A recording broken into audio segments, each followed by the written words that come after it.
Greetings, dear viewers. You're watching Fiction Moon. We have prepared something special for you today. What if Harry was a primordial phoenix hybrid at age 5 and burned the Dursleys' house to ashes? Your likes and subscriptions keep this channel alive. If you enjoy our content, please show your support. Now, sit back, relax, and enjoy the story. Chapter 1, The Burning. The cupboard under the stairs was darker than usual. 5-year-old Harry Potter pressed his small palm against the wooden door, feeling the rough grain beneath his fingers. 3 days. 3 days since Uncle Vernon had shoved him inside, red-faced and screaming about freakish things happening in his normal household.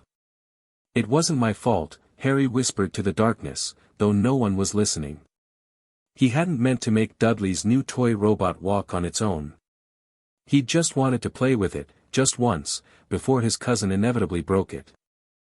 The robot had been sitting there on the kitchen table, and Harry had stared at it so longingly that something strange had happened, something that made the toy march right off the edge and into his waiting hands. That was when Uncle Vernon had stormed in. Harry's stomach cramped painfully, a sharp reminder that his last meal had been a slice of bread and cheese that Aunt Petunia had shoved through the grate yesterday morning. Or was it the day before? Time blended together in the darkness. He curled into a tight ball on his thin mattress, trying to ignore the persistent ache in his belly. Something felt different tonight. The air in the tiny cupboard seemed too thick, almost smothering, and an unfamiliar heat radiated from somewhere deep inside his chest. "Please," he murmured, unsure who he was addressing. "Please help me." The heat intensified suddenly, spreading through his limbs like liquid fire. Harry gasped, clutching at his chest. It didn't hurt exactly, but the sensation was overwhelming, as if something long dormant was finally waking up. Outside the cupboard, the Dursleys' evening routine continued undisturbed. The television blared in the living room, punctuated by Dudley's demands for more dessert. Uncle Vernon's gruff laugh carried through the house as Aunt Petunia clattered dishes in the kitchen sink. None of them noticed the faint orange glow now seeping through the slats of the cupboard door. Harry stared at his hands in wonder. Tiny flames danced across his skin, casting eerie shadows on the walls of his prison, yet causing no pain. The fire felt right, somehow. Like coming home after a long journey. "What's happening to me?" he whispered, watching the flames flow between his fingers like water. The heat building inside him surged suddenly, and Harry knew with inexplicable certainty that something momentous was about to occur. The fire was speaking to him, whispering of freedom and rebirth, of chains broken and new beginnings. For the first time in his short, miserable life, Harry Potter felt powerful. "I want out," he said, his voice steadier than it had ever been. The flames responded instantly, leaping from his body to engulf the cupboard door. Instead of the acrid smell of burning wood, the air filled with something sweeter, cinnamon and cloves and something older than time itself. "What the devil?" Uncle Vernon's thunderous voice preceded heavy footsteps in the hallway. Harry watched calmly as the door disintegrated into golden ash. Beyond it stood his uncle, face purpling with rage and disbelief. "Boy! What have you?" Vernon's words died in his throat as he took in the sight before him.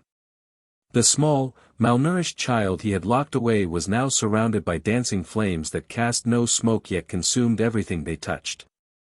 More disturbing still were the boy's eyes, once merely green, they now blazed with golden fire at their centers. "I'm leaving," Harry said simply. The flames surged outward, forming great wings of fire that stretched from wall to wall. Vernon stumbled backward with a strangled cry, colliding with Petunia who had appeared behind him, drawn by the commotion. "What's he doing?" "Vernon, stop him," she shrieked, clutching at her husband's arm. "Get Dudley and get out," Vernon managed, his face ashen now. "The freak's gone mad, he'll burn the house down." But it was already too late. The fire had developed a hunger of its own, racing up the walls and across the ceiling with unnatural speed. Within seconds, the entire hallway was ablaze, cutting off their escape through the front door. "Back door!" Vernon bellowed, dragging his wife toward the kitchen. "Dudley! Dudley!" Their panicked shouts faded as Harry stepped forward, the flames parting around him like curtains. He felt no fear, only a strange serenity as the fire consumed everything that had represented his imprisonment. Each crack of burning wood, each crash of falling debris sounded like music to his ears. Something was happening to his body as well. The constant ache in his bones, from malnutrition, from sleeping on a hard surface, from occasional blows, was melting away. He felt himself stretching, growing stronger with each passing second. The oversized hand-me-downs from Dudley now hung in tatters from his transformed frame. Outside, neighbors had begun to gather, drawn by the spectacular blaze that lit up Privet Drive like daylight. Sirens wailed in the distance as the fire reached the second floor, windows exploding outward in showers of glass and flame. The Dursleys huddled by their garden shed, Petunia's arms wrapped protectively around Dudley's pudgy form. Vernon stood slightly apart, watching his perfectly normal house, his pride and joy, transformed into an inferno. "He's still in there," Petunia whispered, her voice hoarse. "Vernon, Harry's still inside." "Good riddance," Vernon muttered, though his voice lacked conviction. Even he, with all his hatred for the abnormal, hadn't truly wanted the boy dead. The front door, engulfed in flames, suddenly burst outward off its hinges. Through the opening walked a figure that made the gathering crowd gasp collectively. It was Harry, yet not Harry. Though still recognizably a child, he moved with the fluid grace of something far older. His skin glowed with an inner light, and what appeared to be actual flames replaced his hair, flowing back from his forehead in a crown of fire. Most startling were the great wings arching from his back, not solid things, but ever-shifting curtains of golden flame. He stopped on the front lawn, surveying the destruction with an expression of serene detachment. Can that be the Potter boy?" Mrs. Number 7 whispered to her husband. "What's happened to him?" No one answered. They could only stare as the transformed child turned his gaze to the night sky where strange lights had begun to appear, streaks of color that moved with purpose. Vernon, seeing his opportunity, lumbered forward with surprising speed for a man of his size. "You," he bellowed, pointing a thick finger at Harry. "You've destroyed everything. I'll kill you, you little freak." Harry turned toward his uncle, and the simple movement sent Vernon stumbling backward as if struck. The boy's eyes, now completely golden with pupils like slits, regarded him without a trace of the fear Vernon had cultivated for 4 years. "You can't hurt me anymore," Harry said, his voice resonating with harmonics that made several onlookers cover their ears. "No one can." The air around them crackled suddenly with energy. Loud popping sounds came from all directions as figures in robes appeared out of nowhere, brandishing what looked like wooden sticks. The Muggle onlookers cried out in alarm, many backing away toward their homes. "Ministry of Magic." "Everyone remain calm," shouted a stern-looking witch. She froze when her eyes landed on Harry.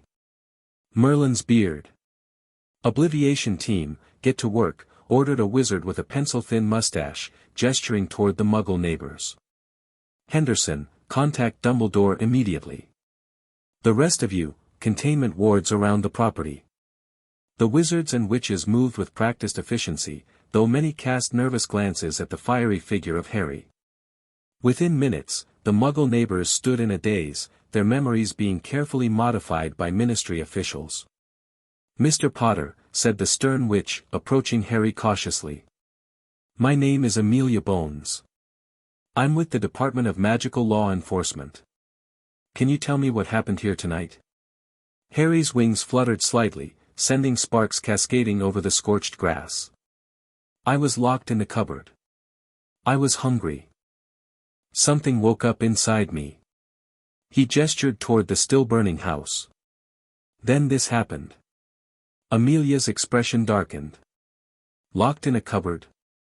She glanced toward the Dursleys, who had been corralled by 2 wizards near the garden shed. "For how long?" 3 days this time," Harry replied matter-of-factly. "Sometimes longer." A crack like thunder split the air before Amelia could respond. In the center of the lawn appeared a tall, thin wizard with flowing silver hair and beard. He wore midnight blue robes spangled with stars and half-moon spectacles that did little to conceal the shock in his piercing blue eyes as they landed on Harry. "Harry," he said softly, taking a step forward. The flaming wings flared defensively, and several wizards raised their wands. "Stand down," the newcomer commanded without looking away from Harry. "He's just a child, regardless of appearances." "Dumbledore," Amelia acknowledged with a nod. "The situation is unprecedented." "So I see." Dumbledore approached Harry slowly, as one might a wounded animal. "Harry, do you know who I am?" Harry tilted his head slightly, studying the old wizard. "No," he answered honestly.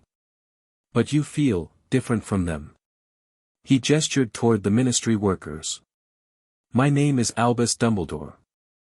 I'm the headmaster at Hogwarts School of Witchcraft and Wizardry." He knelt down to bring himself to Harry's eye level, seemingly unconcerned by the heat radiating from the boy. "I knew your parents, Harry." For the first time, uncertainty flickered across Harry's transfigured features. "My parents?" "Aunt Petunia said they died in a car crash." A flash of anger crossed Dumbledore's face before his expression smoothed.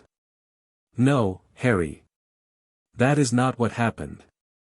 Your parents were very brave, very talented witch and wizard who died protecting you." He paused, studying Harry with newfound intensity. "Though I'm beginning to think there was much more to their sacrifice, and to you, than I ever realized." A ministry wizard approached hesitantly. "Sir, we've stabilized the fire, but it won't be extinguished by conventional magical means. It's not behaving like normal fire." "Because it isn't normal fire," Dumbledore murmured, more to himself than anyone else. He addressed Harry again. "The fire, Harry. Can you control it?" Harry considered this.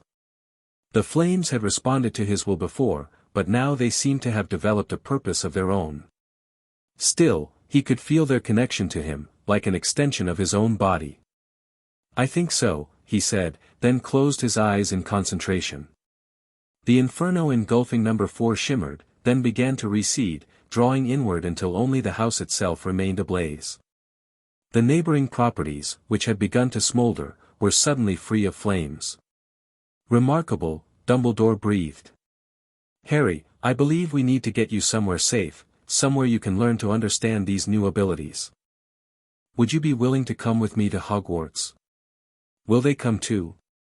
Harry asked, glancing toward the Dursleys who were being questioned by Amelia Bones. Even from this distance, he could see the fury and fear warring on Uncle Vernon's face.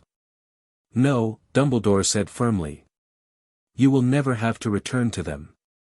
For the first time that night, Harry smiled, a startling sight with his transformed appearance.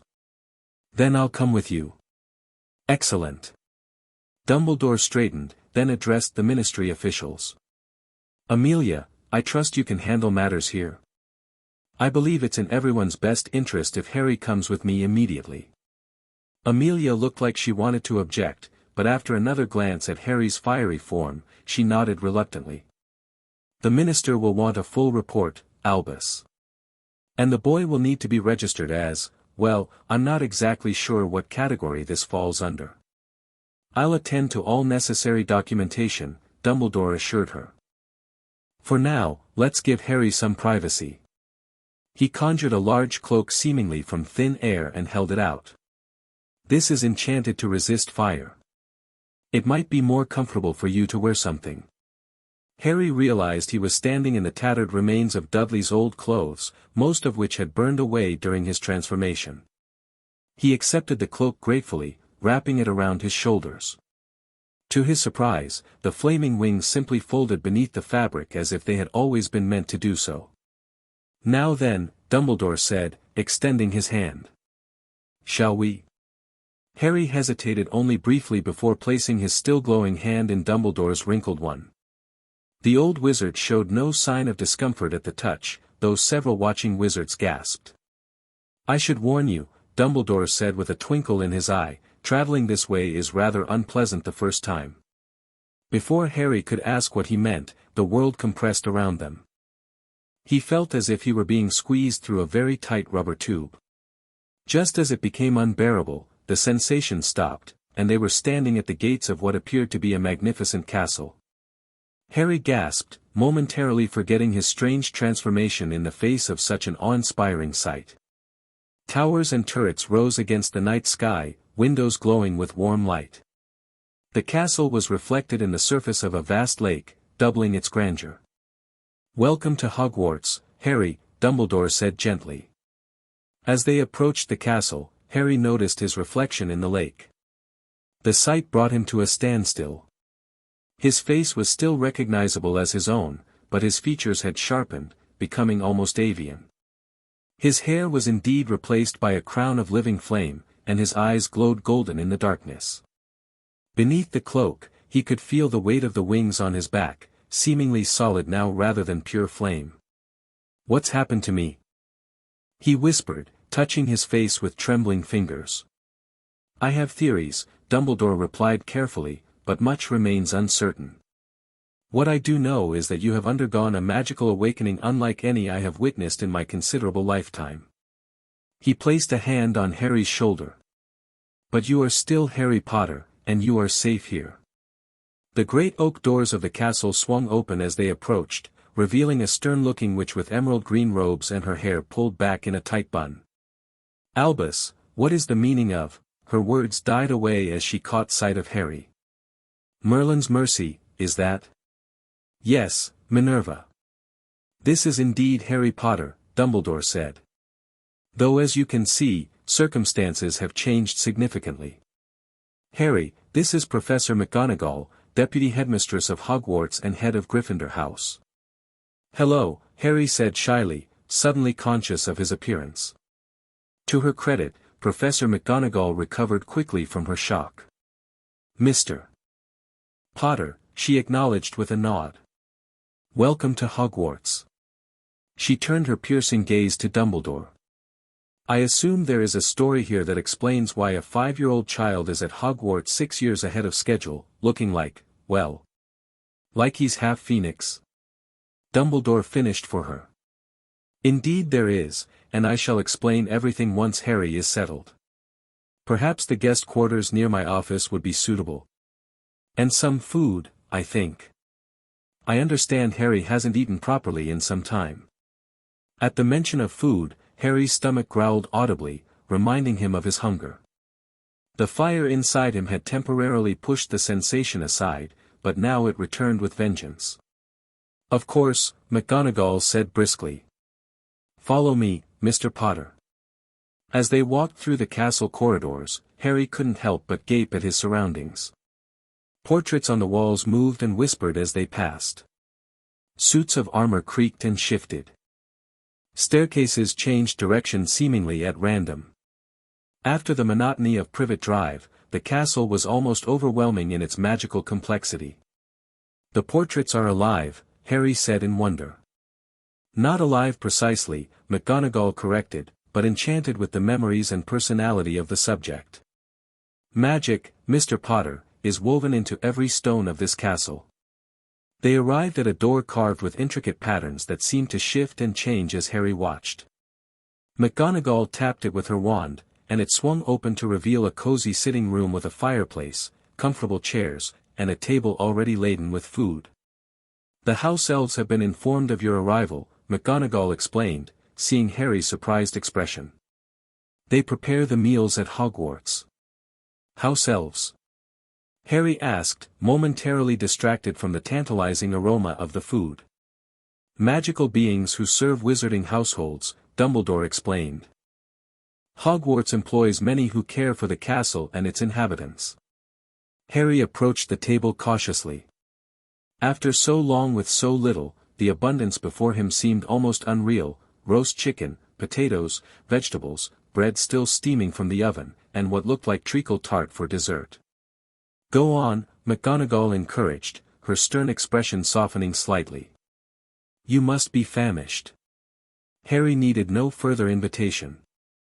He fell upon the food with the hunger of a child who had known too many missed meals. To his surprise, his transformed state seemed to demand even more nourishment than usual, and he found himself consuming far more than he would have thought possible. While Harry ate, Dumbledore and McGonagall moved to the far side of the room, speaking in hushed tones. Though they clearly thought themselves out of earshot, Harry discovered another new ability: his hearing had sharpened considerably. "Absolutely unconscionable, Albus," McGonagall was saying. "Locked in a cupboard? Starved? You assured me they would care for him." "I was wrong, Minerva," Dumbledore admitted heavily. "Gravely wrong. I believed the blood protection was worth sacrifices. I never imagined such cruelty. And this transformation? I've never seen anything like it. Nor have I, though I have suspicions. There have been legends of magical hybrids throughout history, beings with the blood of elemental creatures flowing through their veins. Phoenixes are among the most powerful magical creatures known, but a human phoenix hybrid? It was thought impossible. Yet the evidence sits before us, devouring a chicken as we speak," McGonagall observed dryly. "What does this mean, Albus?" "It means that young Harry is even more unique than we realized. It means that the protection Lily Potter provided through her sacrifice may have triggered something dormant in his bloodline." Dumbledore sighed. "And it means that the prophecy has taken on dimensions I never considered." Harry, having finished his meal, cleared his throat politely. Both adults turned to him with slightly guilty expressions, realizing he might have overheard them. "Thank you for the food," he said. "It was delicious." "You're quite welcome, dear boy," Dumbledore replied, moving back toward him. "Now, I imagine you must have questions." Harry nodded. "What's a phoenix?" Dumbledore's eyes twinkled. "A most appropriate question, given the circumstances. A phoenix, Harry, is a magical bird of great power and beauty. They are creatures of fire, capable of rebirth from their own ashes when their time comes. Their tears have healing properties, they can carry immensely heavy loads, and their song brings courage to the pure of heart and fear to the impure." He paused. "In fact, I happen to have a phoenix companion. Would you like to meet him?" Harry nodded eagerly. Dumbledore raised his hand and called, "Fawkes." A burst of flame appeared in midair, and from it emerged a magnificent bird about the size of a swan.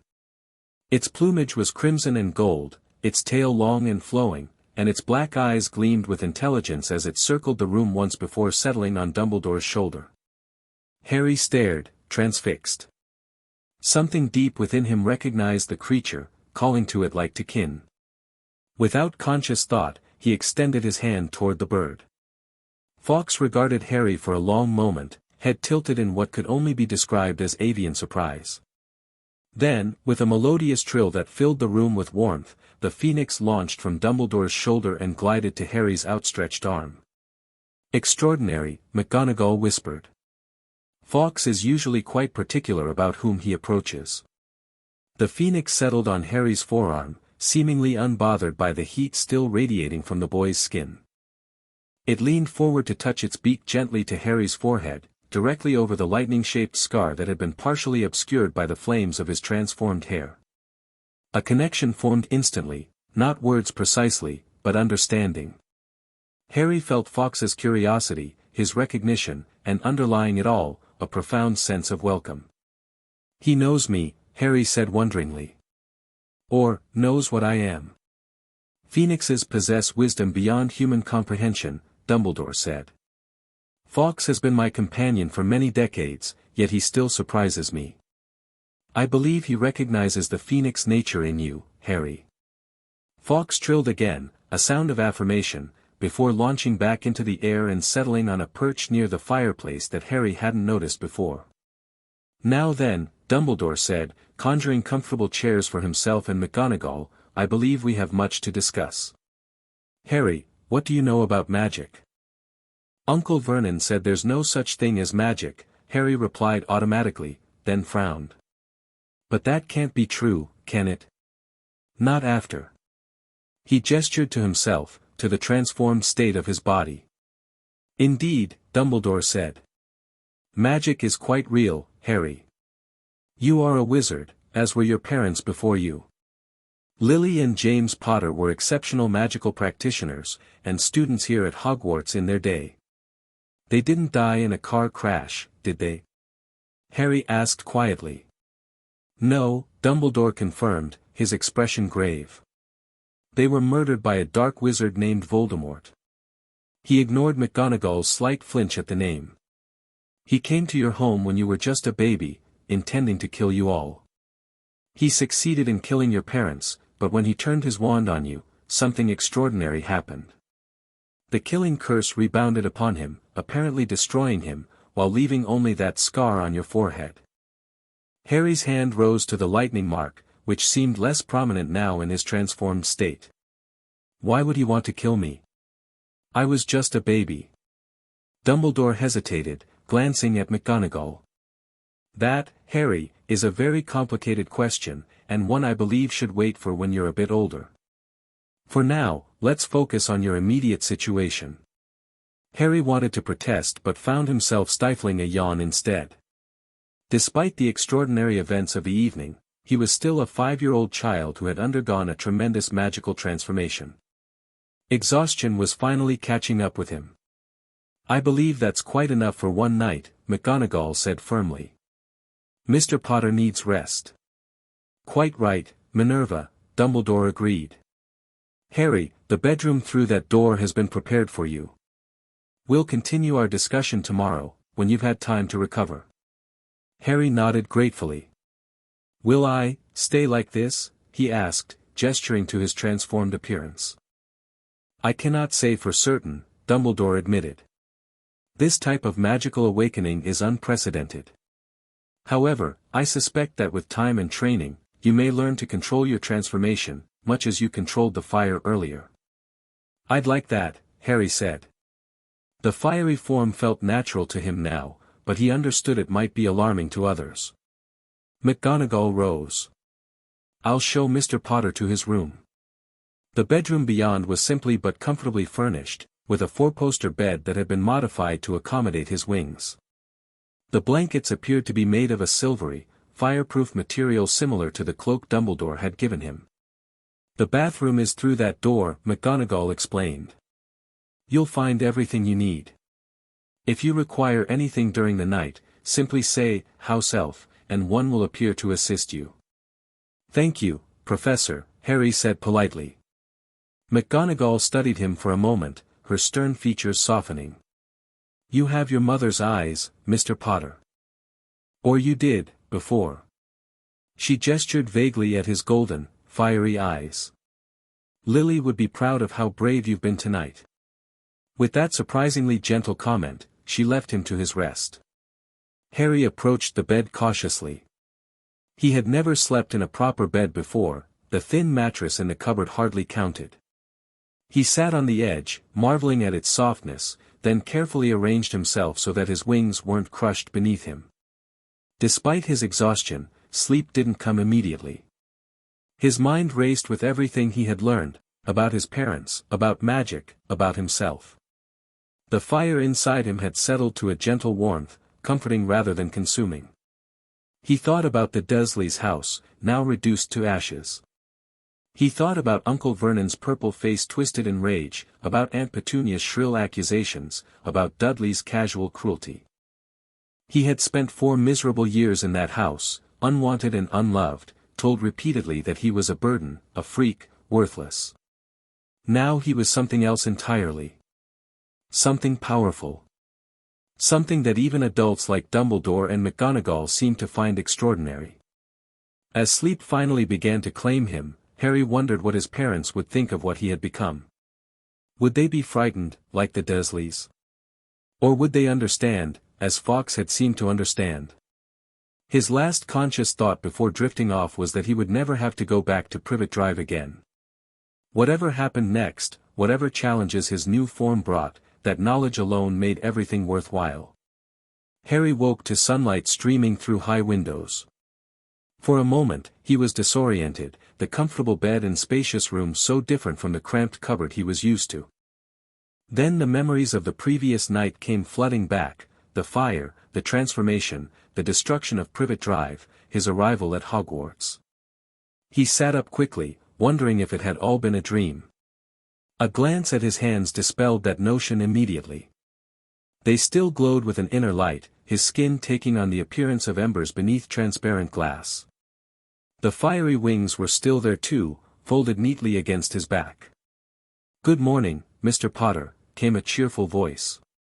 Harry started, looking around for the speaker.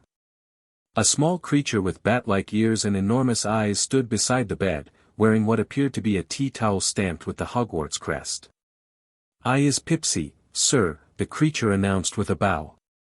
"Headmaster Dumbledore has assigned Pipsy to assist the young Phoenix Wizard." "You're a house elf?" Harry guessed. "Yes, sir." Pipsy seemed delighted that Harry knew this. "Pipsy has brought breakfast and fresh clothes." She gestured toward the table by the window, which was laden with food, and to a chair where a set of robes had been carefully laid out.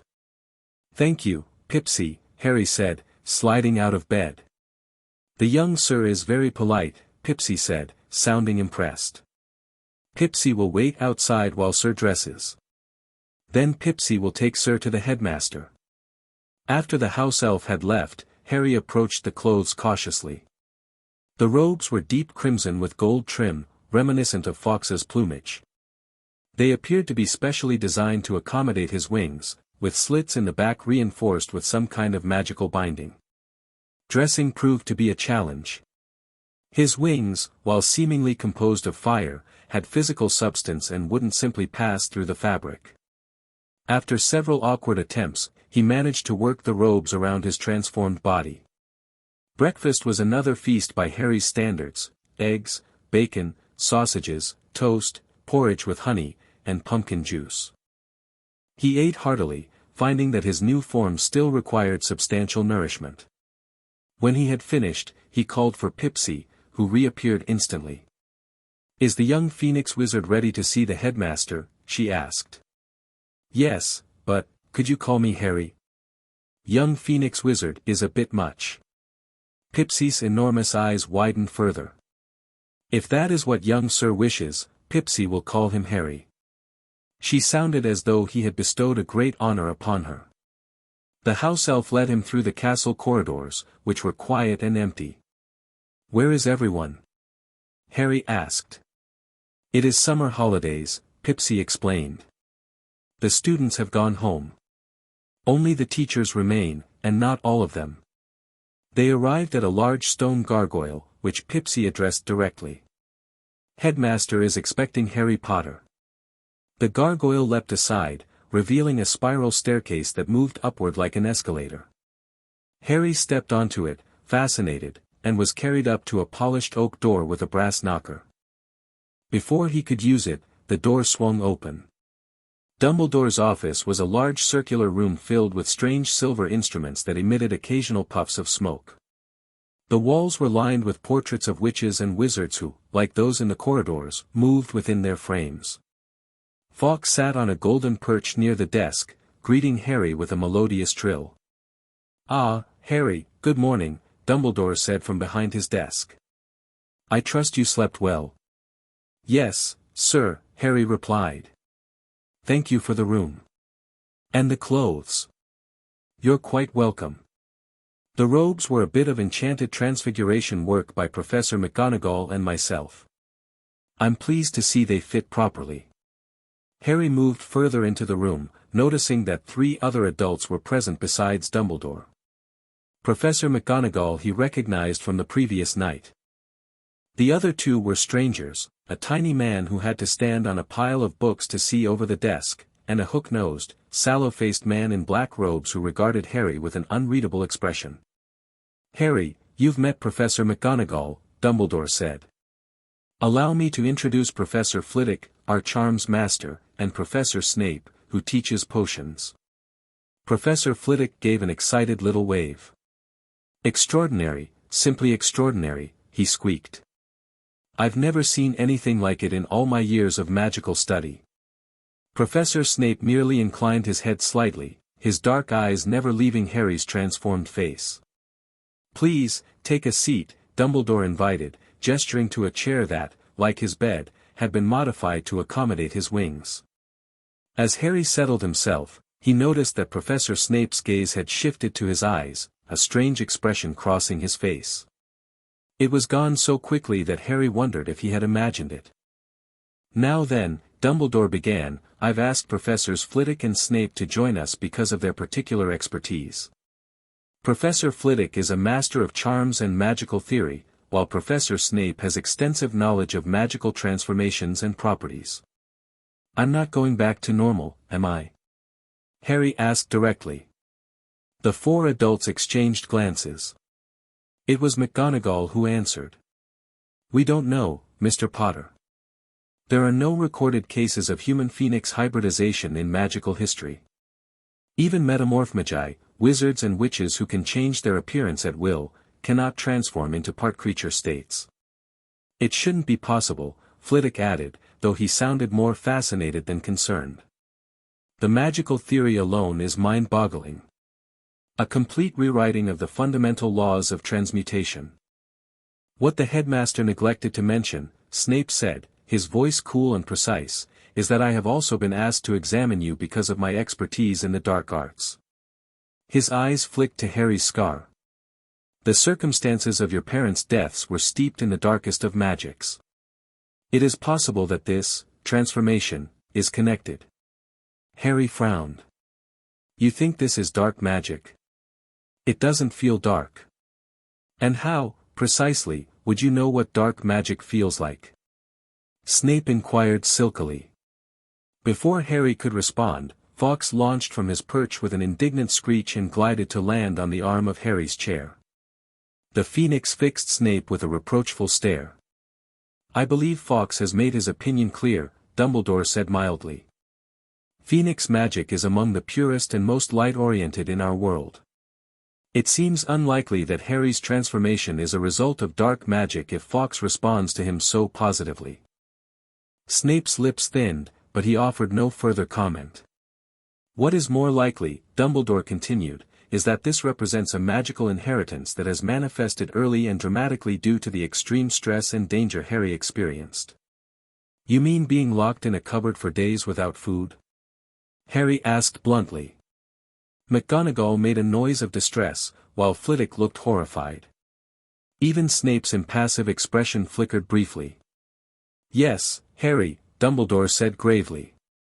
"The mistreatment you suffered at the Dursleys' hands may have triggered a survival mechanism within your magical core. In most wizarding children, accidental magic manifests in small ways, levitating objects, vanishing glass, changing hair color. But in cases of extreme danger, magic has been known to respond more aggressively." "But why a phoenix specifically?" Flitwick wondered. "Magical affinities usually manifest in talents or preferences, not physical transformations. That," Dumbledore said, "is where ancestry may play a role.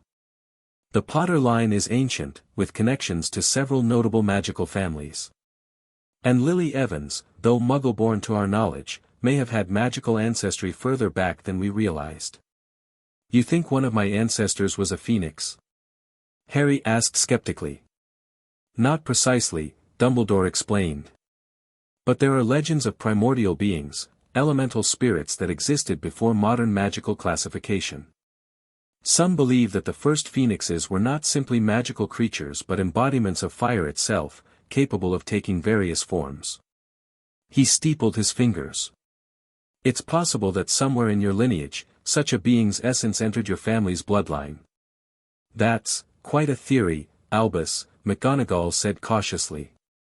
"It is merely a hypothesis," Dumbledore acknowledged. "What matters now is helping Harry understand and control his new abilities." "And how do you propose to accomplish that?" Snape asked. "The boy is 5 years old. He should not even be capable of controlled magic for several more years. Yet here he sits, having demonstrated remarkable control over elemental fire," Dumbledore countered. "I believe conventional expectations no longer apply to young Harry." Harry, who had been following the conversation with growing fascination, suddenly felt a strange sensation, a tightening in his chest, a a shifting beneath his skin. Without warning, flames erupted over his entire body, momentarily concealing him in a cocoon of fire. The professors leapt to their feet, wands drawn, but Fawkes merely trilled soothingly. When the flames subsided seconds later, Harry remained in his chair, but his appearance had changed. The fiery hair and wings were gone, his skin had returned to its normal pallor, and only his eyes retained a hint of their golden glow, rimming the familiar green irises. "I'm back to normal," Harry said, twisting to look at his now wing-free back. "Fascinating," Dumbledore murmured, lowering himself back into his chair. "It seems you may have some control over your transformation already." "I didn't do it on purpose," Harry admitted. "It just happened." "Spontaneous reversal," Flitwick noted, scribbling something on a piece of parchment. "Possibly triggered by the discussion of control." "It is more likely," Snape said, his dark eyes narrowed in thought, "that the transformation requires substantial magical energy to maintain. Having expended that energy in the initial transformation and the destruction of his relative's home, Potter's magic has temporarily reverted to its normal state." "An excellent observation, Severus," Dumbledore agreed. "Harry, how do you feel?" Harry considered this. "Tired. And emptier, somehow. Like something's still there but sleeping." "I suspect Professor Snape is correct. Your magical core is recovering. This may also explain why you've been consuming so much food. Magical exhaustion often increases appetite as the body attempts to replenish its resources." Harry looked down at himself, now dressed in robes much too large for his normal 5-year-old form. "Will I change back?" "I believe so, yes," Dumbledore said. "Though whether by choice or circumstance remains to be seen. This presents both challenges and opportunities, Harry. While in your, let us call it your phoenix form, you possess abilities and powers far beyond your years. But maintaining that form may prove taxing until your magical core matures fully." "So what happens now?" Harry asked. "Where will I live?" The four adults exchanged glances again, a silent communication passing between them. "For the immediate future, you will remain at Hogwarts," Dumbledore decided. "The castle is the safest place for you, and we have the resources to help you understand your unique abilities. Professor McGonagall has agreed to act as your guardian during term time." McGonagall nodded. "I have experience with young children, Mr. Potter. My quarters have sufficient space, and arrangements can be made for your education. During the summer months," Dumbledore continued, "alternative arrangements will need to be made. I have several trustworthy colleagues who would be willing to—" A sharp crack interrupted him as a house elf appeared in the office, looking agitated. "Headmaster, sir. Ministry wizards are at the gates. They is saying they must see the Potter boy immediately." Dumbledore's expression darkened momentarily. "I see.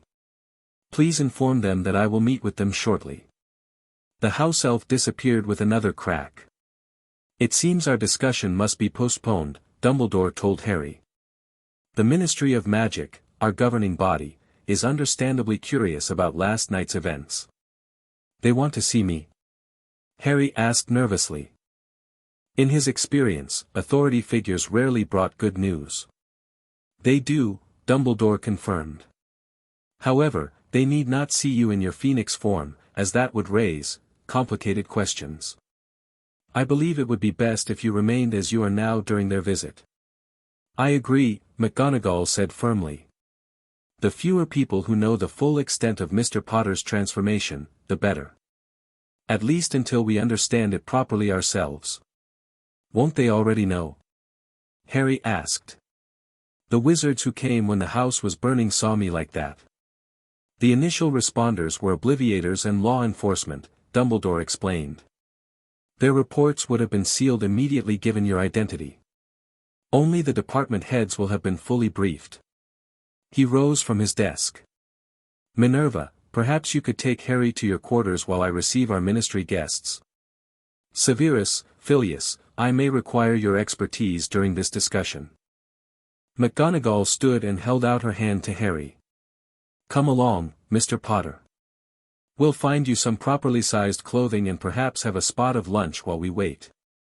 Harry took her hand, surprised by how natural the gesture felt. Despite her stern appearance, there was something comforting about Professor McGonagall's presence. As they left Dumbledore's office, Harry glanced back to see the three remaining professors in deep conversation, their expressions grave. Whatever was coming from the Ministry, it seemed the Hogwarts staff were preparing for battle. McGonagall's quarters were cozy and tastefully decorated in rich reds and golds, the colors of Gryffindor House, she explained. A sitting room with comfortable armchairs flanked a fireplace, bookshelves lined the walls, and doors led off to what Harry assumed were bedrooms and a study. "This will be your room," she said, opening one of the doors to reveal a small but pleasant bedroom with a window overlooking the lake. "It was intended as a guest room, but I've rarely had occasion to use it." The room had already been furnished with a child-sized bed, a wardrobe, and a small desk.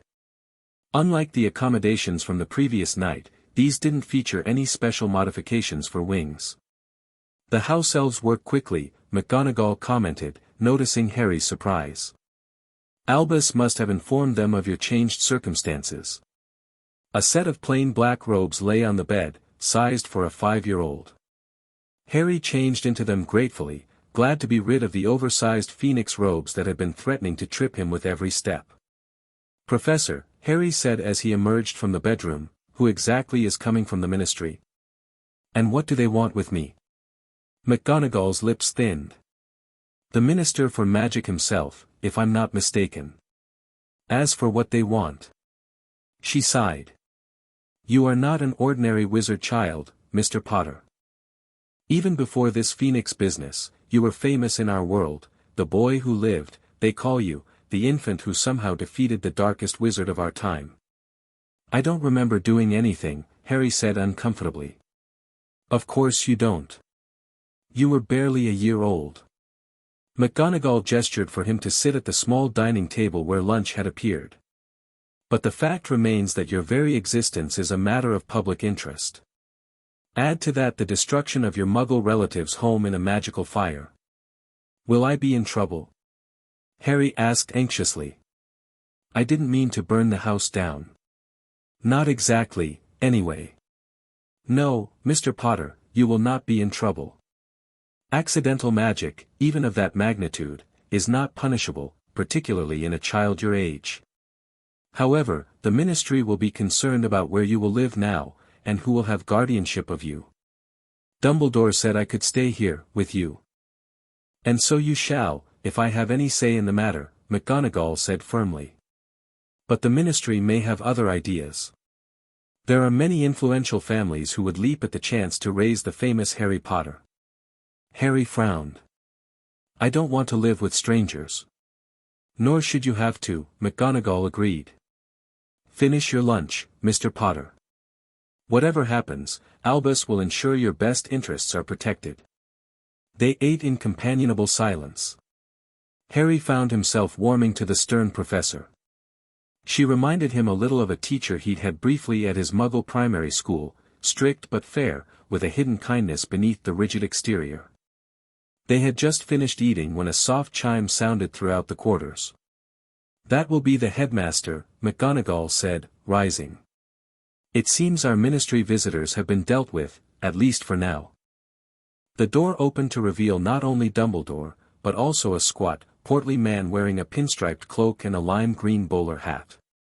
"Minerva," Dumbledore said, his tone light though his eyes conveyed caution, "may I present Cornelius Fudge, Minister for Magic." "Minister, this is Professor McGonagall, our Transfiguration Mistress and Deputy Headmistress." Yes, we've met before," Fudge said impatiently, his gaze already fixed on Harry. "And this must be young Potter. My word, he looks so ordinary after all the reports." Harry shifted uncomfortably under the minister's scrutiny. Something about the man's overly hearty manner reminded him unpleasantly of Uncle Vernon when important dinner guests visited. "Harry," Dumbledore said gently, "Minister Fudge would like to ask you a few questions about what happened last night. Would that be all right with you?" Harry nodded cautiously. "I suppose so." "Excellent." Fudge exclaimed, settling himself into an armchair without waiting for an invitation. Now then, my boy, quite an extraordinary night you had, didn't you? Magical fire, your relative's house destroyed, most unfortunate business. They locked me in a cupboard for 3 days without food, Harry said bluntly. That was unfortunate too. Fudge's jovial expression faltered. He glanced at Dumbledore, who merely raised an eyebrow. Yes, well, regrettable treatment, to be sure, Fudge mumbled. Though Muggles often struggle to understand magical children. But that's all water under the bridge now. The important question is what happens next. Harry will remain at Hogwarts under Professor McGonagall's guardianship, Dumbledore stated. The arrangements have already been made. Fudge's face reddened slightly. Now see here, Dumbledore, that's not for you to decide. The Ministry has protocols for magical orphans, particularly in cases where the previous guardians are, unavailable. The Dursleys are not unavailable, merely unsuitable, McGonagall corrected sharply. And Mr. Potter is hardly a typical case. Precisely my point. Fudge declared. The boy who lived deserves more than an impromptu arrangement at a school. Several prominent families have already expressed interest in taking him in. The Malfoys, for instance, the Malfoys. McGonagall interrupted incredulously. Lucius Malfoy was widely suspected of being a Death Eater. You cannot possibly consider placing Lily and James Potter's son with them. Those allegations were never proven, Fudge said stiffly. Lucius has been cleared of all charges and is a respected member of Wizarding Society. A generous contributor to many worthy causes, including St. Mungo's and, various ministry initiatives. I'm sure, McGonagall said dryly. Harry, following the conversation with growing concern, felt that familiar heat beginning to build in his chest again. The thought of being sent to live with yet another family that didn't want him, that only cared about his fame or what he represented, made something deep inside him rebel. I want to stay here, he said firmly. With Professor McGonagall and Professor Dumbledore. Fudge turned to him with a patronizing smile. Now, my boy, I understand you've had a shock, but there are procedures to follow. The Ministry must ensure you're properly cared for, given the proper upbringing befitting your status. No, Harry interrupted, feeling the heat intensifying. I'm not going with strangers. I'm staying here. A small flame flickered to life in his hair, briefly illuminating the room before he managed to suppress it. Fudge's eyes widened in alarm. What was that? He demanded. Did you see that, Dumbledore?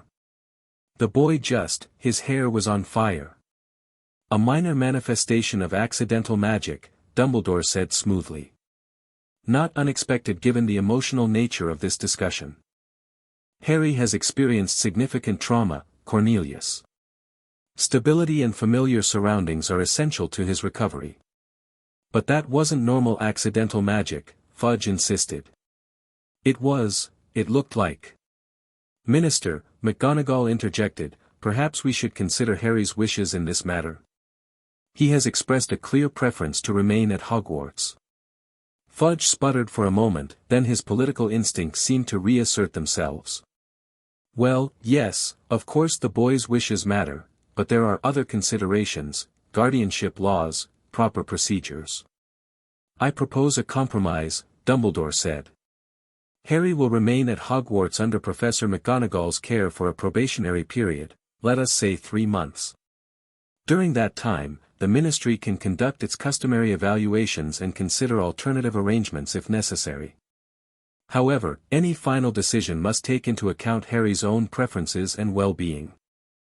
Fudge seemed to recognize that this was the best offer he was likely to get. Very well, he said grudgingly. A 3-month probationary period. But I'll be assigning someone from the Department of Magical Children's Welfare to conduct weekly assessments. And the boy will need to appear at the Ministry for a formal hearing at the end of that time. Agreed, Dumbledore said before either Harry or McGonagall could object. Now, I believe our business is concluded for today. Recognizing the dismissal, Fudge rose and placed his bowler hat back on his head. "I'll be watching this situation closely, Dumbledore. Very closely indeed." He gave Harry one last curious look before allowing himself to be escorted from the quarters. When the door closed behind him, Harry let out a breath he hadn't realized he was holding. "That went about as well as could be expected," Dumbledore said, returning to the sitting room. "Cornelius is primarily concerned with appearances and political implications. Once he realizes that keeping Harry quietly at Hogwarts prevents any one influential family from gaining an advantage, he'll likely lose interest. Unless he decides that having the boy who lived under his own influence would be advantageous," McGonagall pointed out. "A possibility," Dumbledore acknowledged. "But one we will address if it arises. For now, we have 3 months to establish Harry's place here, and to help him understand his unique abilities." Harry, who had been watching this exchange with interest, spoke up. "What was that about the Malfoys? And Death Eaters?" The two professors exchanged glances. It was McGonagall who answered. "Death Eaters were the followers of Voldemort, the dark wizard who killed your parents. Lucius Malfoy was widely believed to be among them, though he claimed to have been under magical coercion. Many of us suspect he simply bribed his way out of trouble." "And he wants to take me in?" Harry asked skeptically. "The Malfoy family would gain significant prestige by raising the boy who lived," Dumbledore explained. "And Lucius specifically would likely enjoy the irony of having custody of the child who defeated his former master." Harry shuddered. "I'm definitely not going there." "No, you are not," McGonagall agreed emphatically. "Now, I believe we have more immediate concerns to address, namely, your education and training during your stay here." Dumbledore nodded. "Indeed. While most magical education formally begins at age 11, your circumstances are exceptional. I propose a modified curriculum focusing initially on magical theory, history, and the basics of control. Several of our professors have expressed willingness to contribute to your education during the summer months." "I'm going to learn magic?" Harry asked, his eyes lighting up. After years of being punished for even mentioning the word, the idea of actually studying it was thrilling. "You are," McGonagall confirmed with a rare smile. "Though perhaps not with a wand just yet. Your magical core is still developing, and after last night's events, it needs time to stabilize." "Indeed," Dumbledore agreed. "For now, I believe it would be most beneficial to focus on understanding your Phoenix abilities. Which reminds me." He reached into his robes and withdrew a slim volume bound in red leather. "This is from my personal collection, one of the few texts that discusses primordial beings and their manifestations in any detail. You might find it enlightening, though some concepts may be beyond your current comprehension." Harry accepted the book carefully. The title, embossed in gold lettering, read Elemental Incarnations, Myths and Realities. "Thank you, sir," he said. "I'll try to understand it." "I have no doubt you will," Dumbledore said, his blue eyes twinkling. "You have already demonstrated remarkable adaptation to extraordinary circumstances. Now, I must return to my duties. The ministry visit has put me rather behind schedule. Minerva, perhaps you could show Harry around the castle properly? He should become familiar with his new home."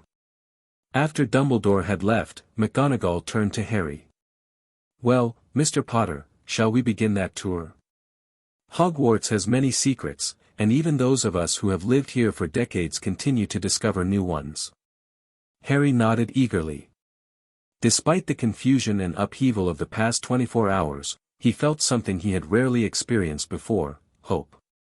The burning of Privet Drive had destroyed his past, but from those ashes, a new future was emerging, one filled with magic, knowledge, and perhaps most precious of all, people who actually wanted him around.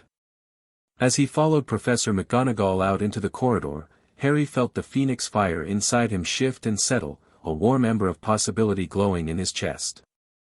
Whatever happened next, he would never go back to being the unwanted boy in the cupboard under the stairs. He was Harry Potter, the boy who lived, and apparently, something even more extraordinary, a primordial phoenix hybrid with powers yet to be discovered. For the first time in his young life, Harry looked forward to what tomorrow might bring. Chapter 2, Embers of Truth. A month had passed since the burning of Number 4 Privet Drive. June had given way to July, bringing warm sunshine that spilled through the tall windows of Hogwarts' Great Hall.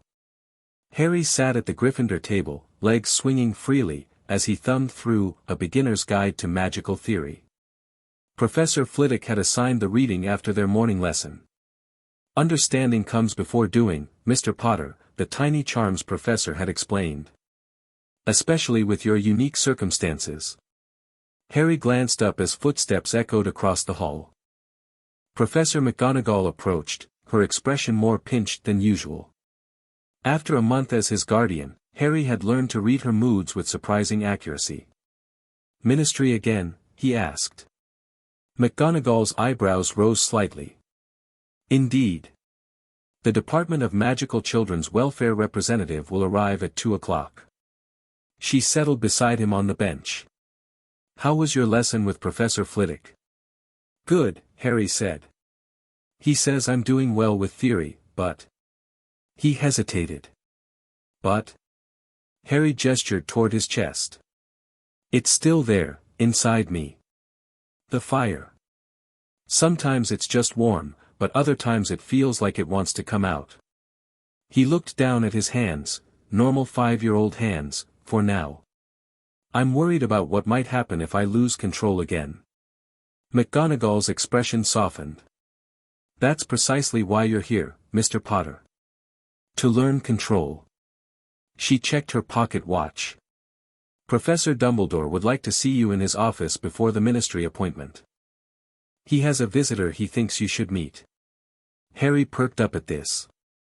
While the castle was fascinating and the professors kind, except for Snape, who remained coldly distant, he sometimes felt isolated. Other than the staff, he had spoken to no one since arriving at Hogwarts. Who is it? An old friend of Professor Dumbledore's, McGonagall replied cryptically. Someone with relevant knowledge. Harry closed his book, curiosity piqued. Can we go now? Finish your lunch first, McGonagall instructed.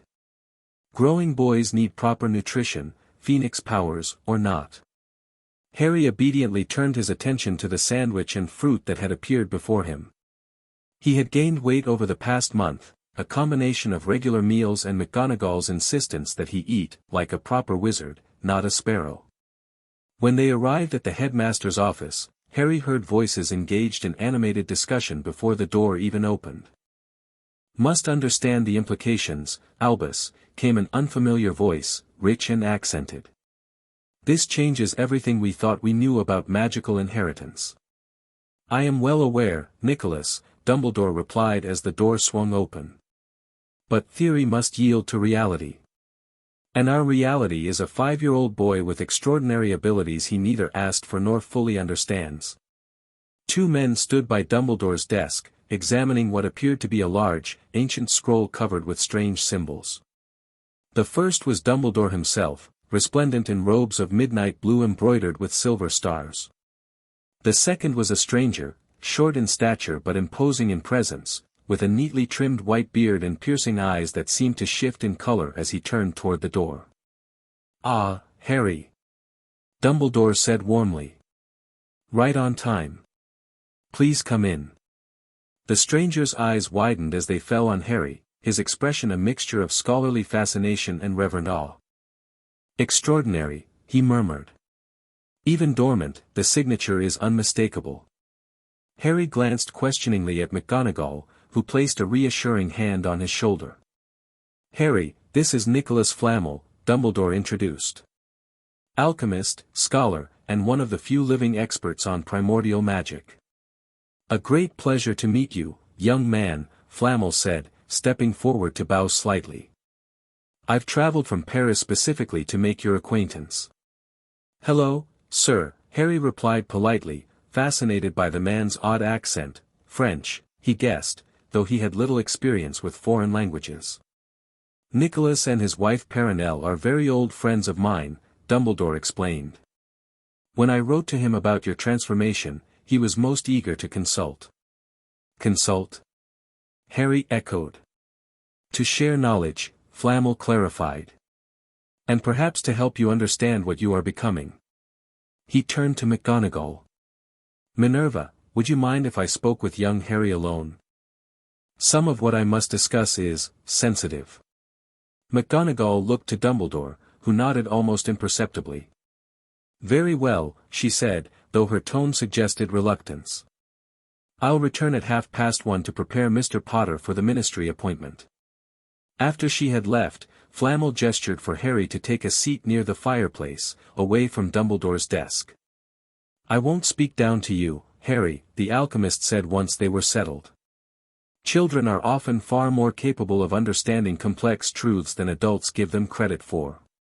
He paused, studying Harry with those color-shifting eyes. What do you know about what happened to you? Harry considered the question. Professor Dumbledore thinks I might have Phoenix ancestry. That something in my blood woke up when I was in danger. A simplified explanation, but essentially correct, Flamel acknowledged. Though ancestry may not be quite the right word. He leaned forward. Tell me, what do you feel when the fire comes? It's hard to explain, Harry said slowly. It doesn't hurt. It feels right. Like something that was always supposed to be there. And when I transformed, I could feel everything more clearly. Colors were brighter. I could hear better. And I understood things I didn't before. Heightened senses and cognition, Flamel murmured. Yes, that aligns with the accounts. He glanced toward Dumbledore, who was pretending to be absorbed in paperwork at his desk. Harry, have you read the book Albus gave you? About elemental incarnations? Harry nodded. Some of it. The words are sometimes too difficult, but I understood parts. Then you know that phoenixes are not merely magical creatures, but embodiments of primordial fire, fire that existed before the world as we know it took shape. Flamel reached into his robes and produced a small crystal vial containing what appeared to be a single golden feather suspended in amber liquid. What most do not know is that the earliest phoenixes were not birds at all, but pure elemental beings capable of assuming many forms. Like Fawkes? Harry asked, glancing at Dumbledore's companion, who was watching their conversation with apparent interest. Fawkes is what we might call a modern phoenix, a stable magical species that evolved from those primordial beings, Flamel explained. But the original phoenix essence is something far more fluid. He held up the vial. This is a preserved memory from a wizard who encountered a primordial phoenix in human form over 3,000 years ago.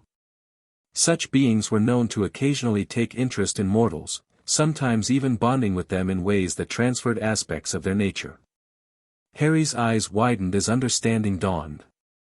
You think one of them bonded with my family? A long time ago?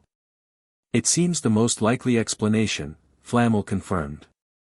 Such bonds can remain dormant for generations, only to manifest under extreme circumstances, usually mortal danger. His expression grew grim. The attack that killed your parents, combined with the subsequent years of mistreatment, created the perfect conditions for awakening. Harry stared at the vial, watching the golden feather shift and ripple as if alive. So I'm not really human.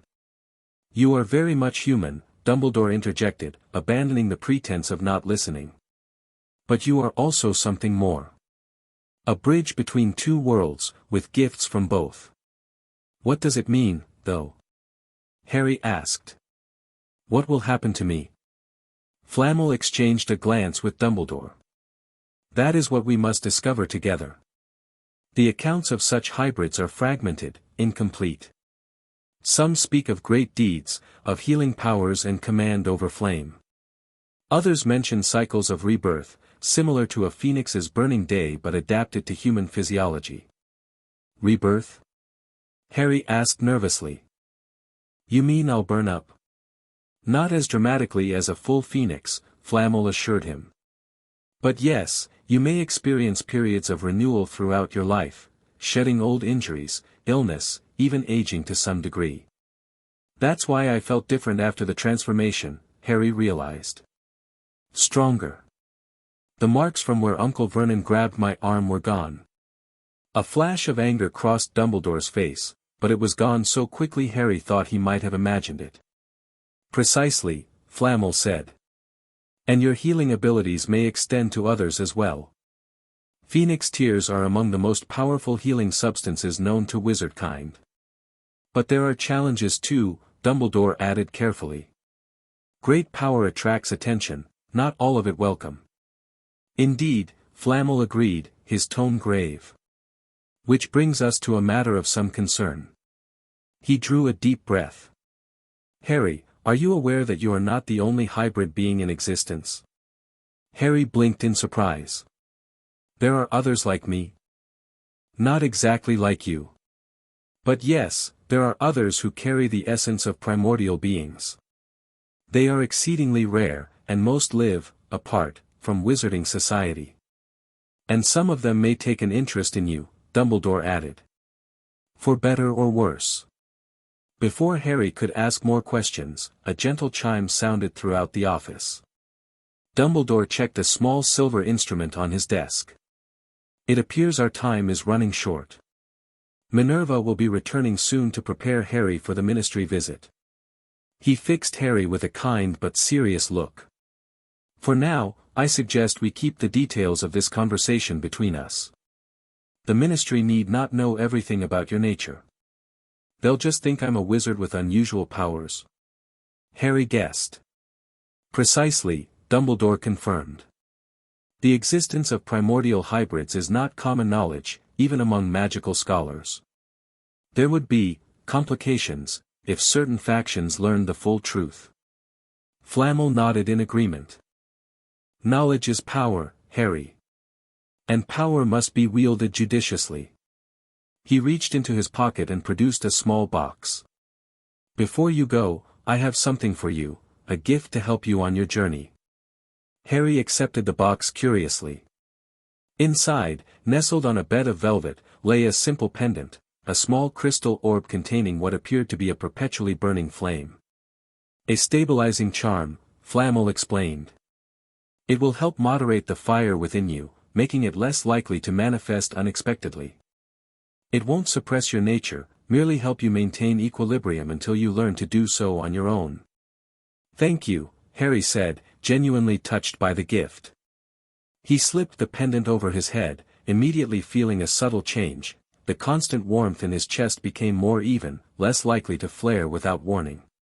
Nicholas will be staying at the castle for a few days, Dumbledore said. You'll have more opportunities to speak with him about your abilities. The door opened to admit McGonagall, looking even more tense than before. The ministry representative is early, she announced. Dolores Umbridge is waiting in the entrance hall. Dumbledore's expression tightened almost imperceptibly. How unexpected. I believe we were scheduled to meet with Madame Pembroke from Children's Welfare. Apparently there's been a change of plans, McGonagall said, her tone making it clear what she thought of this development. Madame Umbridge claims to be here as the minister's senior undersecretary, conducting a special review. I see, Dumbledore said mildly, though Harry noticed a sudden alertness in his posture. Well, we mustn't keep her waiting. He turned to Harry. Remember what we discussed about discretion, Harry. Not everyone needs to know the full extent of your abilities. Harry nodded, feeling a flutter of anxiety. From McGonagall's reaction, this Umbridge person was clearly bad news. Perhaps I should make myself scarce, Flamel suggested. My presence would only complicate matters. On the contrary, Nicholas, Dumbledore replied thoughtfully. An internationally renowned scholar taking an interest in Harry's magical development could prove quite useful. If you wouldn't mind staying. Flamel smiled slowly, catching Dumbledore's meaning. Of course. Always happy to offer my expertise to the ministry. McGonagall straightened Harry's robes and made a futile attempt to flatten his perpetually messy hair. Remember your manners, Mr. Potter. And if Madame Umbridge asks questions that make you uncomfortable, you may look to me before answering. Yes, Professor, Harry agreed. The group made their way down to the entrance hall where a short, squat woman in a fluffy pink cardigan waited, a clipboard clutched in her pudgy fingers. Her wide, flabby face broke into a smile as they approached, but it didn't reach her cold, round eyes. "Headmaster Dumbledore," she greeted in a high, girlish voice that made Harry's skin crawl. "So kind of you to accommodate my unexpected visit." "Dolores," Dumbledore acknowledged with a polite nod. "This is a surprise. I understood we would be meeting with Madame Pembroke today." "Oh, there's been a slight reorganization," Umbridge simpered. "The minister feels that given the unusual nature of this arrangement, a more senior oversight is required." Her gaze fell on Harry, and her smile widened. "And this must be Mr. Potter. How delightful to finally meet you." Harry instinctively stepped closer to McGonagall's side. "Hello," he said quietly. "Not very talkative, is he?" Umbridge observed with a little laugh. "Well, children should be seen and not heard, as they say." She glanced at her clipboard. "I understand the boy has been residing in your personal quarters, Professor McGonagall." "Most irregular. Mr. Potter requires specialized care following his traumatic experiences," McGonagall replied stiffly. "The arrangement has been working admirably." Yes, I'm sure you've done your best," Umbridge said dismissively. "But the minister is concerned about the suitability of a school environment for a child so young. Children need proper families, don't they? Structure, discipline, normal childhood experiences. Harry is receiving an excellent education tailored to his unique needs," Dumbledore interjected smoothly. "Which brings me to introductions. May I present Nicholas Flamel, who has graciously agreed to consult on Harry's magical development." Umbridge's eyes widened slightly at the name. "The alchemist? I wasn't aware you were involved in this case, Mr. Flamel." "The opportunity to observe such remarkable magical potential is not one I could pass up," Flamel replied, his accent more pronounced than before. "Young Harry displays capabilities that could advance our understanding of core magic significantly." He placed a hand on Harry's shoulder. "I have already begun designing a specialized curriculum." "I see," Umbridge said, clearly thrown by the presence of such a renowned figure. "Well, that's very impressive, of course. But the ministry's primary concern is the child's welfare, not his academic potential." "The two are inseparable in this case," McGonagall stated. "Mr. Potter's safety depends on his ability to understand and control his magic. Perhaps we could continue this discussion in more comfortable surroundings. The Great Hall, perhaps." Umbridge nodded reluctantly, and the group made their way to the Great Hall, where house elves had set out tea and cakes at the head table. Harry found himself seated between McGonagall and Flamel, with Dumbledore and Umbridge across from them. "Now then," Umbridge began after taking a dainty sip of tea, "I understand there was a rather dramatic incident at the boys' former residence. A magical fire that destroyed the entire property?" "An unfortunate manifestation of accidental magic," Dumbledore confirmed. "Not uncommon in children who have experienced severe stress or danger. Accidental magic rarely results in total destruction, Headmaster," Umbridge pointed out with a saccharine smile. "The report mentions witnesses describing the boy as transformed in some way. Surrounded by flames." Harry tensed, feeling the pendant grow warm against his chest. "A common phenomenon when a young wizard's core responds to perceived threats," Flamel interjected smoothly. "The magical aura can become temporarily visible, often taking symbolic forms. In Mr. Potter's case, his connection to Fawkes likely influenced the manifestation." "Connection to Fawkes?" Umbridge repeated, looking confused. "Albus's phoenix," Flamel explained as if it were common knowledge. "The bird formed an immediate bond with the boy. Quite remarkable, really. It suggests a natural affinity for fire-based magic, something I'll be exploring in our lessons." Harry marveled at how easily Flamel wove truth and misdirection together. He wasn't exactly lying, but he was carefully shaping Umbridge's understanding away from the full truth. "I see," Umbridge said, making a note on her clipboard. And has the boy demonstrated any other, unusual abilities since arriving here? Mr. Potter has shown aptitude for several branches of magic, McGonagall said, though of course at his age, formal training has been limited to theoretical foundations. Perhaps a demonstration? Umbridge suggested, eyes fixed on Harry. I'm sure the minister would be interested to know exactly what progress has been made. Harry looked uncertainly at McGonagall, who gave him a slight nod. I've been learning about magical control, Harry said quietly. He concentrated on his hand under the table, allowing a small, controlled flame to dance across his palm, just enough to demonstrate control without revealing the full extent of his abilities. Professor Flitwick has been teaching me to focus my magic, he continued, extinguishing the flame before bringing his hand up to show Umbridge. So it only does what I want it to. Umbridge murmured, scribbling something on her clipboard. And these, fiery manifestations, they're the only unusual magic you've displayed? Mr. Potter is 5 years old, Dolores, Dumbledore reminded her gently. The fact that he can demonstrate any controlled magic at all is remarkable. Most children his age are limited to entirely involuntary magical outbursts. Yes, well. Umbridge set down her clipboard and fixed Harry with what she probably thought was a kind smile. Harry, dear, are you happy here? At this big, empty castle with only professors for company? Wouldn't you prefer to live with a proper family? Other children to play with, perhaps? Harry considered the question seriously. The past month at Hogwarts had been the happiest of his short life. He had his own room, plenty to eat, and adults who actually wanted to teach him things rather than punish him for existing. I like it here, he said firmly. Professor McGonagall takes good care of me. And I'm learning lots. Children often don't know what's best for them, Umbridge said with a tight little laugh. The ministry has received several generous offers from prominent families willing to take you in. The Malfoys, for instance, have a son your age.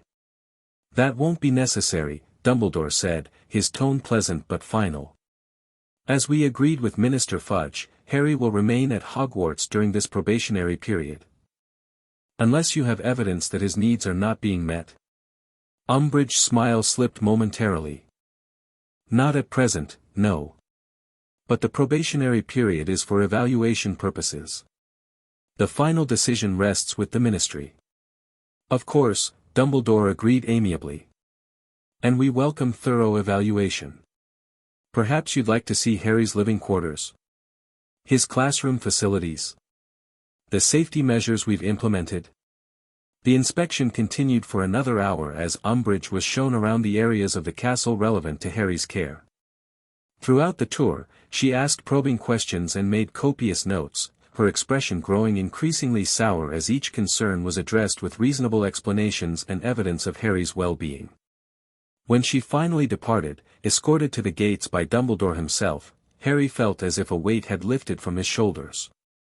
Well, that was unpleasant, McGonagall remarked, watching from the entrance hall as Umbridge's pink-clad figure retreated down the path.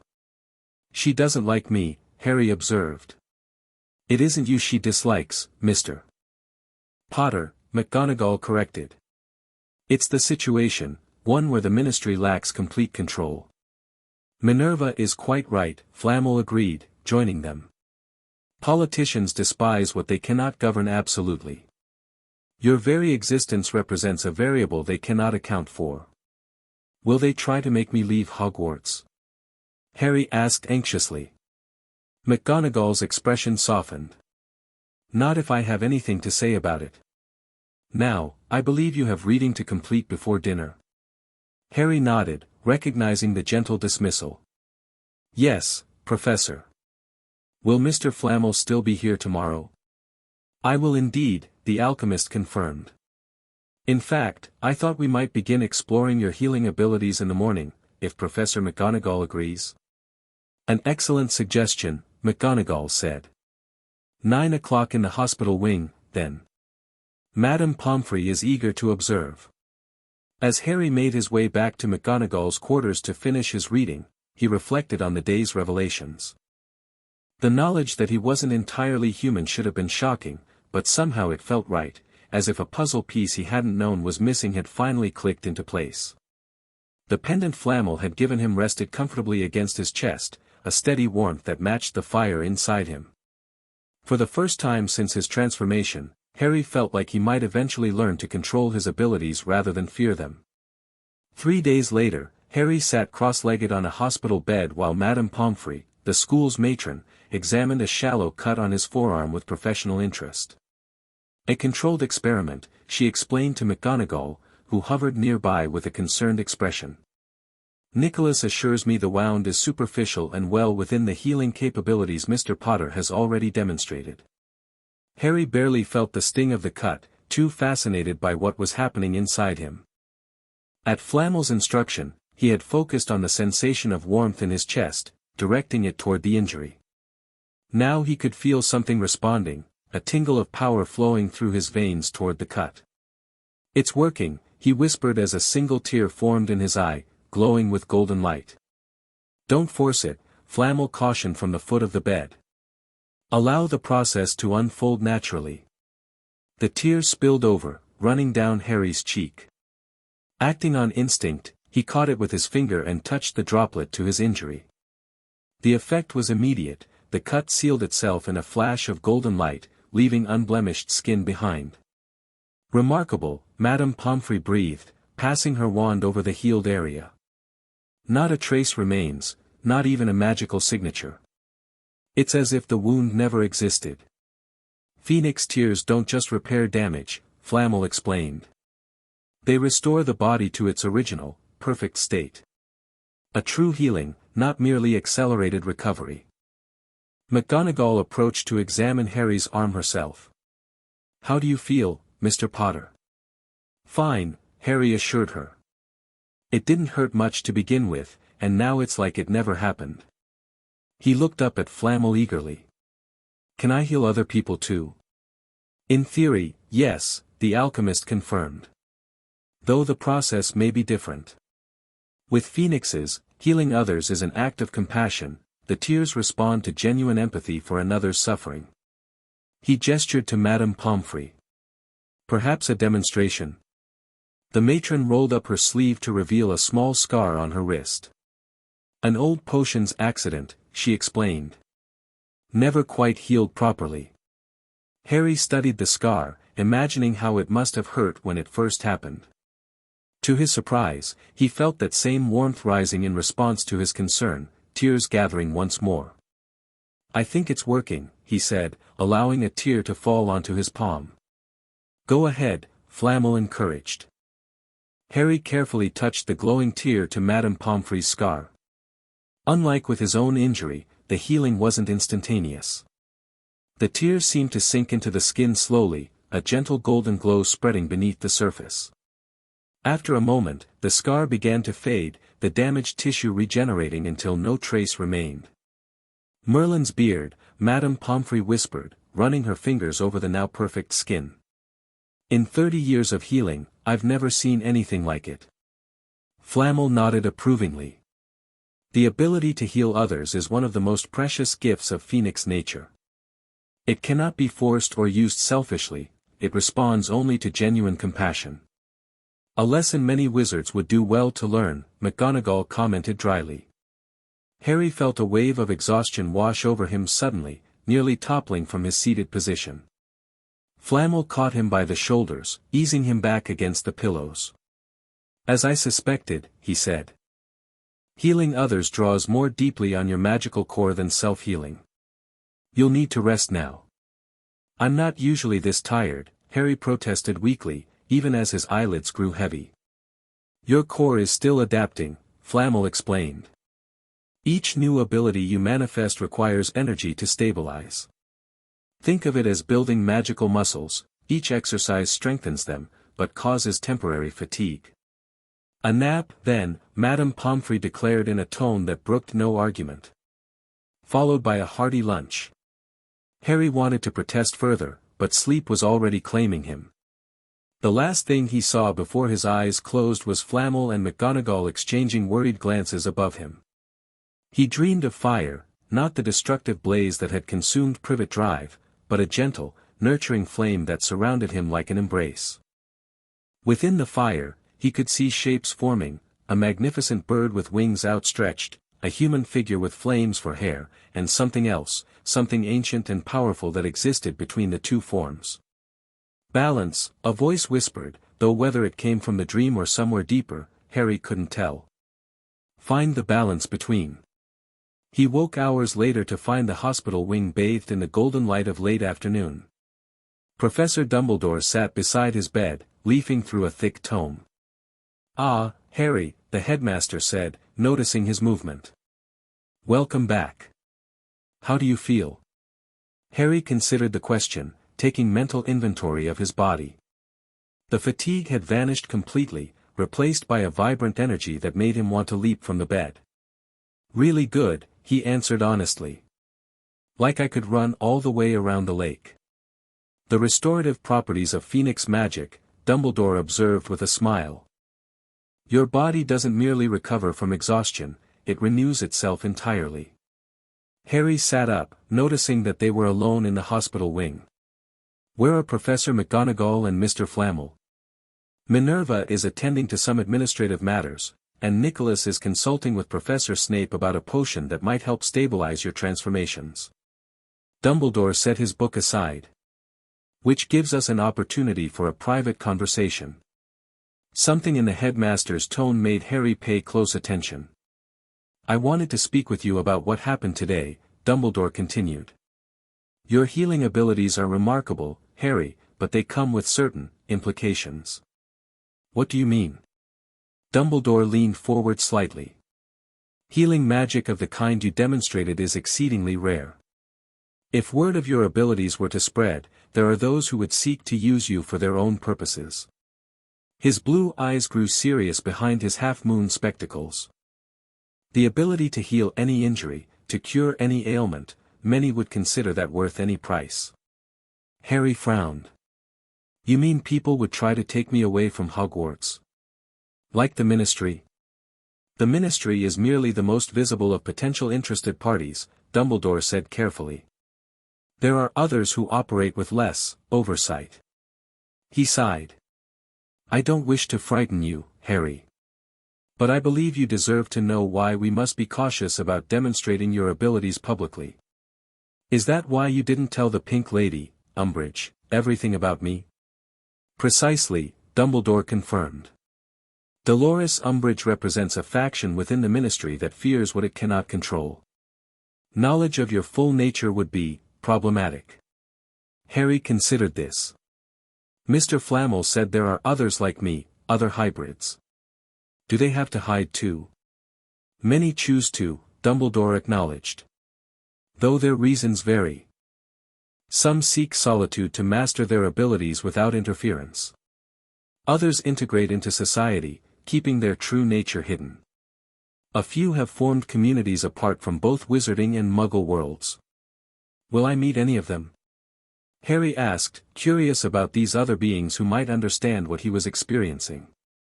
"In time, perhaps," Dumbledore said. "Nicholas has connections in certain circles.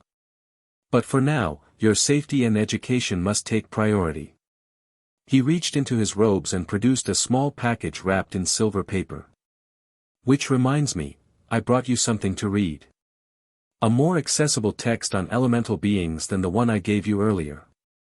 Harry accepted the package eagerly, unwrapping it to reveal a slim book with illustrations that moved on the cover, showing a cycle of elemental transformations.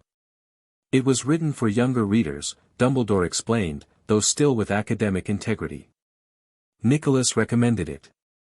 "Thank you," Harry said sincerely. New books had become one of his greatest pleasures since coming to Hogwarts, a stark contrast to the Dursleys' home, where he had never been allowed to read for enjoyment. "Now," Dumbledore said, rising from his chair, "Madame Pomfrey informs me that you're free to leave once you've had something to eat." He gestured to a covered tray on the bedside table. "After which, I believe Professor Flitwick is eager to continue your lessons on magical theory." After Dumbledore had left, Harry ate the substantial meal the house elves had prepared, roast chicken, vegetables, and treacle tart for dessert. His appetite had grown significantly since coming to Hogwarts, particularly after magical exertion. As he made his way to Flitwick's classroom, Harry reflected on Dumbledore's warning. The idea that people might want to use him for his abilities was unsettling but not entirely surprising. Even at 5, Harry had learned that adults often wanted things from children without considering what the children themselves needed. At least at Hogwarts, with McGonagall's firm protection and Dumbledore's guidance, he felt secure for the first time in his life. The castle itself seemed to welcome him, its ancient magic resonating with the fire inside him in ways he couldn't quite explain. A week after Harry's first healing demonstration, he woke in the middle of the night feeling strangely uncomfortable. His skin felt too tight, his bones achy, and the ever-present warmth in his chest had intensified to an almost painful degree. Something was happening, something new and frightening. He slipped out of bed and padded to McGonagall's door, hesitating before knocking softly. She answered almost immediately, as if she hadn't been asleep at all, wrapped in a tartan dressing gown. "Mr. Potter?" she questioned, her expression shifting from annoyance to concern as she took in his appearance. "What's wrong?" "I don't feel right," Harry said, his voice strained. "Something's happening." McGonagall knelt to examine him more closely, her eyes widening as she noticed the faint golden glow beginning to emanate from his skin. "We need to get you to Dumbledore," she said decisively, taking his hand. Immediately. They hurried through the darkened corridors, McGonagall's wand lighting their way. The discomfort increased with each step, until Harry felt as though his very bones were trying to reshape themselves. "It hurts," he gasped as they reached the gargoyle guarding Dumbledore's office. "Phoenix fire," McGonagall told the gargoyle, which leapt aside instantly. "It will be all right, Mr. Potter. Hold on just a bit longer." To Harry's surprise, Dumbledore wasn't alone in his office despite the late hour. Both he and Flamel were bent over a large stone basin emitting a silvery light, deep in conversation that ceased abruptly when McGonagall ushered Harry in. "It's happening," she announced without preamble. "His first burning." Flamel moved swiftly to Harry's side, laying a hand on his forehead. "Earlier than I expected, but the signs are unmistakable." "How do you feel, young one?" "Like I'm going to explode," Harry admitted, his voice trembling. The glow beneath his skin had intensified, golden light shining from his eyes and fingertips. "Am I dying?" "No, Harry," Dumbledore assured him, conjuring a circle of what appeared to be fireproof tiles in the center of his office. "You are renewing. This is the Phoenix cycle expressing itself through your human form. We've prepared for this," Flamel added, leading Harry to the center of the circle. "I need you to trust us now. Don't fight what's happening, let the fire flow through you naturally." "Will it hurt?" Harry asked, trembling as the heat built to nearly unbearable levels. "The transformation itself won't hurt," Flamel promised. "But resisting it might. Try to relax and embrace the process."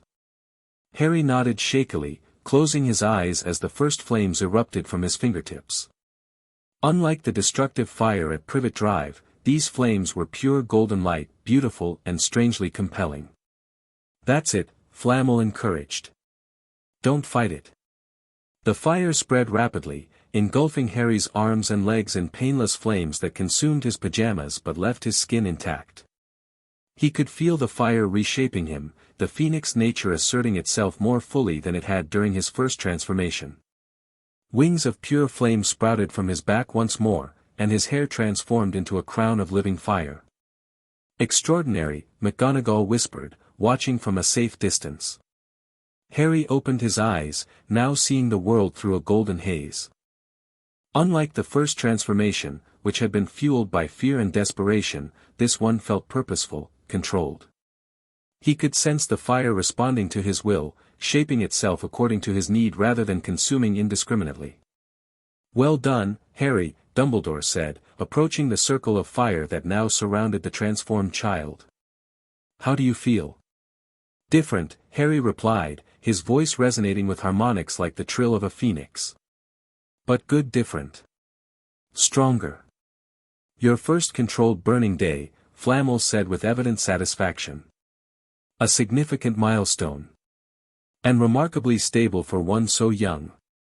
Harry flexed his fiery wings experimentally, finding them more substantial than before. Will I stay like this now? For a time, Flamel explained. Each cycle will last longer as your control improves. Eventually, you'll be able to shift between forms at will, though the burning days will still occur naturally. In the meantime, Dumbledore added, we should take advantage of your transformed state to conduct some measurements. With your permission, of course. Harry nodded, curious about his changed body. The next hour was spent in a series of fascinating tests as Flamel and Dumbledore documented the properties of his phoenix form. They measured the temperature of his flames, hot enough to melt silver but not gold, tested his resistance to various spells, most bounced off harmlessly, though some penetrated his fiery aura, and even collected a vial of his tears for analysis. McGonagall, after ensuring Harry was in no danger, excused herself to return to bed, though not before transfiguring a set of fireproof robes for him to wear once the transformation ended. The shift back will likely occur while you sleep, Flamel told Harry as the tests concluded. Your magical core will eventually exhaust itself maintaining this form, especially at your age. But I don't feel tired, Harry protested. Indeed, he felt more energetic than ever, as if he could fly around the castle for hours without rest. A phoenix characteristic, Dumbledore explained with a smile. Time works differently for them, days can pass in what feels like moments during certain phases of their cycle. Despite his protests, a nest of sorts was prepared for Harry in a corner of Dumbledore's office, a pile of soft, fireproof blankets arranged in a circular depression that felt strangely comfortable to his transformed body. He curled up within it, the fiery wings folding naturally against his back. Rest, young phoenix, Flamel said softly. Your body knows what it needs, even if your mind resists. To Harry's surprise, sleep claimed him almost immediately, the flames of his transformed body dimming to a gentle glow as consciousness faded. He dreamed again of the space between forms, the liminal realm where human and phoenix met. This time, the dream was more vivid, more structured. He stood in a vast chamber of polished stone, pillars of fire rising to a ceiling lost in darkness. At the center of the chamber, a pool of what appeared to be liquid gold reflected his transformed image. Welcome, young one, came a voice from all around him. You have taken your first true steps on the path. Who's there? Harry called, turning to find the source of the voice. A figure emerged from between the pillars, tall and slender, with skin like burnished copper and eyes of pure golden flame. It wasn't human, though it walked on two legs and had a face of sorts. Its features seemed to shift and flow like the fire it resembled. I am what you might call an ancestor, the being said, its voice resonating with the same harmonics as Harry's transformed speech. Though not in the human sense. You're a primordial phoenix, Harry realized. Like the ones Mr. Flamel told me about. The being inclined its head, an oddly formal gesture. That is one name for my kind, yes. We have existed since the first fires burned in this world, taking many forms throughout the ages. Are you real? Harry asked hesitantly. Or am I just dreaming? Both, in a sense, the being replied. This place exists between consciousness and magic, accessible only during the burning cycle. Few of your kind have ever reached it. My kind? Harry repeated. You mean humans? I mean hybrids, those who carry our essence in human form. The being approached the pool, gesturing for Harry to join it. Look. Harry moved to the edge of the pool, gazing down at his reflection. To his surprise, the image shifted, showing him not as he was now but as he might become, older, taller, his phoenix features more integrated with his human form, less wildly fiery and more deliberately shaped. This is your potential, the being explained.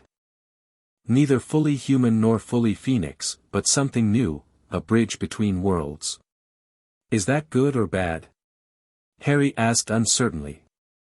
It simply is, the being replied. Potential can be shaped toward creation or destruction, healing or harm. The choice will be yours. It regarded him with those flame-filled eyes. But know this, you are not alone in your nature. Others watch your development with great interest. The other hybrids Mr. Flamel mentioned. Some of them, yes. But also the Council. Council?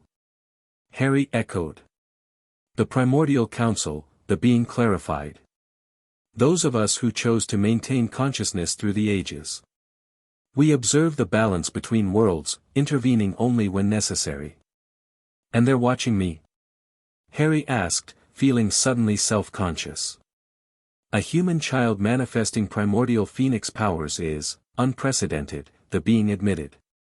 It has caused quite a stir. Some believe you represent a threat to the separation between realms. Others see opportunity. I don't want to be a threat, Harry said earnestly. I just want to understand what I am. The being's expression softened, the flames of its face arranging into something almost like a smile. That is why I have come to you now, young one. To help you understand before others seek to shape your path according to their own designs. The dream vision continued as the being, who eventually identified itself as Helios, explained more about the nature of primordial beings and their relationship to the magical world. Much of it was beyond Harry's comprehension, but the core message was clear. His transformation represented something rare and potentially significant to forces beyond the human wizarding world.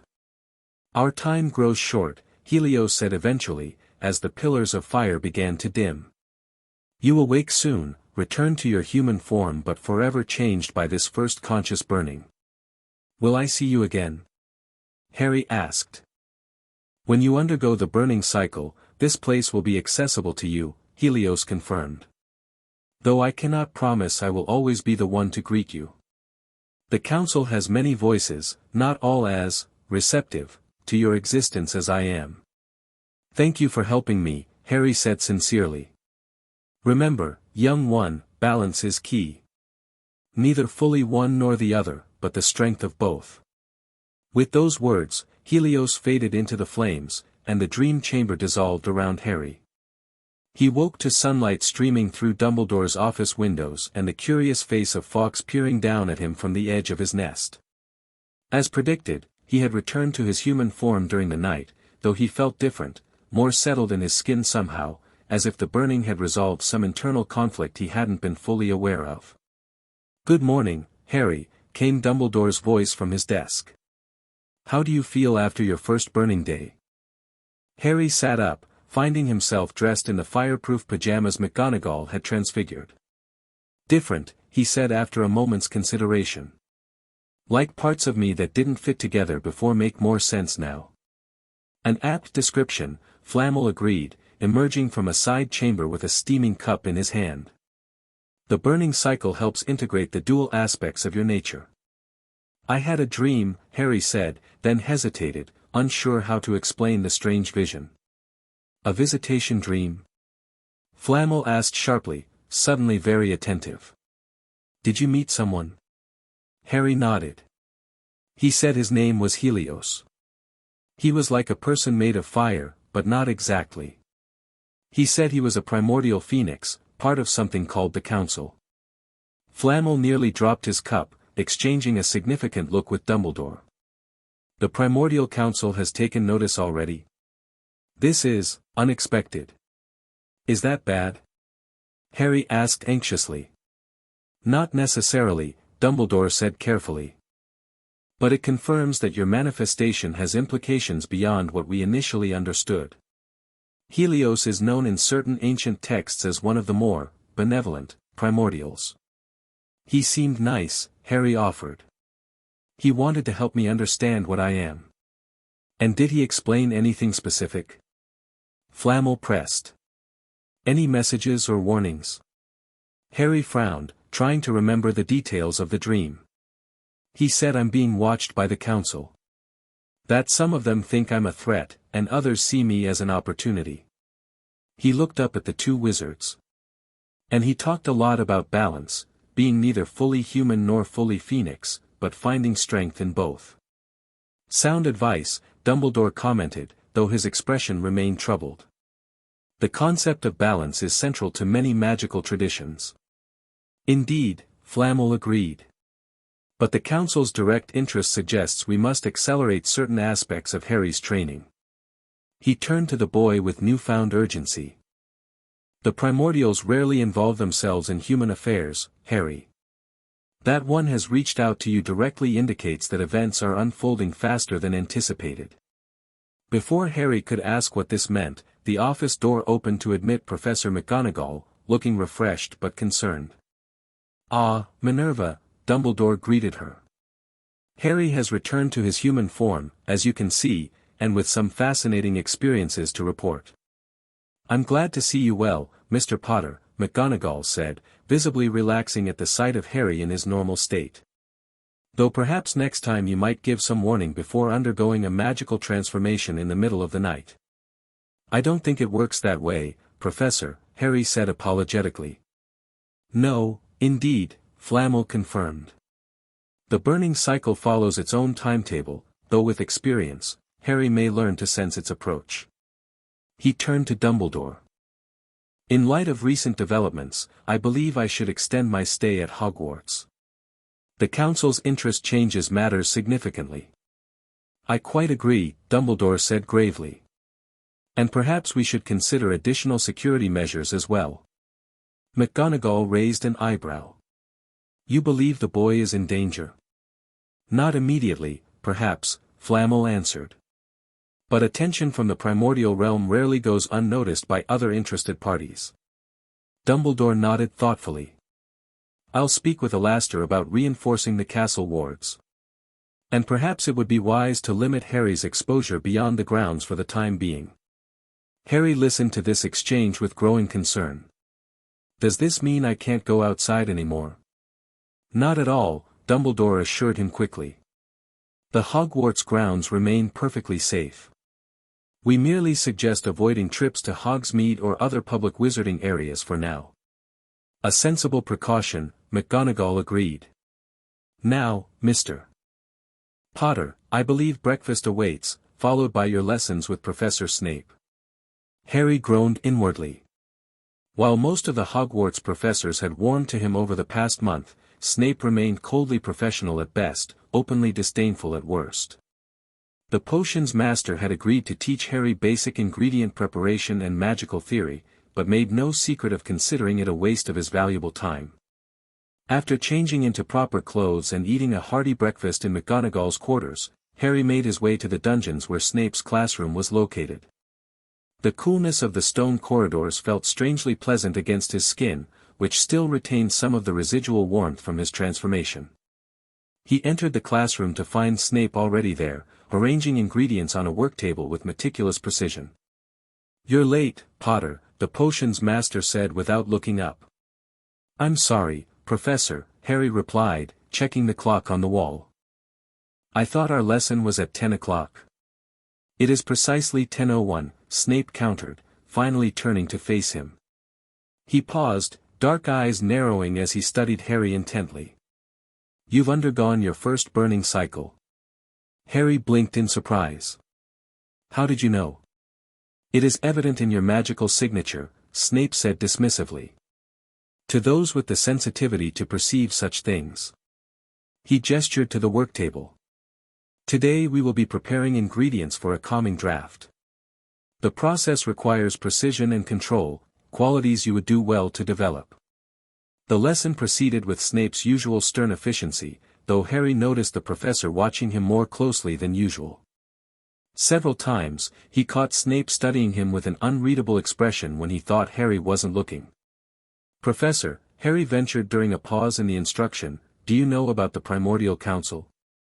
Snape's hand stilled momentarily over the cauldron he was preparing. "Where did you hear that term?" "In a dream last night," Harry answered honestly. "During my burning cycle." "I see."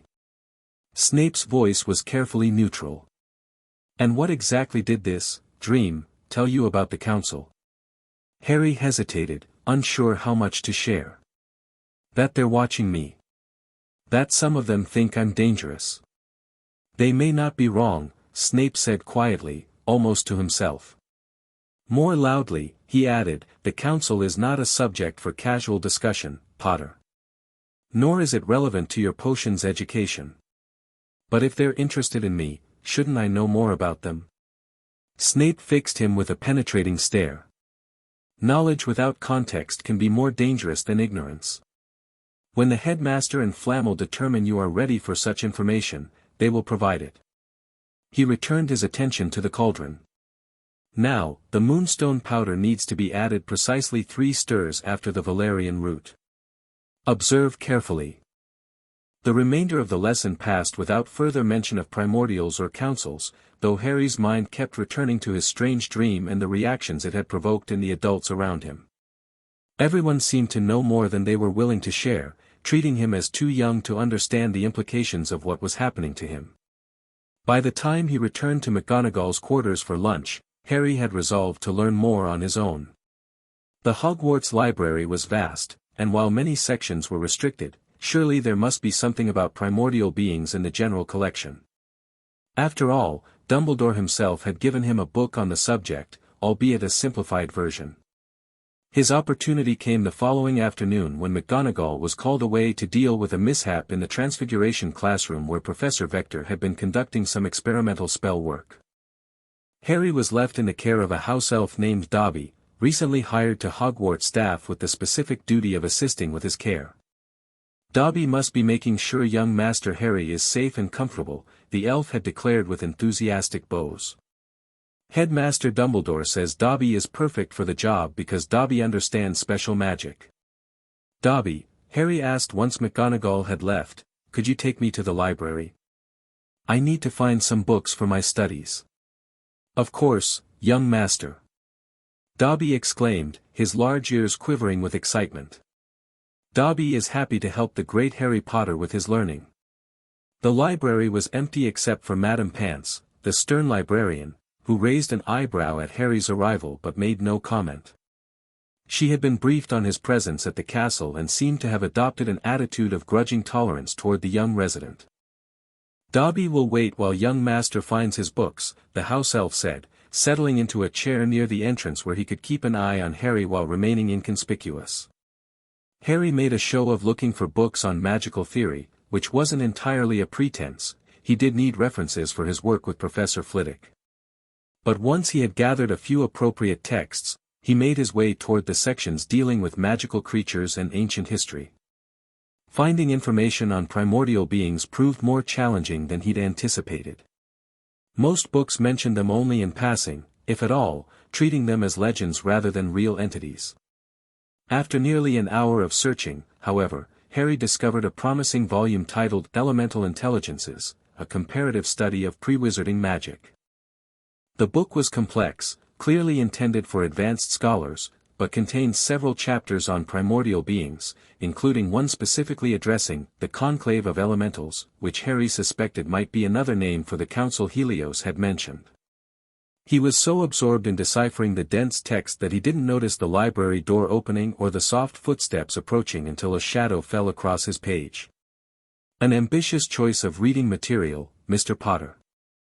Harry looked up with a start to find Nicholas Flamel regarding him with a raised eyebrow. "I was curious," Harry admitted, seeing no point in denying his interest. "Everyone keeps talking about primordials and the council, but no one will explain properly." Flamel sighed, settling into the chair across from him. "Not because we wish to keep you ignorant, Harry, but because much of this information is difficult to convey accurately, particularly to one so young." He glanced at the open book. "Though I see you're making a valiant attempt to educate yourself." "I understand more than people think," Harry said, unable to keep a note of frustration from his voice. "Just because I'm 5 doesn't mean I can't learn." "A fair point," Flamel acknowledged. "Perhaps we have been overly cautious." He studied Harry for a moment, then appeared to come to a decision. "Very well. If you truly wish to understand the Primordial Council, I can explain their basic nature and function, though I warn you, even adult wizards find these concepts challenging." Harry closed the book, giving Flamel his full attention. "I want to know." "In the beginning," Flamel said, his voice taking on the cadence of a storyteller, before wizards or muggles, before the divisions of magic as we now understand them, there existed beings of pure elemental energy, primordials, as we now call them. Fire, water, earth, air, and other, more abstract forces, all had conscious embodiments. Like Helios, Harry interjected. Yes, though Helios is one of the few who has maintained a consistent identity through the ages. Most primordials exist in states of consciousness quite different from our own. Flamel traced a pattern on the table with his finger, leaving a brief shimmer of golden light. As the world evolved and physical forms became dominant, most primordials retreated from direct interaction with the material realm. But a small number formed what we now call the Council, representatives who maintain awareness of physical affairs when necessary. And they're interested in me because I'm part Phoenix? Harry guessed. Partly, Flamel confirmed. But more specifically because you represent a breach in the traditional boundaries between primordial and human magic. True hybridization was thought impossible. At most, human wizards might channel elemental forces temporarily, but never embody them as you do. Is that why some of them think I'm dangerous? Flamel nodded solemnly. Boundaries between magical realms exist for good reason, Harry. The raw power of primordial magic is not meant to flow unchecked through the physical world. Your very existence raises questions about those boundaries, and what other crossings might become possible. Harry frowned, digesting this information. But I didn't ask to be this way. No one suggests you did, Flamel assured him. But intention and consequence are separate matters. A dam may break without malice, yet the flood still destroys what lies in its path. So they think I'm like a broken dam? Some might view you that way, Flamel admitted.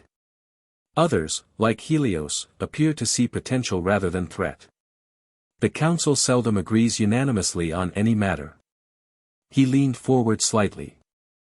What's important for you to understand is that these beings operate on timescales and with priorities very different from humans. Their interest in you may not manifest in ways you, or we, would anticipate. Harry considered this, finding it both fascinating and unsettling. What do they want from me? That, Flamel said, is the question we are all asking. Traditionally, the Council observes but rarely intervenes directly in human affairs. Helios's appearance in your dream suggests a departure from that pattern, which is itself significant. Before their conversation could continue, Dobby appeared beside the table, ears drooping apologetically. Dobby is very sorry to interrupt, but Professor McGonagall is looking for young master. She is most insistent. I expect she's discovered your unsupervised research expedition, Flamel observed with a small smile. We should return to her quarters before she sets the castle portrait searching for you. As they gathered Harry's books, Flamel placed a hand on his shoulder. I appreciate your thirst for knowledge, Harry. It speaks well of you. Perhaps we've been too protective in limiting information. He retrieved a small silver key from his pocket and pressed it into Harry's palm. This will open a cabinet in my guest quarters, the third room in the east corridor. Inside you'll find a journal I've been keeping about primordial manifestations. It's more accessible than most academic texts on the subject, as I wrote it for my own reference. Harry closed his fingers around the key, surprised and grateful for the trust this represented. Thank you, Mr. Flamel. Knowledge is power, Flamel reminded him, echoing his words from their first meeting. But remember that power must be wielded judiciously. Some things, once learned, cannot be unlearned. With that cryptic warning, he escorted Harry back to McGonagall's quarters, where the professor was indeed waiting with a stern expression and tapping foot. There you are, Mr. Potter, she said sharply. I believe we had an agreement about informing me of your whereabouts at all times. I'm sorry, Professor, Harry said contritely. I wanted to find some books, and Dobby was with me the whole time. McGonagall's expression softened marginally. While I appreciate your academic initiative, the rules exist for your safety. Particularly now. Have I missed something? Flamel inquired, noting her emphasis. McGonagall glanced at Harry, then apparently decided he should hear whatever news she had. Albus received an owl from the Ministry this morning. It seems Lucius Malfoy has formally petitioned for guardianship of Mr. Potter, citing concerns about his unsuitable living arrangements at Hogwarts. Flamel's expression darkened. Predictable, if unfortunate timing. What does that mean? Harry asked anxiously. Will I have to go live with the Malfoys? Absolutely not, McGonagall stated firmly. The petition has no legal standing given our existing arrangement with the minister. Nevertheless, it represents a concerning development. Lucius seldom acts without calculation, Flamel agreed. His sudden interest suggests he may know more about Harry's nature than we would wish. But how could he? McGonagall questioned. The full details of Mr. Potter's transformation have been closely guarded. There are always whispers, Flamel said grimly. And Lucius has connections in corners of the wizarding world that even the Ministry doesn't reach. Harry listened to this exchange with growing unease. Is he one of the Death Eaters you mentioned before? The ones who followed Voldemort? McGonagall winced at the name but nodded. He claimed to have been under the Imperious Curse, a spell that controls the victim's actions. Few believed him, but his wealth and influence protected him from consequences. And now he wants me, Harry said, feeling the heat of his phoenix fire stirring in response to his anxiety. Why? That, Flamel said, is the question we must answer. Lucius's interest could be as simple as gaining influence over the boy who lived, or as complex as knowledge of your primordial nature. Either way, McGonagall added, it underscores the need for increased vigilance. Which means, she fixed Harry with a stern look, no more unauthorized expeditions, even with Dobby's supervision. Yes, Professor, Harry agreed, though his mind was already racing with all he had learned, and all that remained mysterious about his situation. The following week brought increased security measures to Hogwarts.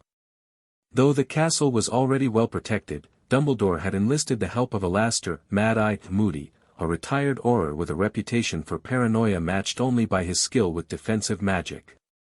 Harry's first meeting with Moody had been startling, to say the least. The grizzled ex-Auror had a face mapped with scars, a wooden leg, and most disconcerting of all, a vivid blue magical eye that moved independently of his normal one, seeing through walls, doors, and apparently, magical disguises. So you're the Phoenix boy, Moody had growled during their introduction in Dumbledore's office. His magical eye had swiveled wildly, examining Harry from all angles.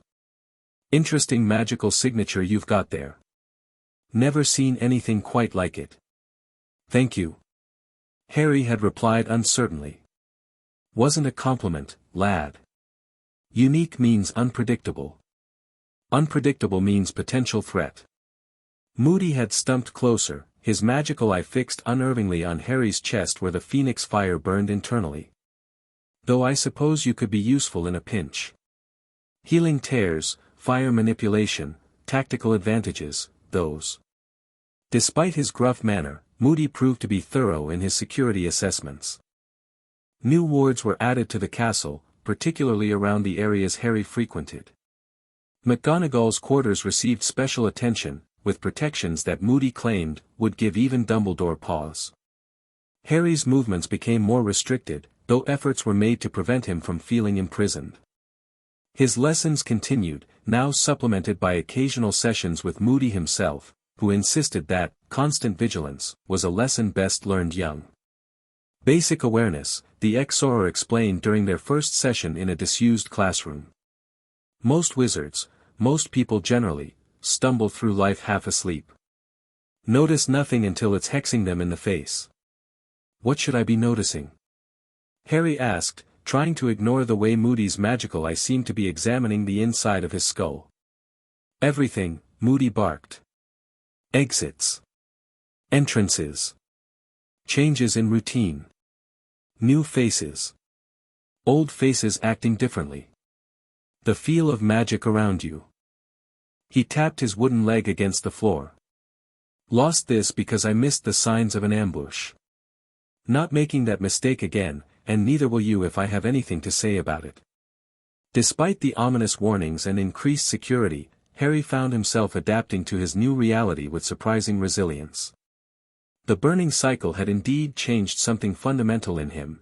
The phoenix fire felt more integrated now, less like an alien presence and more like a natural part of himself. He continued studying Flamel's journal in private moments, finding it filled with fascinating observations about primordial magic and its rare manifestations in the physical world.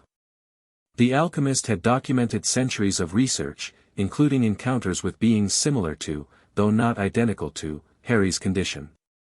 One entry in particular caught his attention. April 1743, encountered are, again near the volcanic regions of Sicily. His control over fire manifestation has improved remarkably since our last meeting in 1692. The human form remains dominant, with phoenix characteristics emerging only during moments of heightened emotion or deliberate transformation. Most intriguing is his apparent immunity to aging, physically unchanged despite the passage of 50 years. When questioned, he attributed this to regular burning cycles, approximately once every 7 years, which he claims, renew not just the body but the very essence of being. The implications of this entry kept Harry awake long after he should have been sleeping. Could he too remain untouched by time? Would he still be a child when his Hogwarts peers eventually arrived at age 11? Or would he age normally between burning cycles, only to be renewed to the same point rather than regressing? Such questions occupied his mind during a particularly tedious history lesson with Professor Binns, the ghost professor whose monotonous voice could induce sleep in even the most attentive student. Harry had nearly dozed off when a sudden, sharp sensation jerked him to alertness, a prickling awareness that something was wrong. He sat up straight, looking around the empty classroom where only he and the oblivious ghost professor were present. Nothing seemed immediately amiss, yet the feeling persisted, a pressure against his senses that felt both magical and threatening. "Professor," he interrupted, something he'd never done before during Binns' droning lectures. "I think something's happening." Binns paused mid-sentence, blinking owlishly at Harry as if just remembering his presence. "What was that, Mr. Potter?" "Something feels wrong," Harry tried to explain. "Something magical." The ghost professor looked perplexed. "I don't sense anything unusual, young man." "Perhaps you're simply—" Whatever Binns was about to suggest was interrupted by a reverberating boom that shook the entire castle. The ghostly professor looked startled for perhaps the first time in his posthumous teaching career. "Good gracious," he exclaimed. That sounded like, a second boom, louder than the first, cut him off. The classroom door burst open to reveal Professor McGonagall, her wand drawn and expression fierce. "Mr. Potter, come with me immediately," she commanded. "The castle is under attack." Harry jumped from his seat, heart pounding. "What's happening?" "No time to explain," McGonagall said, ushering him into the corridor. "We need to get you to the secure room Alastair prepared." They hurried through the castle, McGonagall keeping Harry close as they navigated corridors now filled with swirling magical alarms. Through windows, Harry caught glimpses of the grounds where flashes of spelllight indicated a battle in progress. "Who's attacking?" he asked as they descended a staircase. "Unclear," McGonagall replied tersely. "But the timing suggests it's related to you." They had just reached the 3rd floor when a section of wall ahead of them exploded inward, showering the corridor with stone fragments. McGonagall pushed Harry behind her, her wand moving in complex patterns as she shielded them both from the debris. Through the newly created hole stepped a figure that made Harry's blood run cold, a tall, cloaked form with a bone-white mask covering its face. "Death Eater," McGonagall hissed, her wand already flashing with defensive spells. The masked figure deflected her initial attacks with surprising ease, returning fire with jets of purple light that made the stones sizzle where they struck near Harry's feet. More concerning were the second and third masked figures now entering through the breach, spreading out to flank McGonagall. "Run, Potter!" she ordered, engaging all 3 attackers simultaneously in a display of magical skill that would have been impressive under less terrifying circumstances. Harry hesitated, unwilling to leave her outnumbered. The phoenix fire within him surged in response to the danger, flames beginning to lick at his fingertips. "Go!" McGonagall shouted again as a cutting spell grazed her shoulder, tearing her robes and drawing blood. The sight of McGonagall's injury triggered something primal in Harry. The transformation came faster this time, more controlled despite his fear. Within seconds, fire engulfed his body, wings of flame erupting from his back as his hair became a crown of living fire. The Death Eaters faltered momentarily at the sight, their attack patterns disrupting as they reassessed the situation. Harry used their hesitation to his advantage, instinctively projecting a wave of fire that forced them back toward the breach in the wall. "Potter!" McGonagall gasped, clearly shocked by his transformation despite having witnessed it before. "You need to, help you," Harry finished, his voice resonating with Phoenix harmonics. "I can fight too." As if to prove his point, he sent another surge of flame toward the attackers, this one more focused, driving one of the Death Eaters back through the hole in the wall with a scream of pain as his robes caught fire. The remaining two redoubled their efforts, now focusing their attacks on Harry rather than McGonagall. Spells that would have incapacitated or killed a normal child seemed to dissolve against his fiery aura, though the impact still pushed him backward with each hit. McGonagall, recovering from her surprise, used their diverted attention to strike back with deadly precision. A barrage of transfigured daggers found their mark in one Death Eater's leg, sending him crashing to the floor with a howl of agony. The final attacker, apparently recognizing the turning tide, made a desperate lunge toward Harry. "The Master wants the boy," he shouted to his fallen comrade. "Alive if possible, but dead if necessary." Harry reacted instinctively, wings flaring as he projected the hottest flame he could muster directly into the Death Eater's path. The masked figure screamed as the magical fire engulfed him, his protective spells failing against the primordial heat of Phoenix flame. When the fire receded seconds later, the Death Eater lay unconscious, his mask partially melted to his face, his breathing shallow but present. "Mr. Potter," McGonagall said, her voice steady despite the battle they just survived, "while I appreciate your assistance, that was extraordinarily dangerous." Harry turned to her, the flames of his transformation already beginning to recede as the immediate threat passed. "You were hurt," he said simply. "I couldn't just run away." Before McGonagall could respond, more footsteps approached rapidly from the adjoining corridor. She pushed Harry behind her once more, wand raised, only to lower it with visible relief as Dumbledore rounded the corner, followed closely by Moody and Flammel. "Minerva," Dumbledore called, taking in the scene with a swift glance. "Are you and Harry all right?" "We are, thanks to Mr. Potter's unexpected intervention," she replied, gesturing to Harry who had now fully reverted to human form, though wisps of smoke still rose from his hair. Moody stumped forward to examine the fallen Death Eaters, his magical eye swiveling in all directions. "3 down here, 4 captured outside," he reported. 2 or 3 might have escaped through the anti-apparition barrier before we could seal it completely. They specifically targeted Harry, McGonagall informed them, healing the cut on her shoulder with a quick spell. One of them mentioned the Master wanting him either alive or dead. Dumbledore's expression grew grave.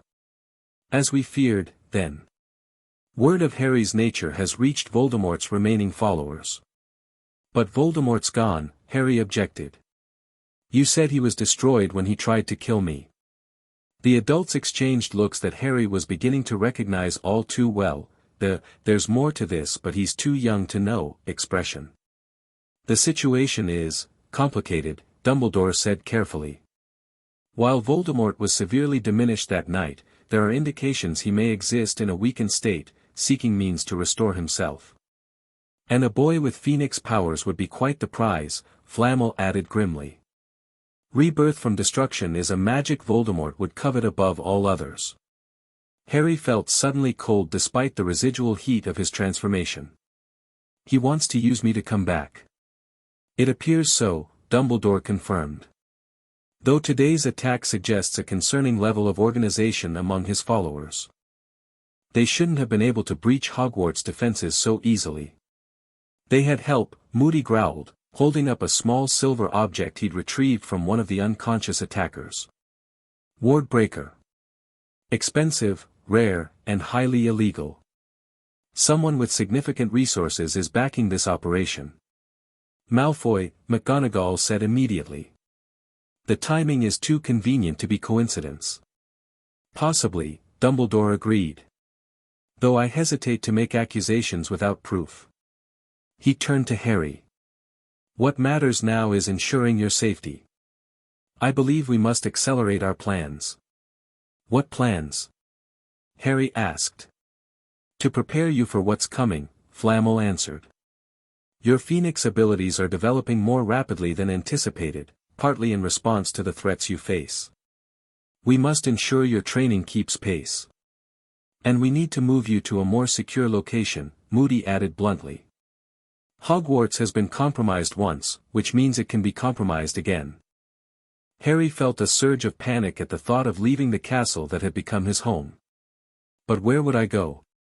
Not back to the Dursleys. Certainly not, McGonagall assured him firmly. Never again, Mr. Potter. I have a property, Flamel offered after a moment's consideration. Unplottable, under Fidelius, with additional protections of my own design. Few even know of its existence. Dumbledore nodded thoughtfully. A possibility worth considering, though it would mean separating Harry from his established routine and support here. I don't want to leave, Harry said, looking at McGonagall. In the month he had lived under her care, he had grown attached to the stern but kind professor who treated him with a consistency and respect he had never known at the Dursleys. And we don't want to send you away, McGonagall assured him, placing a hand on his shoulder. But your safety must take priority, Mr. Potter. Perhaps a compromise, Dumbledore suggested. Harry remains at Hogwarts under increased security for now, while we prepare the alternative location as a contingency. Minerva could accompany him if relocation becomes necessary. This suggestion seemed to satisfy everyone, at least temporarily.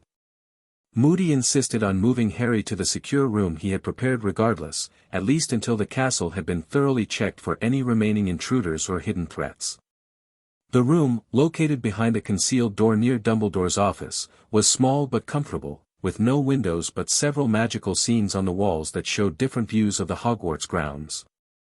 It contained a bed, a desk, and a small bathroom, along with bookshelves stocked with both educational and recreational reading. Welcome to your panic room, Potter, Moody said as he sealed the door behind them. Nothing gets in or out without Dumbledore's or my approval. Even house elves need special permission to pop in.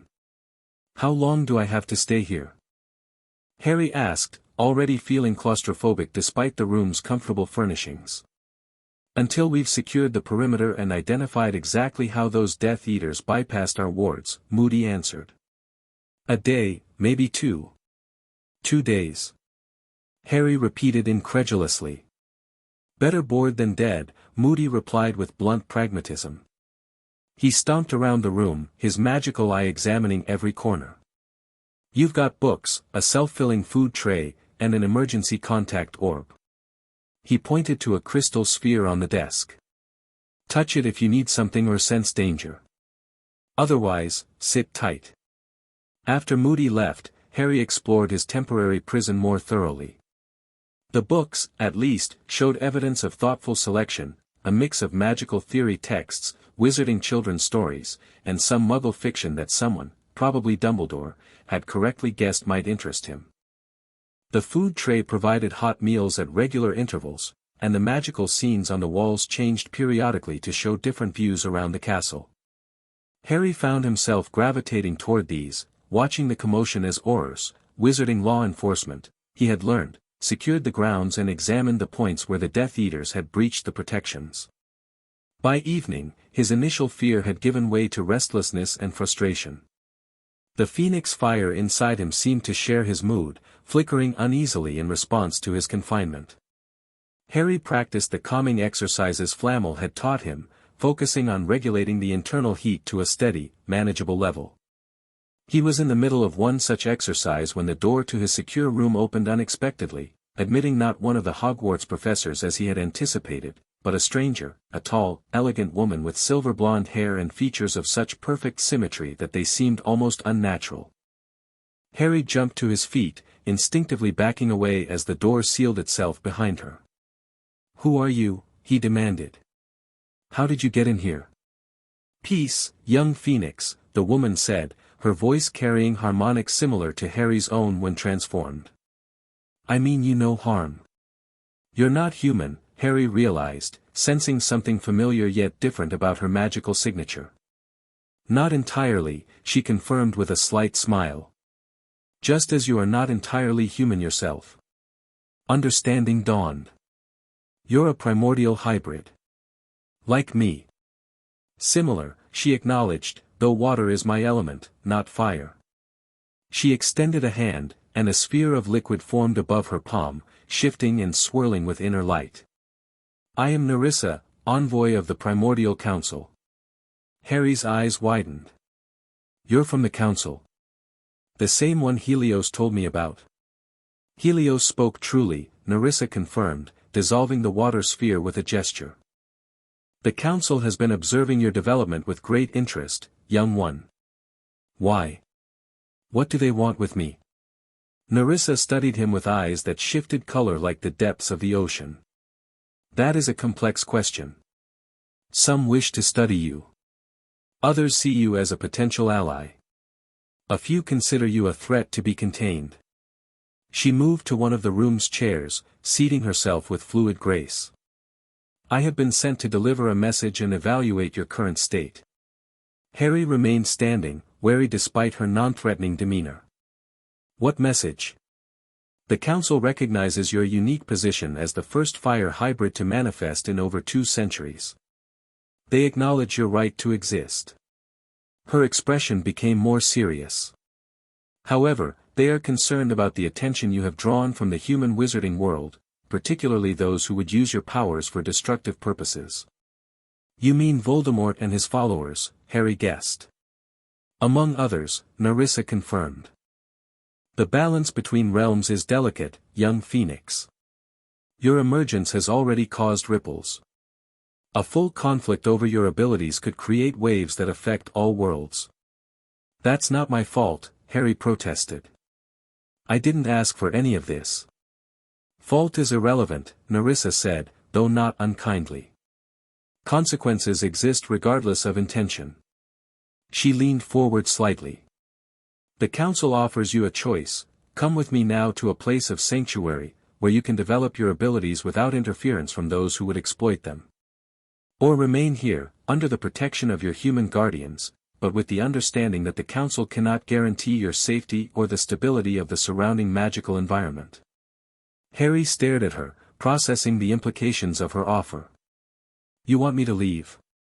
Just like that?" "It would be the safest course," Nerissa insisted. "For you and for others." "But I don't even know you," Harry objected. "Or the Council. Why should I trust you more than Professor Dumbledore or Professor McGonagall?" Nerissa's expression softened slightly. "Because we understand what you are becoming in ways they cannot, despite their best intentions. Your phoenix nature will continue to evolve, presenting challenges that human wizards are ill-equipped to address." "Like what?" "Temporal dissonance, for one," she explained. "Phoenixes experience time differently than humans. As your powers develop, you may find yourself perceiving weeks as days, or moments stretching into hours. Such shifts can be disorienting without proper guidance." Harry thought of the strange time sense he had experienced during his burning cycle, how the night had seemed both endless and instantaneous. Professor Flammel mentioned something like that. "Flammel knows more than most," Nerissa acknowledged. "But even his understanding is limited by his human perspective." Before Harry could respond, the door to the secure room burst open again, this time admitting Dumbledore, Moody, and Flammel. All 3 had wands drawn and expressions of alarm that shifted to confusion at the sight of Nerissa sitting calmly in the chair. "Step away from the boy," Moody growled, his magical eye fixed on Nerissa with obvious suspicion. "An interesting security system you have," Nerissa observed, making no move to comply. It detected my entrance, yet not quickly enough to prevent it.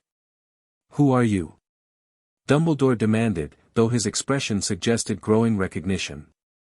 "Or perhaps more accurately, what are you?" "She says she's from the Primordial Council," Harry supplied.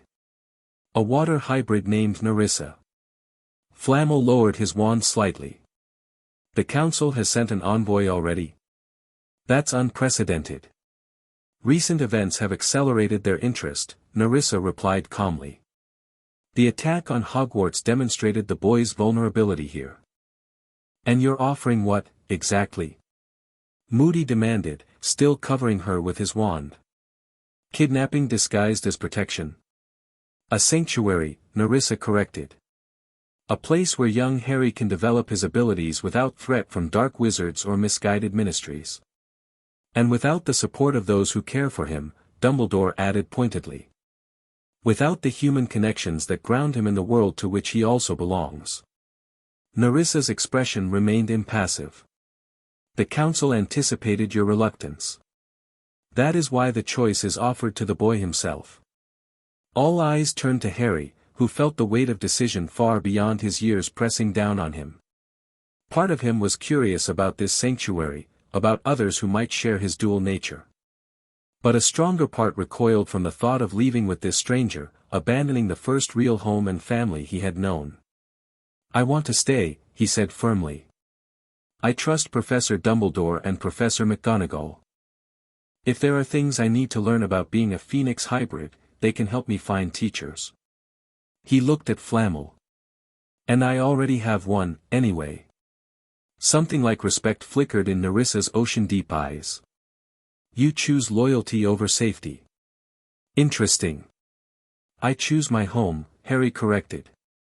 "And the people who have actually helped me, not just watched from a distance." Nerissa rose from the chair with the same fluid grace that had marked her earlier movements. "The Council will be informed of your decision. They may not accept it as final." She turned to Dumbledore. "The boy's importance extends beyond your human conflicts, Headmaster. The Council will continue to monitor his development." "They are welcome to observe," Dumbledore replied diplomatically. "And to offer guidance through appropriate channels. But Harry remains under our protection." "For now," Nerissa agreed. With a gesture that seemed to bend the very air around her, she dissolved into a column of water that evaporated in seconds, leaving no trace of her presence. "Well," Moody said into the stunned silence that followed, "so much for my impenetrable security measures. Primordials operate under different constraints than conventional magic," Flamel explained, though he too looked shaken. "Their direct manifestation can bypass most wizard-created barriers." "Is she gone?" Harry asked. "Really gone, I mean." "For now," Dumbledore confirmed. "Though I suspect we have not seen the last of the Council's interest in you, Harry." "She wanted me to go with her," Harry told them. "To some sanctuary place where there might be others like me." "And you chose to stay," Flamel observed. "Despite the potential benefits such a sanctuary might offer." Harry nodded firmly. "Hogwarts is my home now."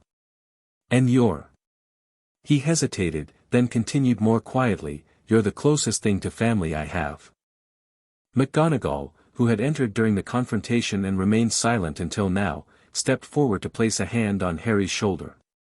"And we intend to remain so, Mr. Potter, Council envoys and Death Eaters notwithstanding." The resolution in her voice reassured Harry more than any magical protection could have. Whatever challenges his unique nature might bring, he wouldn't face them alone. "Nevertheless," Dumbledore said gravely, "today's events, both the Death Eater attack and the Council's intervention, suggest that our current security arrangements are insufficient.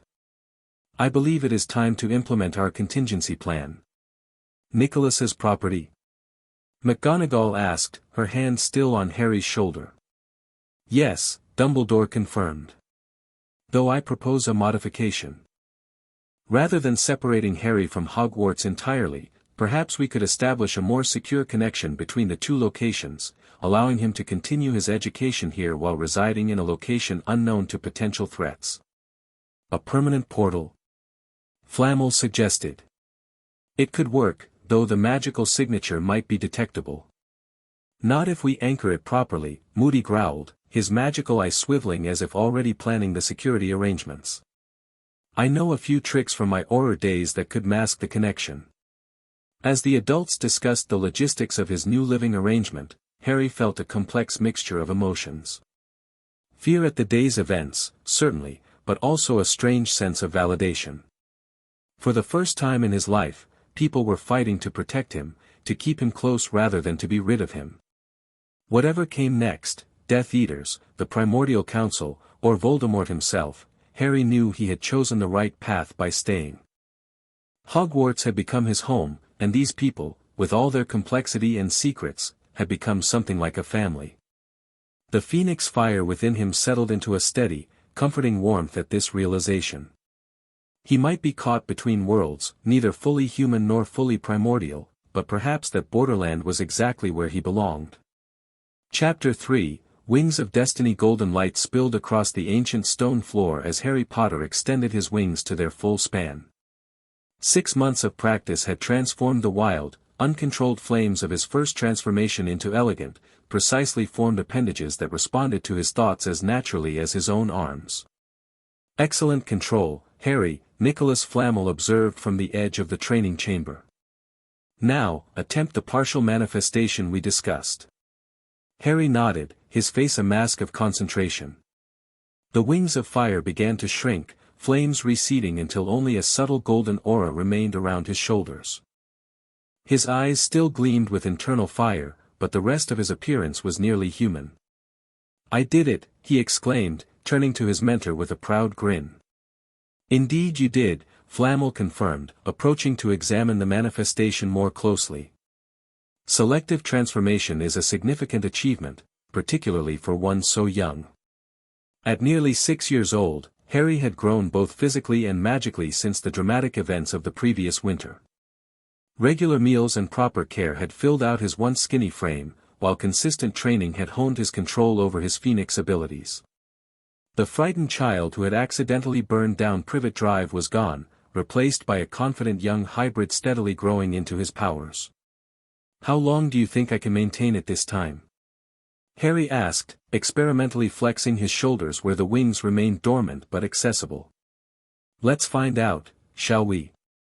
Flamel produced an ornate pocket watch from his robes. Begin the count. Harry closed his eyes, focusing on maintaining the delicate balance between his human and phoenix natures. In full transformation, his phoenix side dominated, bringing heightened senses and instincts but making complex human thinking more difficult. In his normal human form, the phoenix remained a warm presence inside him, accessible but separate.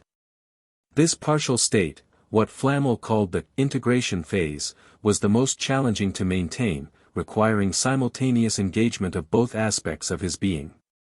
After 7 minutes, sweat beaded on Harry's forehead. At 12 minutes, his hands began to tremble slightly. By 15 minutes, the golden aura flickered noticeably.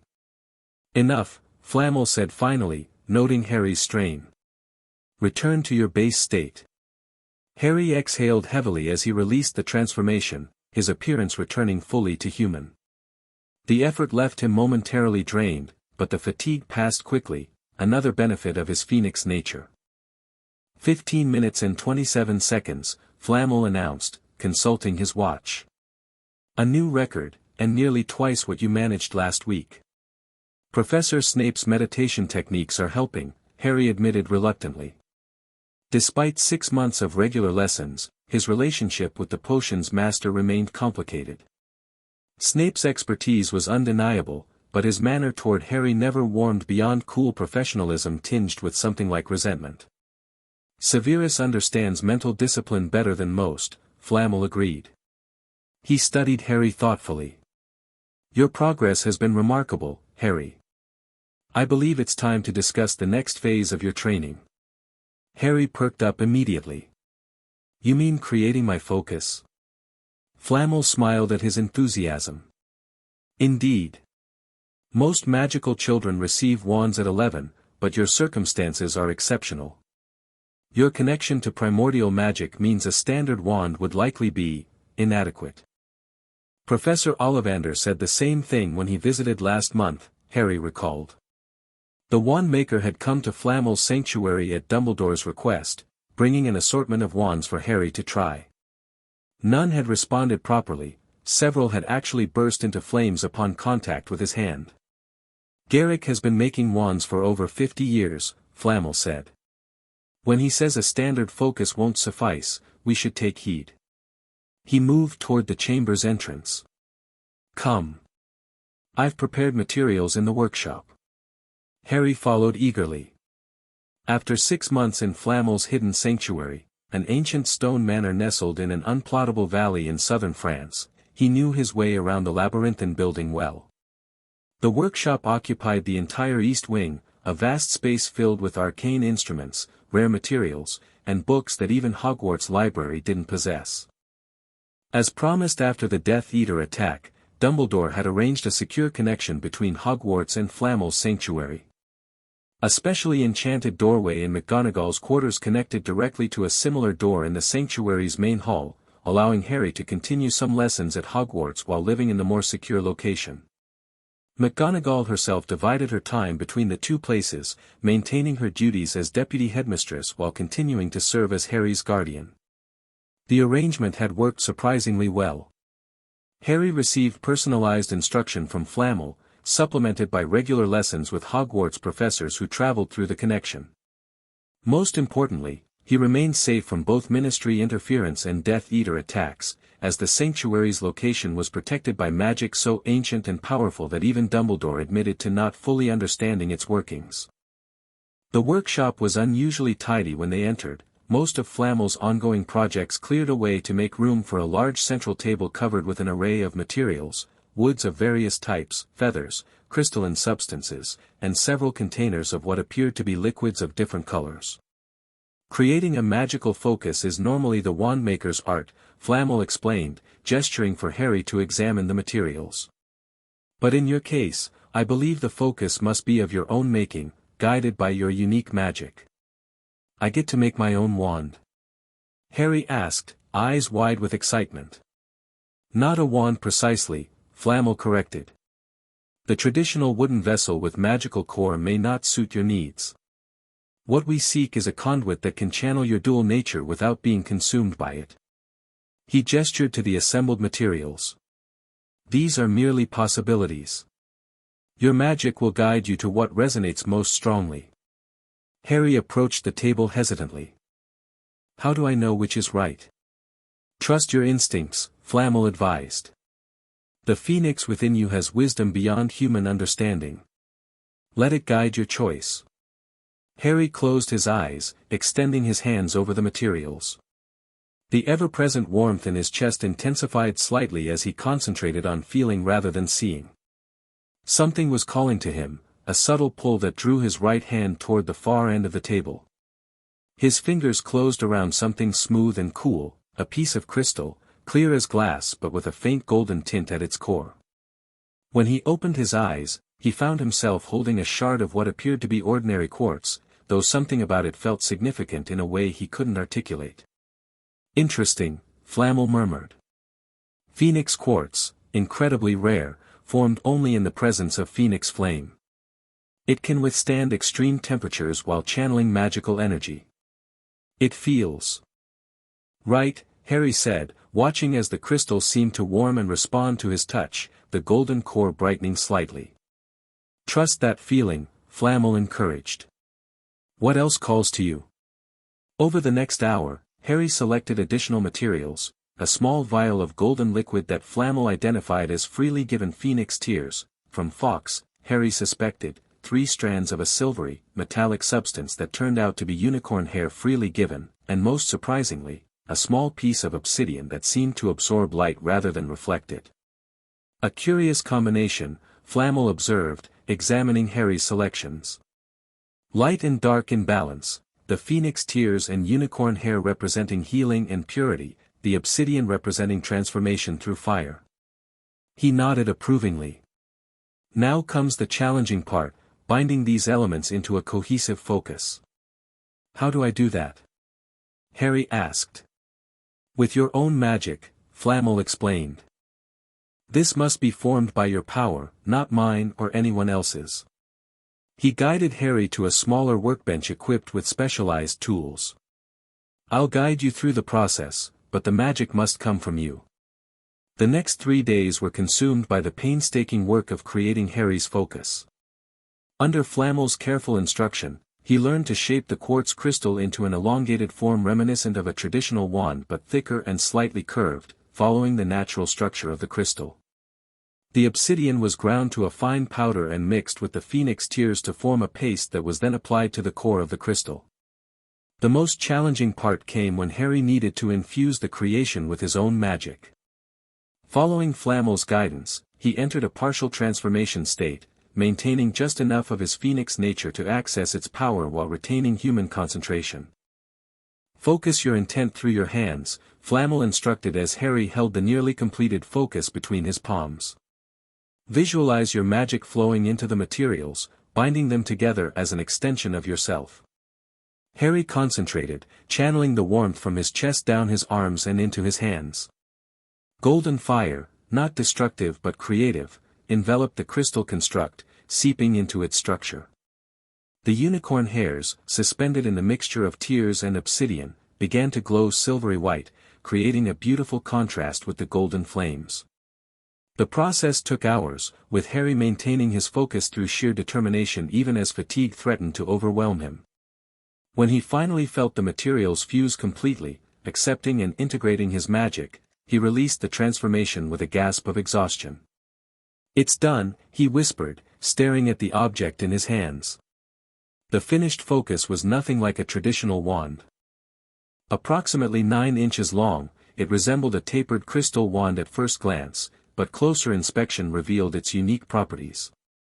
The quartz had become semi-translucent, with the phoenix tears, obsidian, and unicorn hair visible as a swirling golden-silver-black core that seemed to shift and move within the crystal housing. The surface felt warm to Harry's touch, and tiny flame-like patterns had etched themselves into the crystal's surface. Remarkable, Flamel breathed, examining the creation with expert eyes. A true hybrid focus, neither wand nor staff nor orb, but something uniquely suited to your dual nature. He gestured to the workshop. Try it. Harry pointed the crystal focus at a feather lying on a nearby table and concentrated on the levitation charm Professor Flitwick had been teaching him theoretically. Wingardium Leviosa, he intoned clearly. The feather didn't simply rise, it shot toward the ceiling with such force that it embedded itself in the wooden beams above. Harry gaped in surprise. Perhaps a bit too much power, Flamel observed dryly. Adjustment will be necessary. The focus amplifies your natural magic rather than constraining it as a standard wand would. It feels. Harry searched for the right words. Like it's part of me. Not separate at all. As it should be, Flamel confirmed. A true focus is an extension of the wizard's will, not merely a tool. He placed a hand on Harry's shoulder. Rest now. Tomorrow we'll begin learning how to modulate your power through it. Harry nodded, suddenly aware of his bone-deep exhaustion. Creating the focus had drained him more thoroughly than any training session had before. Even his phoenix-enhanced stamina had limits. He made his way to his bedchamber, a comfortable room in the sanctuary's west wing with large windows overlooking the hidden valley. The focus remained clutched in his hand. He found himself reluctant to set it down, as if some part of him feared separation from this new extension of himself. As he drifted toward sleep, the focus still held loosely in his fingers. Harry felt a sense of accomplishment unlike any he had experienced in his young life. This creation was truly his, made by his own hands, infused with his own magic, perfectly attuned to his unique nature. The last thing he saw before sleep claimed him was the gentle golden glow emanating from the crystal's core, pulsing in perfect rhythm with his heartbeat. Again, Snape commanded, his voice cold and uncompromising. Harry gritted his teeth, raising his crystal focus once more. They had been practicing for over an hour, and despite his phoenix-enhanced stamina, fatigue was beginning to set in. The target, a specially enchanted dueling dummy that absorbed magical energy, stood mockingly unaffected by his previous attempts. "Remember, Potter," Snape continued, circling him like a predatory bird, "intent shapes magic more than words or movements. You must will the effect into being." "I'm trying," Harry muttered, frustrated by his lack of progress. After a month of practicing with his new focus, he had mastered basic charms with reasonable control, but offensive magic remained challenging. The focus amplified his power so dramatically that his spells either overwhelmed their targets completely or dissipated ineffectually when he tried to restrain himself. "Trying is insufficient," Snape retorted. "Your unique advantages make control imperative. A standard first-year hex from you could potentially kill if improperly focused."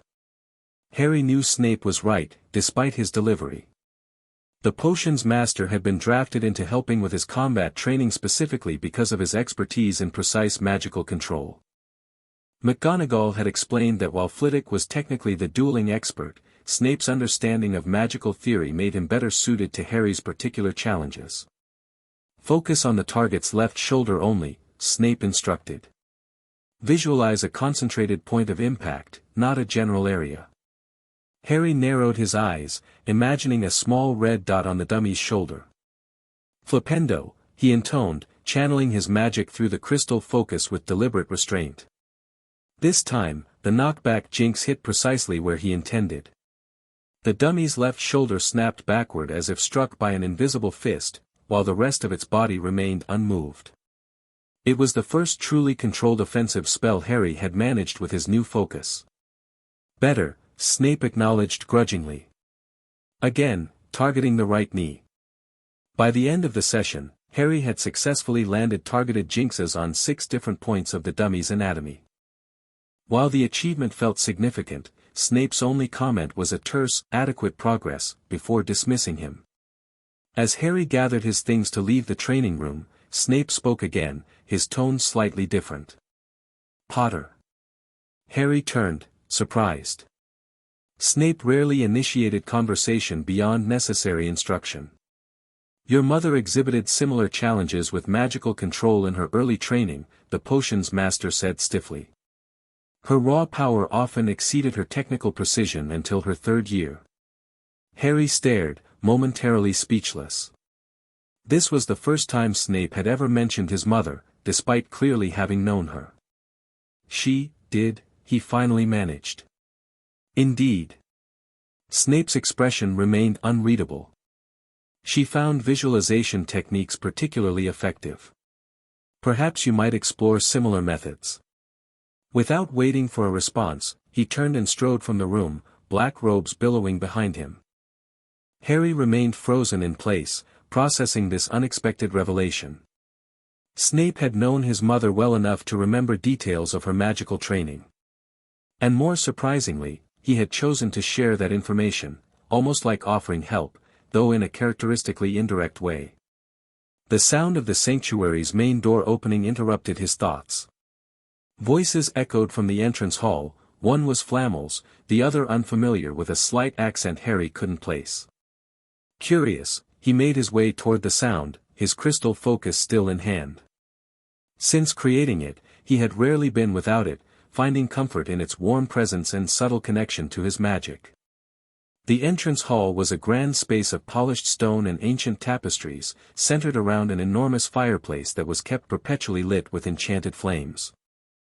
Flamel stood by the fireplace in conversation with a stranger, a young man who appeared to be in his early 20s, with pale blue hair that seemed to flow like water when he moved and eyes of the deepest aquamarine. "Ah, Harry," Flamel called, noticing his arrival. "Perfect timing. There's someone I'd like you to meet." The young man turned, fixing Harry with an assessing gaze that felt almost physical in its intensity. "So this is the Phoenix child," he said, his accent now identifiable as vaguely Scandinavian. "Smaller than I expected." "Harry, this is Nereus," Flamel introduced, seemingly oblivious to the tension suddenly filling the air. "Like you, he carries primordial heritage, water, in his case. The council has sent him to observe your progress." Observe and evaluate, Nereus corrected, still studying Harry with that unervingly direct gaze. The council remains concerned about the fire child's development. Harry bristled at being discussed as if he weren't present. I have a name, he said pointedly. Nereus raised an eyebrow. Yes, I suppose you do. Harry Potter, the boy who lived, now also the boy who burned. His tone carried a subtle mockery that set Harry's teeth on edge. Quite the collection of titles for one so young. Nereus will be staying with us for a time, Flamel interjected smoothly. He has considerable experience with primordial abilities that could prove instructive. I'm not here to teach, Nereus countered. Only to assess whether the child poses the threat some on the council believe he does. I'm not a threat, Harry objected, feeling the familiar warmth of his phoenix fire responding to his agitation. I've been learning control. So I've heard, Nereus said, glancing pointedly at the crystal focus in Harry's hand. Creating your own magical conduit at age 6. Such precocious development only reinforces certain concerns.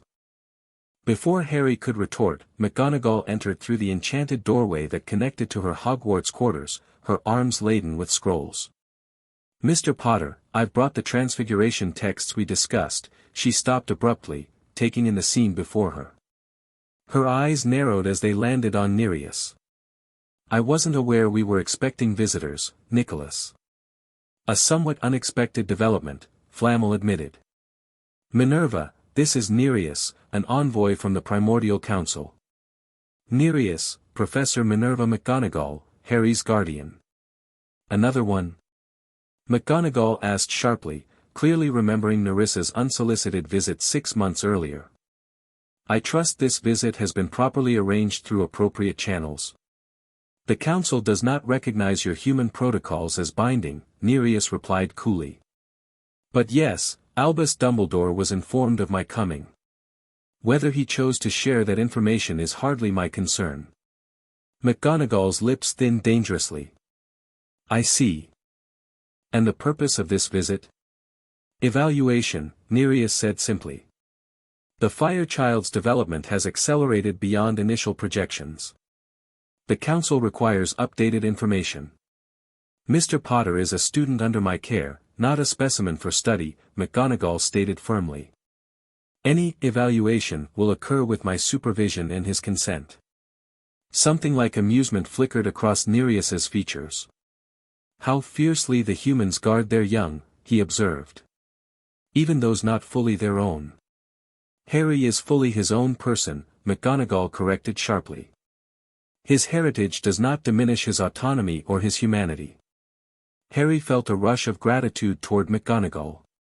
In the months she had served as his guardian, her stern exterior had occasionally softened to reveal genuine care and fierce protectiveness that still caught him by surprise after years with the Dursleys. Perhaps we should continue this discussion over lunch, Flamel suggested diplomatically. Harry has just completed a challenging training session with Severus and could likely use nourishment. The tension in the entrance hall didn't dissipate entirely, but McGonagall gave a curt nod. A reasonable suggestion. Mr. Potter, please wash up and join us in the dining room. Harry reluctantly left for his chambers, aware that the adults, and Nereus, whatever category he fell into, would likely discuss him in his absence. The water hybrid's arrival troubled him more than he wanted to admit. After 6 months of steady progress and growing confidence, the Council's renewed interest felt like a challenge to the life he was building. In his chambers, he washed quickly and changed from his training clothes into more presentable robes. As he was about to leave, he caught sight of his reflection in the mirror, a small, tousle-haired boy with eyes that occasionally flashed golden when his emotions ran high. Despite all his training and the power he now knew he possessed, in many ways he still looked like an ordinary child. Perhaps that was what bothered Nereus so much, he realized. The water hybrid, with his flowing blue hair and otherworldly eyes, embraced his primordial nature visibly. Harry, by contrast, had learned to integrate his phoenix aspects more subtly, maintaining his human appearance most of the time. By the time he joined the others in the dining room, the conversation had moved to more neutral topics, magical theory and historical manifestations of elemental powers. Nereus sat across from McGonagall, who maintained a posture of polite attention that Harry recognized as her dealing with difficult parents demeanor. "Ah, Harry," Flamel greeted him warmly. "We were just discussing the various ways primordial abilities manifest across different elements." Nereus was explaining some fascinating aspects of water manipulation. "Like what?" Harry asked, genuinely curious despite his wariness of the visitor. Nereus regarded him coolly for a moment before answering. "Water adapts where fire consumes," he said finally. "My abilities allow me to flow around obstacles rather than destroying them. To become mist when attacked, ice when defending, rain when nurturing." He gestured to a glass of water on the table, which rose in a perfect sphere at his command, hovering between them. "Water remembers where fire forgets. Every drop contains the history of all it has touched." The water sphere split suddenly into dozens of smaller droplets that danced in complex patterns before reforming into a single mass that returned precisely to the glass. "Impressive control," Harry acknowledged, determined to be polite despite the hybrid's earlier attitude. "The result of proper training from an early age," Nereus replied pointedly. "Those of mixed heritage typically begin their education with the council by their 3rd year. Mr. Potter's circumstances were hardly typical," McGonagall interjected. "His abilities manifested unexpectedly and under traumatic conditions." "So I've heard," Nereus said. "A violent awakening often presages a volatile development." He fixed Harry with that penetrating gaze again. "Tell me, Fire Child, have you experienced the compulsion to burn yet? The hunger that comes when your element demands expression?" "That's hardly an appropriate topic for the dining table," Flamel interjected smoothly. "It's fine," Harry said, meeting Nereus's gaze steadily. "And yes, I have. After my first transformation, I wanted to burn everything. It felt right, somehow." He paused, gathering his thoughts. "But I've learned that feeling doesn't have to control me. The fire is part of me, not all of me." Something shifted in Nereus's expression, not quite respect, but perhaps reassessment. "A mature perspective for one so young," he conceded. "Though perspective and control are not the same thing." "Perhaps you could observe Harry's control directly," Flamel suggested. "He has training scheduled this afternoon, exercises specifically focused on managing his fire manifestation. I would be interested to see what passes for control in your human understanding of primordial elements," Nereus agreed with a slight smirk. Harry felt a spark of irritation at the hybrid's condescending tone, but also a flicker of determination. If Nereus expected to find a wild, untrained child playing with forces beyond his comprehension, Harry was eager to prove him wrong. "I don't mind showing you what I've learned," he said with deliberate casualness. "If you're interested in a fair assessment." McGonagall gave him a warning look, clearly recognizing the challenge in his words, but Harry maintained an innocent expression. "A fair assessment is precisely my purpose," Nereus replied, though the gleam in his aquamarine eyes suggested he understood the implied challenge perfectly well. "I look forward to it." The remainder of lunch passed in strained politeness, with Flamel carrying most of the conversation through his seemingly endless repository of historical anecdotes and scientific observations. By the time they moved to the training chamber, Harry had managed to rein in his initial antagonism toward Nereus, replacing it with a steady determination to demonstrate his progress. The training chamber was a large circular room with high ceilings and walls of a special stone that Flamel had explained could absorb and neutralize excess magical energy. Various targets and training apparatus were arranged around the perimeter, with a clear central area for practice. "We typically begin with controlled manifestation exercises," Flamel explained to Nereus, who had taken a position by the wall, arms crossed in a posture of critical observation. "Harry has made significant progress in selective transformation." Harry moved to the center of the chamber, his crystal focus held loosely in his right hand. At Flamel's nod, he closed his eyes and concentrated, accessing the warm core of phoenix fire within him. Unlike his early transformations, which had been all-or-nothing affairs triggered by strong emotion, he had learned to channel specific aspects of his phoenix nature with increasing precision. First, he manifested only his eyes, allowing the human green to be replaced by the molten gold of his phoenix aspect. Next, he extended the transformation to his hair, which shifted from unruly black to a crown of controlled golden flames. Each stage was deliberate and measured, demonstrating the fine control he had developed through months of diligent practice. For the finale, he manifested his wings, not the wild, consuming flames of his first transformation, but precisely formed appendages of golden fire that extended from his shoulder blades without burning his clothing, which had been specially enchanted to accommodate the transformation. Throughout the demonstration, he maintained perfect awareness and control, his mind clear and focused rather than overwhelmed by phoenix instincts. When he finally opened his eyes to gauge Nereus's reaction, he was gratified to see a flicker of surprise quickly masked by the hybrid's usual cool demeanor. Adequate basic control, Nereus acknowledged reluctantly. Though I note you rely heavily on that crystal focus as a stabilizing influence. The focus helps channel excess energy, Flamel explained, but Harry's control exists independently of it. He turned to Harry. Perhaps demonstrate the flame manipulation exercise? Harry nodded, moving to a section of the chamber where several candles had been arranged on stone pedestals of varying heights. With careful concentration, he lit each candle in sequence, then caused the flames to change color one by one: blue, green, purple, white. Elementary, Nereus commented dismissively. Without breaking his concentration, Harry made all the flames rise from their candles, combining in midair to form a miniature phoenix that flew in a circle around the chamber before dissolving back into separate flames that returned precisely to their respective candles. Less elementary, Flamel noted with a hint of pride. Harry has a natural affinity for complex flame shaping that typically requires decades of practice. Nereus uncrossed his arms, his interest visibly piqued despite his earlier dismissiveness. Flame constructs with independent movement suggest advanced understanding of your element.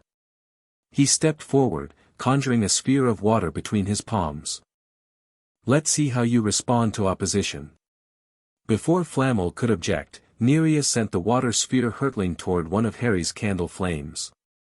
Acting on instinct, Harry directed the flame to spiral around the incoming water, heating it to steam that he then shaped into a miniature cloud near the ceiling. Quick reflexes, Nereus noted, a hint of approval coloring his tone. But defensive only. What about offensive capabilities? This is meant to be a demonstration, not a duel, Flamel interjected firmly. True assessment requires pressure, Nereus countered, already forming another, larger water construct. The council needs to know whether the fire child can maintain control when challenged. Harry glanced at Flamel, who looked concerned but gave a slight nod, indicating that Harry could continue if he felt comfortable doing so. The next few minutes evolved into a strange dance of elements, with Nereus sending increasingly complex water constructs to extinguish or contain Harry's flames, while Harry responded with ever more creative evasions and counterattacks. What began as a test quickly developed a competitive edge, with both participants visibly exerting themselves to outmaneuver the other. Harry discovered that while Nereus had centuries more experience, his own phoenix fire possessed qualities that ordinary flame did not. It could burn even underwater if he concentrated hard enough, and could transform water to steam on contact rather than being extinguished by it. The improvised duel reached its climax when Nereus created a swirling vortex of water that threatened to engulf Harry entirely. Instead of fighting the vortex directly, Harry fully embraced his phoenix transformation, his entire body becoming living flame that superheated the water into a massive cloud of steam that momentarily obscured the entire chamber. When the steam cleared, both participants stood at opposite ends of the room, Harry still in his fully transformed state with wings extended, Nereus with his blue hair flowing upward as if underwater, his eyes glowing with the deep luminescence of ocean depths. Enough, Flamel declared firmly, stepping between them. I believe that demonstration has proven sufficiently informative for all parties. Slowly, Harry allowed his transformation to recede, returning to his human form with only a slight golden glow lingering around his eyes. Across the chamber, Nereus similarly composed himself, his hair settling naturally around his shoulders as the glow faded from his eyes. Impressive adaptation, the water hybrid conceded, his tone carrying genuine acknowledgement for the first time. Your offensive capabilities are less developed than your defensive ones, but your overall control is better than anticipated. Coming from Nereus, this qualified as high praise. Harry felt a surge of satisfaction, though he was careful not to show it too openly. "You're not so bad yourself," he replied with deliberate casualness. "For a puddle." McGonagall, who had observed the entire exchange from the doorway, made a sound that might have been a hastily suppressed laugh. Nereus stared at Harry for a moment before his lips twitched in what could almost be interpreted as amusement. "The fire child has spirit," he acknowledged. "Perhaps there is more to you than raw power poorly contained, as some on the council believe." "There is indeed," Flamel agreed, looking relieved at the reduction in tension. "Harry's progress has been remarkable by any standard, but particularly given his age and the circumstances of his awakening. The council will be interested in my report," Nereus said, more to himself than the others. To Harry, he added, "Your control is adequate for basic manifestations, but you rely too heavily on emotional responses in combat situations. True mastery requires separation of feeling from function." "I'm working on it," Harry replied honestly. "It's harder with fire than it might be with water. Fire and emotions are connected." "A fair observation," Nereus acknowledged. "Each element presents unique challenges for its bearers." He turned to Flamel. "I will remain for several days to complete my assessment. The council requires thorough information before making their determination." "Determination of what, exactly?" McGonagall asked sharply. "Whether the fire child represents an acceptable risk or a threat requiring intervention," Nereus replied bluntly. "His demonstration today suggests the former, but a single controlled environment does not provide sufficient data."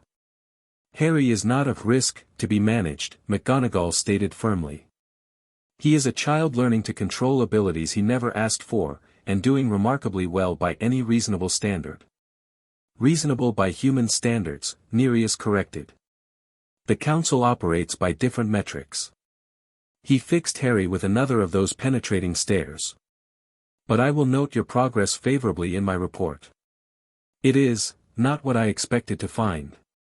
With that somewhat backhanded compliment, he excused himself, claiming a need to commune with his element before the evening meal.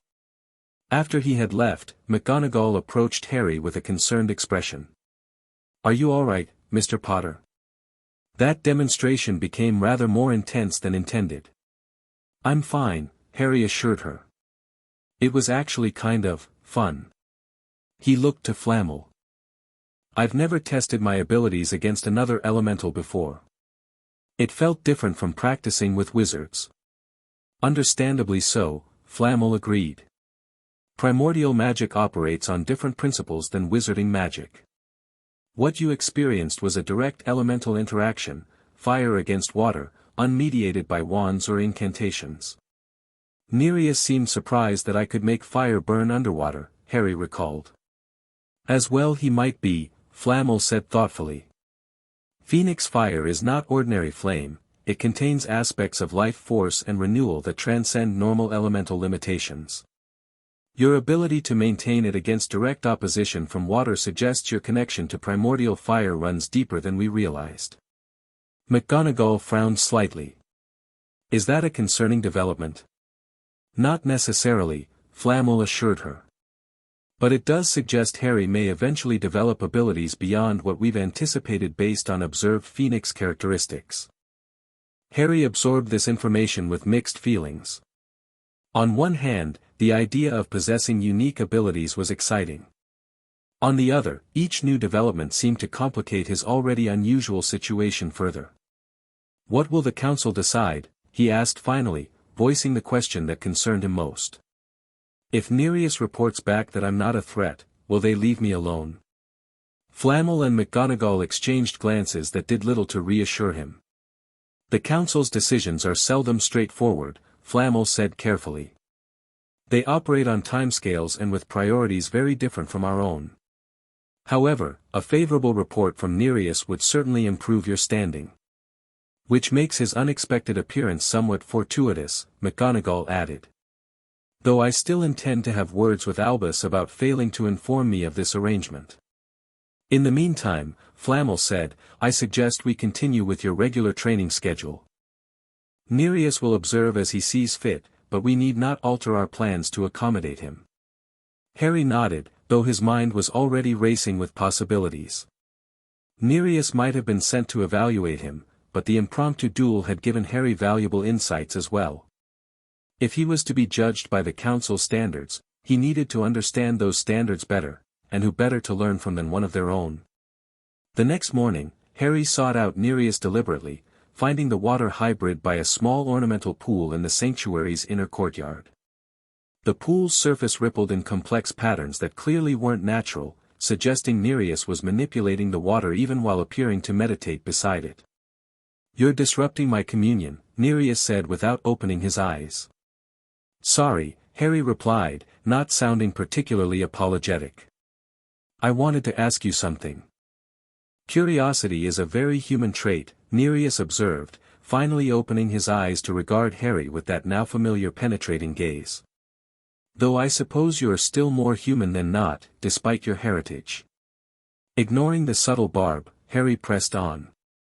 Yesterday you said I rely too much on emotional responses. How do you separate feelings from function when using your abilities? Nereus looked mildly surprised by the question. You seek my guidance. Interesting. He studied Harry for a moment before responding. Water teaches patience and detachment. It flows around obstacles rather than confronting them, adapts to its container rather than destroying it. He gestured to the pool, where the water now formed a perfect miniature whirlpool. I began my training by learning to feel the emotion, acknowledge it, then set it aside, like watching it flow past rather than being swept away by the current. Harry considered this. Fire isn't like that. It grows with emotion. When I'm angry or scared, the fire wants to consume everything. Yet you've learned to contain it, Nereus pointed out. That suggests you've already begun developing the necessary discipline. But it's always a struggle, Harry admitted. Like holding back something that wants to be free. Perhaps that's your mistake, Nereus suggested. You fight your nature rather than directing it. Fire will always seek to burn, that is its essence. The skill lies not in preventing it from burning, but in choosing what it burns and how. This perspective struck Harry as profoundly insightful. He had indeed been approaching his training as a battle for containment rather than an exercise in direction. How would you train someone with fire nature? He asked. Nereus seemed to consider the question seriously. I would begin with the acceptance that fire, by its nature, must consume. Then I would focus on selective consumption, the discipline of choosing appropriate fuel. He gestured to the courtyard's fire pit, cold and empty in the morning light. Light that fire without wood. Use only your internal flame, projected outward. Harry hesitated. I'm not supposed to practice transformations without Flamel or Professor McGonagall present. A reasonable precaution for uncontrolled manifestations, Nereus acknowledged. But I am asking for something more precise, not a transformation, but a projection. Surely your training has progressed to that point. It had, though Harry was still working on refining the technique. After a moment's consideration, he decided that the exercise aligned with his established training parameters. Reaching into his pocket, he withdrew his crystal focus, using it to help channel and direct his energy precisely. Concentrating on the fire pit, Harry extended his awareness toward it, visualizing a small, controlled flame. With careful precision, he projected a tendril of his internal fire outward through the crystal focus, igniting a small flame in the center of the pit without any visible transformation of his own body. Good, Nereus approved. Now maintain it at exactly that size, no larger, no smaller, for 5 minutes. The exercise proved surprisingly challenging. The flame constantly wanted to grow, feeding on Harry's connection to it. Keeping it stable required continuous attention and adjustment, like balancing on a narrow beam. You see, Nereus said as Harry struggled to maintain the perfect equilibrium. Direction, not suppression. The flame will always seek growth, your task is to guide that growth precisely. By the time 5 minutes had passed, Harry was sweating from concentration, but the flame remained exactly as it had begun, small, controlled, and stable. An acceptable beginning, Nereus acknowledged. With practice, such control will become instinctual rather than effortful. Is that how you learned? With exercises like this? My training began earlier and progressed differently, Nereus replied. Water hybrids typically manifest more subtly, with gradual development rather than sudden awakening. By your age, I had already spent 3 years in the council's sanctuary, learning from elder water-bearers. What's it like there? Harry asked, genuinely curious about the place Nerissa had tried to take him to months earlier. The council's sanctuary? Nereus seemed to debate how much to share before answering. It exists in a space between realms, neither fully in the human world nor entirely in the primordial one. There, elements exist in perfect balance, allowing each hybrid to develop their abilities without risk to others. A hint of something like nostalgia softened his features momentarily. It is beautiful, in a way humans seldom witness. Waterfalls that flow upward, flames that burn cold, stones that breathe, breezes that take form and dance. Sounds amazing, Harry said, trying to imagine such a place. It is, Nereus agreed. Though perhaps lacking in certain warmths that seem to matter to human children. He gestured vaguely toward the sanctuary building where McGonagall could be seen through a window, reviewing papers at her desk. The council prioritizes development of ability over emotional attachment. Efficient, if occasionally austere. Harry thought about McGonagall's stern but caring guardianship, Flamel's patient mentoring, even Snape's grudging guidance. I don't think I'd trade what I have here, he said honestly. Even if the training might be better there. A very human perspective, Nereus observed, though without the condescension that had marked his earlier comments.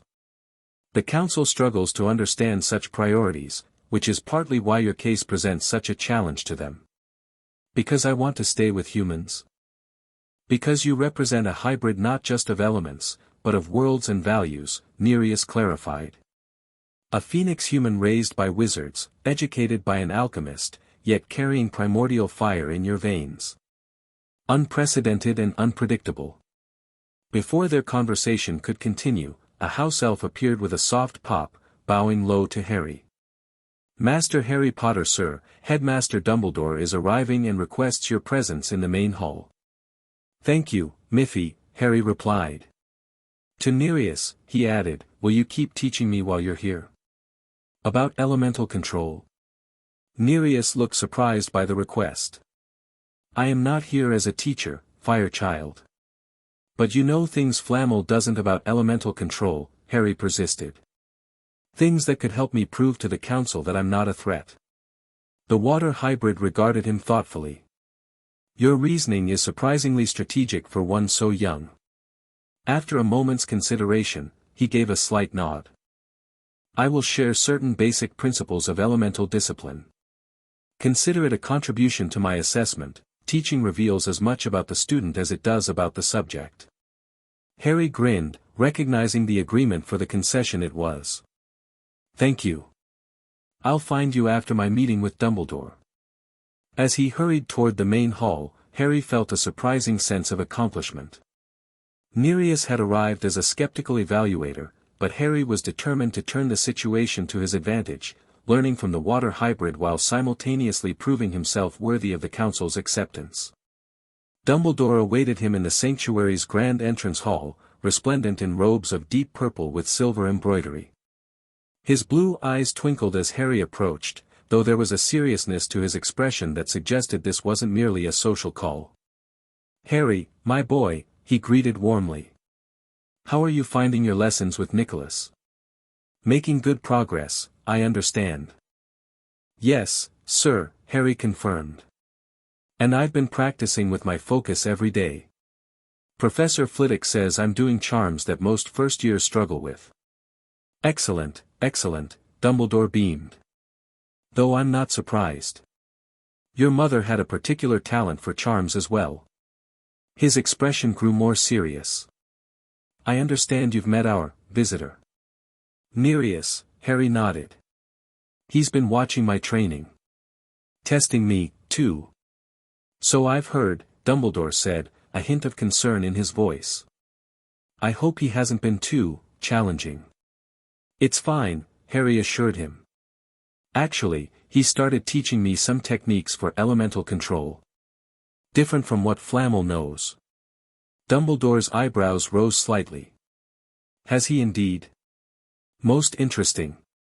Nereus is not known for his willingness to share knowledge, particularly with those outside the council's direct influence.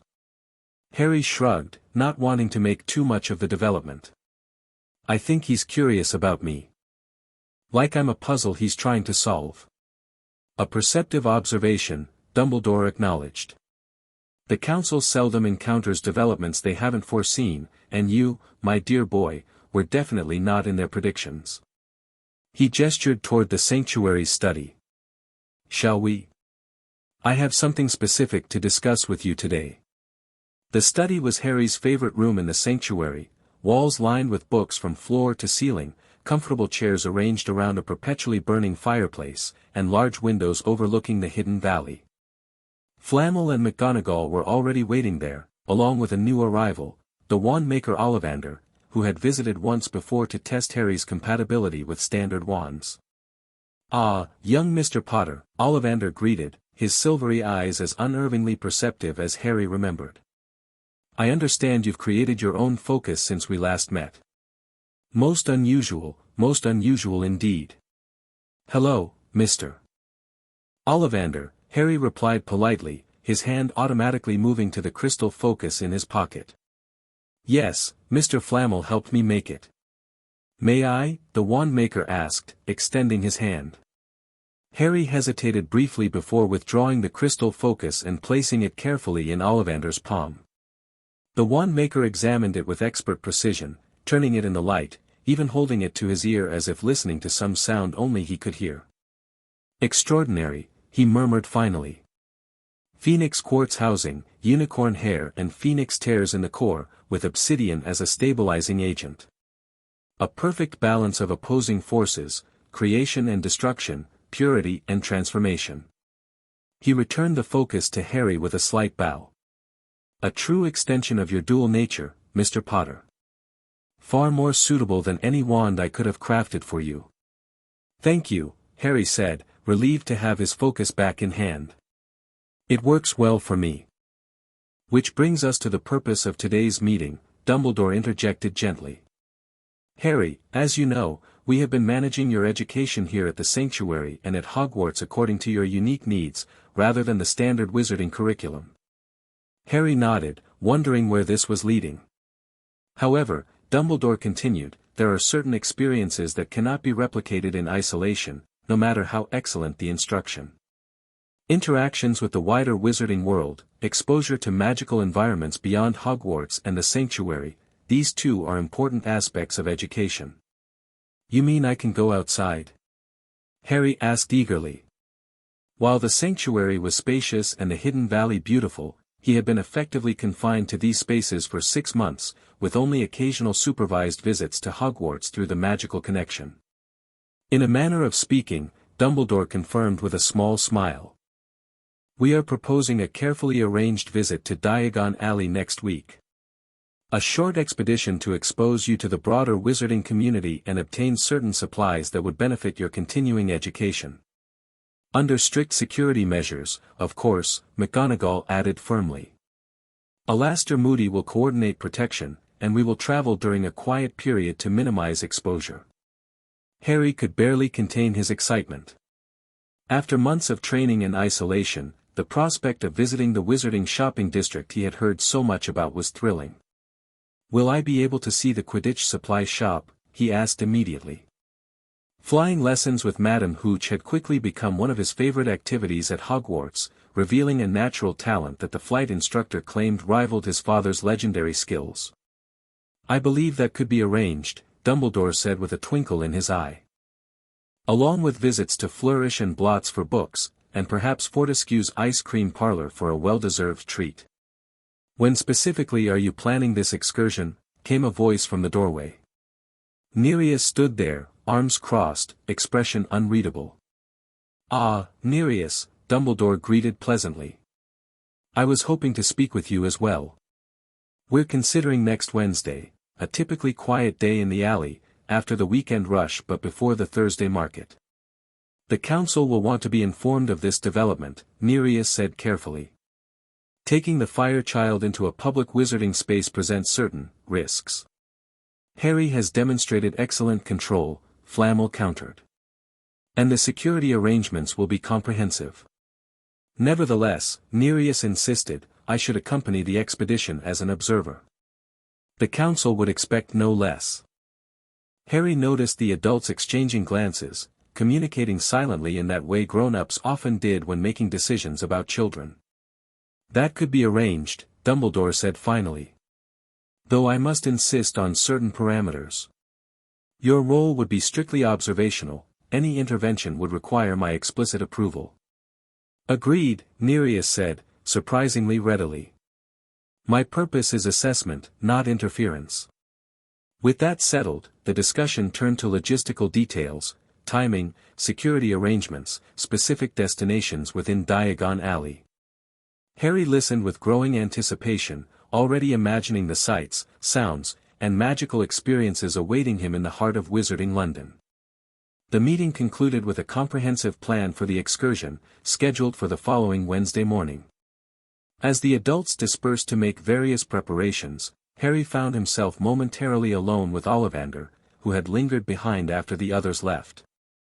"Your focus is quite remarkable, Mr. Potter," the wandmaker said softly. "A true marriage of contradictory forces, held in perfect tension." "Thank you," Harry replied, unsure what else to say to this slightly unsettling observation.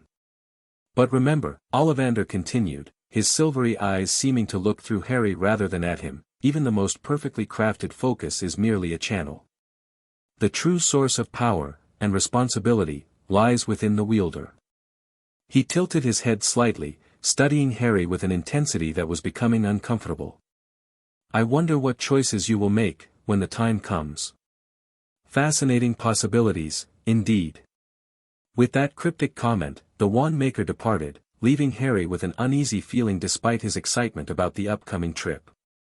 Ollivander, like many of the adults in his life, seemed to see something in Harry that he himself couldn't yet perceive, some potential or destiny that remained just beyond his understanding. The week leading up to the Diagon Alley expedition passed in a blur of preparation and anticipation.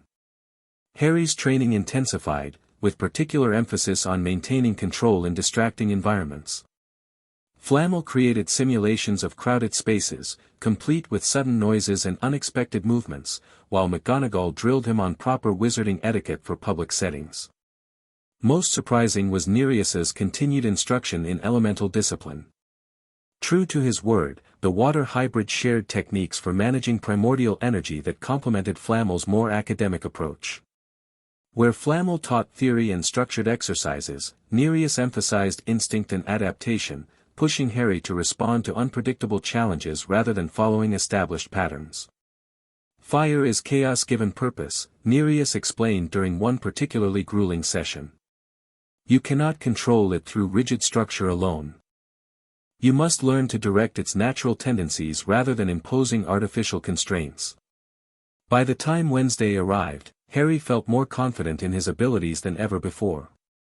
The combination of Flamel's methodical training, McGonagall's practical guidance, and Nereus's elemental insights had given him a more comprehensive understanding of his unique magic.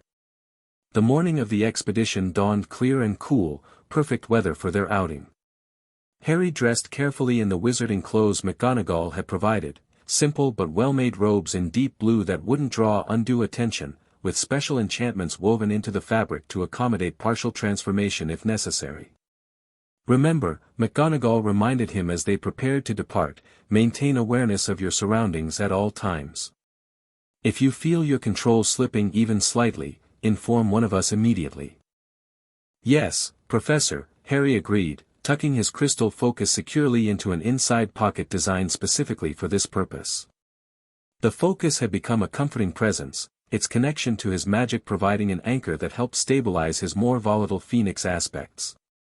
The security arrangements were impressive, even to Harry's untrained eye.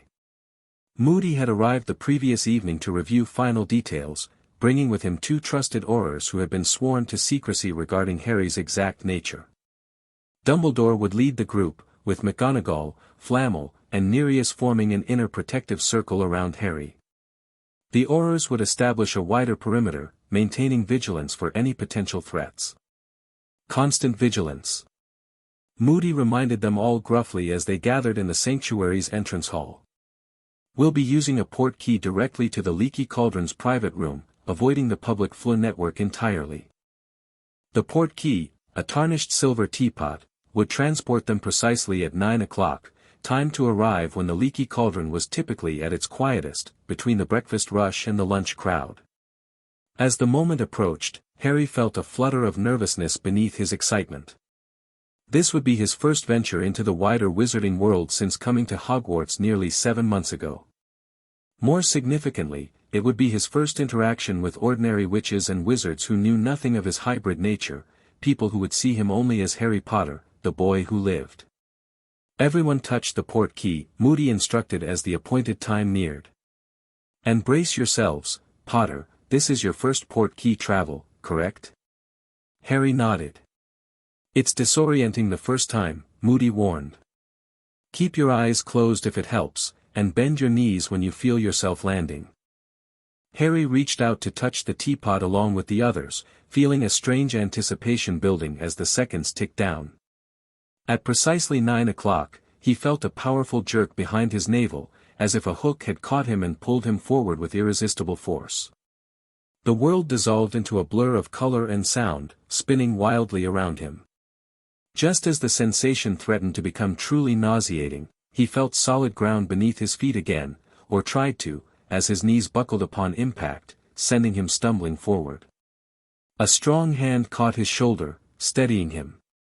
To his surprise, it was Nereus who had prevented his fall, the water hybrid's reflexes apparently superior even to the wizards around them. Equilibrium is challenging across transportation methods, Nereus commented quietly. Water adapts more easily than fire to such displacements. Harry straightened, taking in their surroundings. They had arrived in a private room of what must be the Leaky Cauldron, a small, simply furnished space with a fireplace, a few chairs, and a window overlooking what appeared to be a back courtyard. All present and accounted for, Moody confirmed after a quick head count. Tom knows to keep this room reserved for our return trip. We'll proceed to the alley, make our scheduled stops, and be back here no later than noon. Dumbledore led the way through a back door into a small courtyard dominated by a brick wall.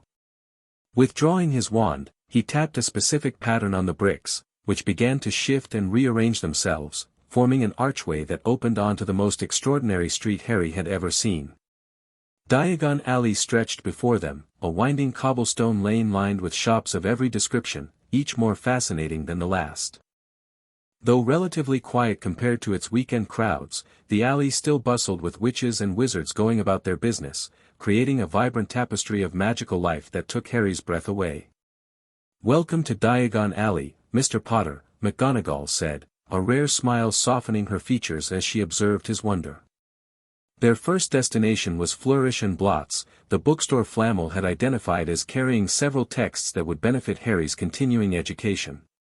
As they moved through the alley toward the shop, Harry tried to absorb every detail, the window displays of hovering books and self-flipping pages, the scents of parchment and binding glue, the soft murmur of magical conversations around them. The bookstore was relatively empty when they entered, with only a few customers browsing the tall shelves that reached toward the ceiling. The proprietor looked up as they entered, his polite greeting faltering momentarily as he recognized Dumbledore. "Headmaster. What an unexpected pleasure. How may I assist you today?" "Good morning, Mr. Blotz," Dumbledore replied pleasantly. We're seeking several specific volumes for a special educational project.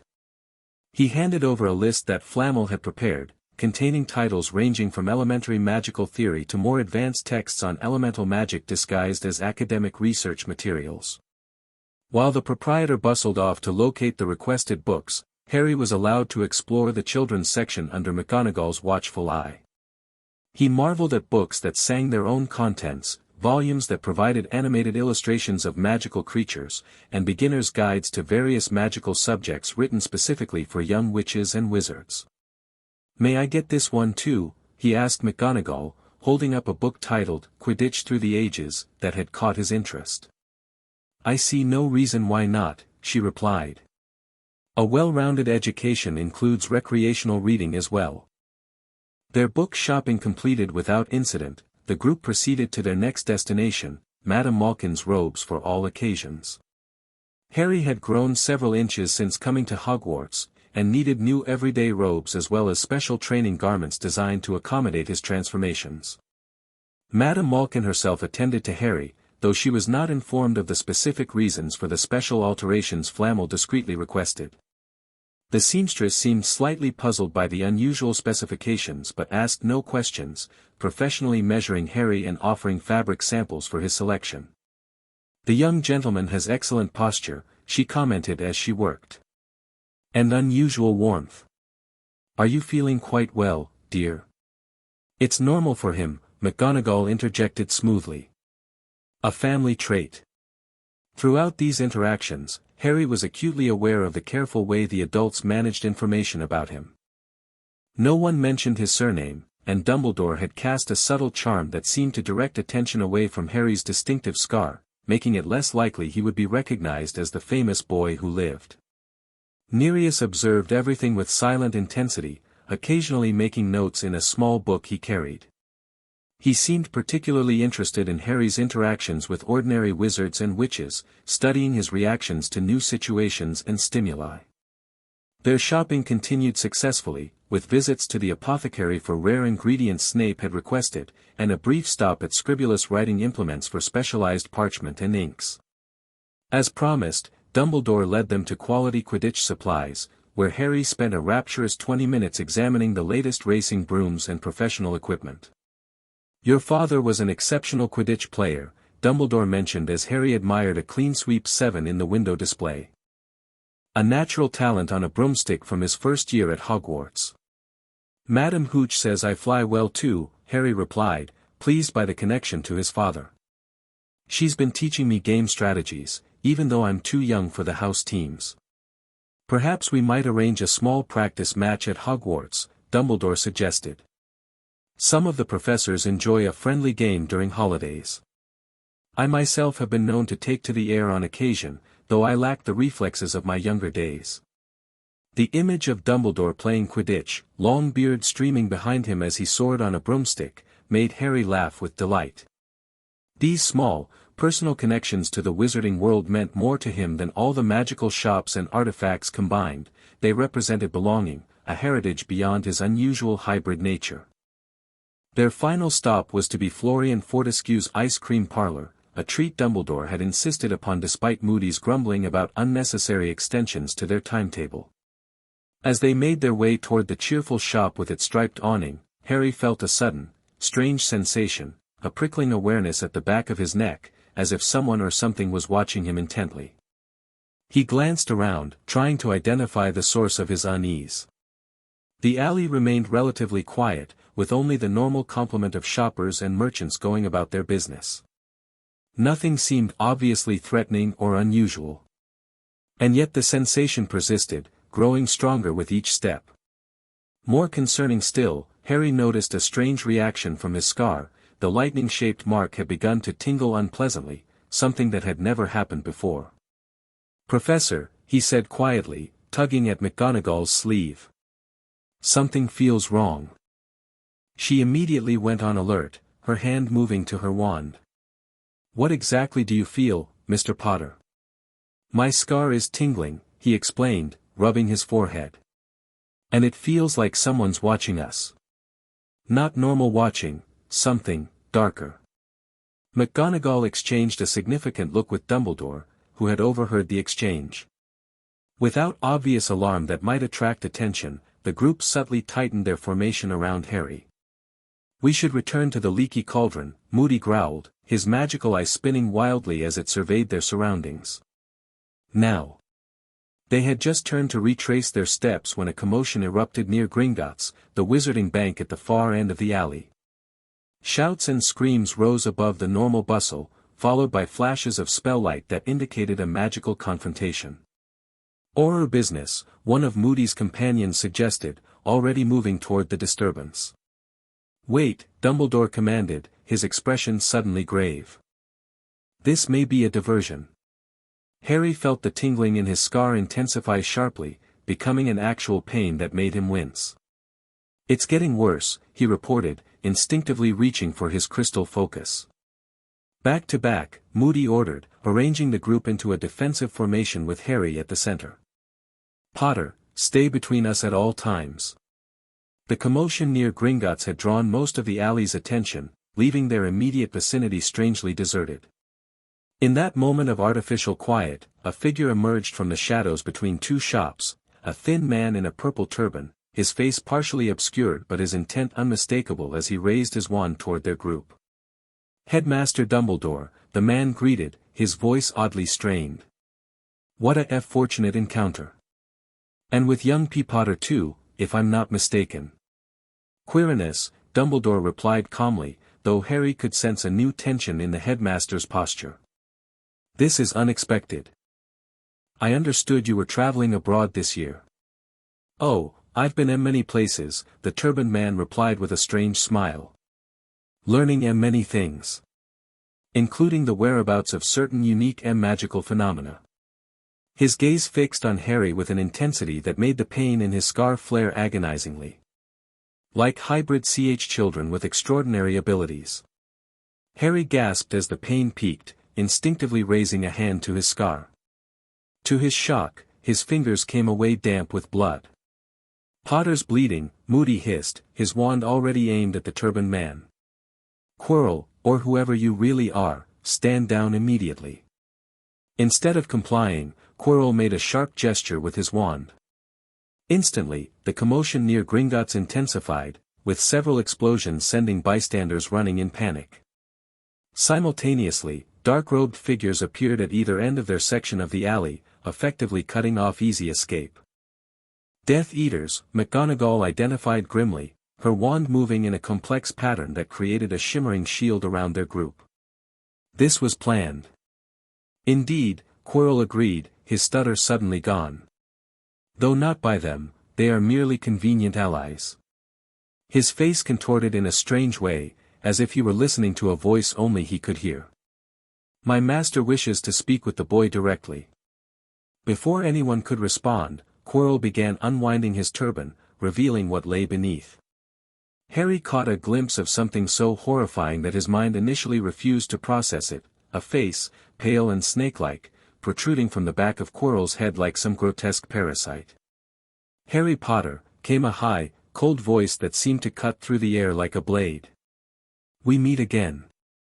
The pain in Harry's scar exploded into agony so intense that he nearly collapsed. Only McGonagall's supporting arm kept him upright as the strange, terrible face addressed him directly. "You don't remember me, do you?" the face continued. "I am Lord Voldemort.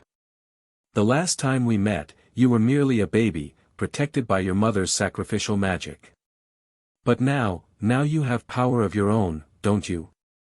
Phoenix fire, if my sources are correct." "Get behind me, Harry," Dumbledore commanded, stepping forward to place himself between Harry and the monstrous apparition. "Tom, you have reached a new depth of depravity, possessing one of my teachers for this purpose." "Necessity, old man," Voldemort replied dismissively. "This form is temporary, a mere vessel until I can secure a more permanent solution."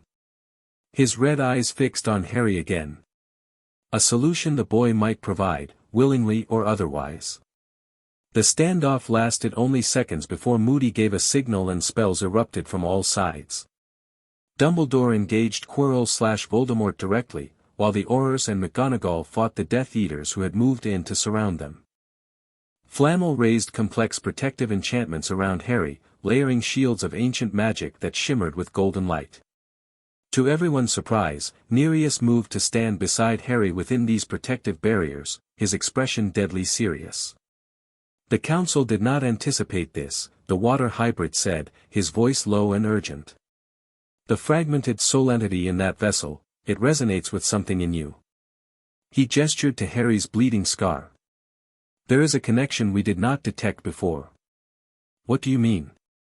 Harry asked, wincing as another wave of pain radiated from his scar. Around them, the battle had escalated, with Dumbledore and Voldemort exchanging spells of such power that the very air seemed to warp around them. No time to explain fully, Nereus said.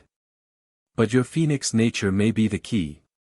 The fire within you recognizes and opposes the corruption in that entity. He placed a hand on Harry's shoulder. You must allow your fire to rise, here and now. But the people, Harry protested, gesturing to the bystanders still visible at the edges of the confrontation.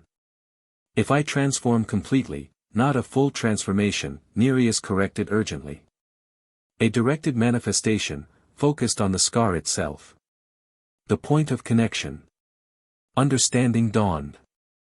Drawing on everything he had learned over the past 6 months, Harry withdrew his crystal focus and placed it against his scar. With careful concentration, he directed his phoenix fire to that specific point, allowing it to rise just enough to manifest as golden flame around the lightning-shaped mark. The effect was immediate and dramatic.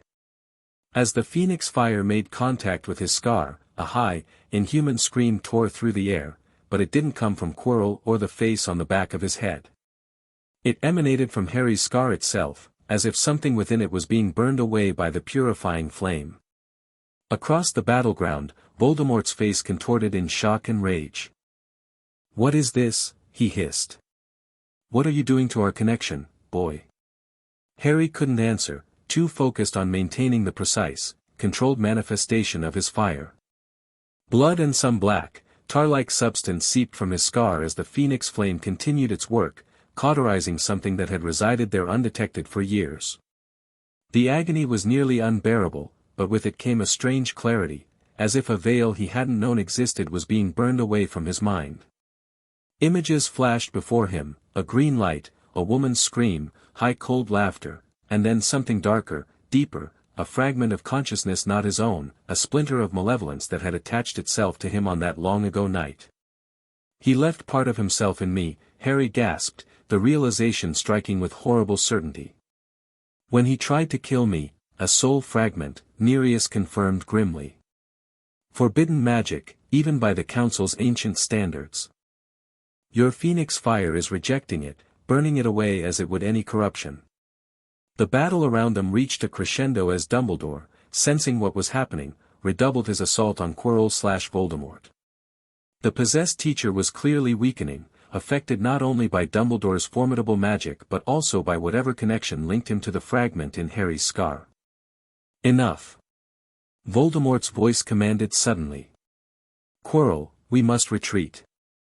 The boy's transformation was not anticipated. With a final, hateful glance at Harry, Quirrell turned and activated some form of emergency portkey. Before Dumbledore could prevent it, he vanished, along with several of the Death Eaters. The remaining dark wizards, now outnumbered, either surrendered or disapparated, leaving the alley in chaotic disarray.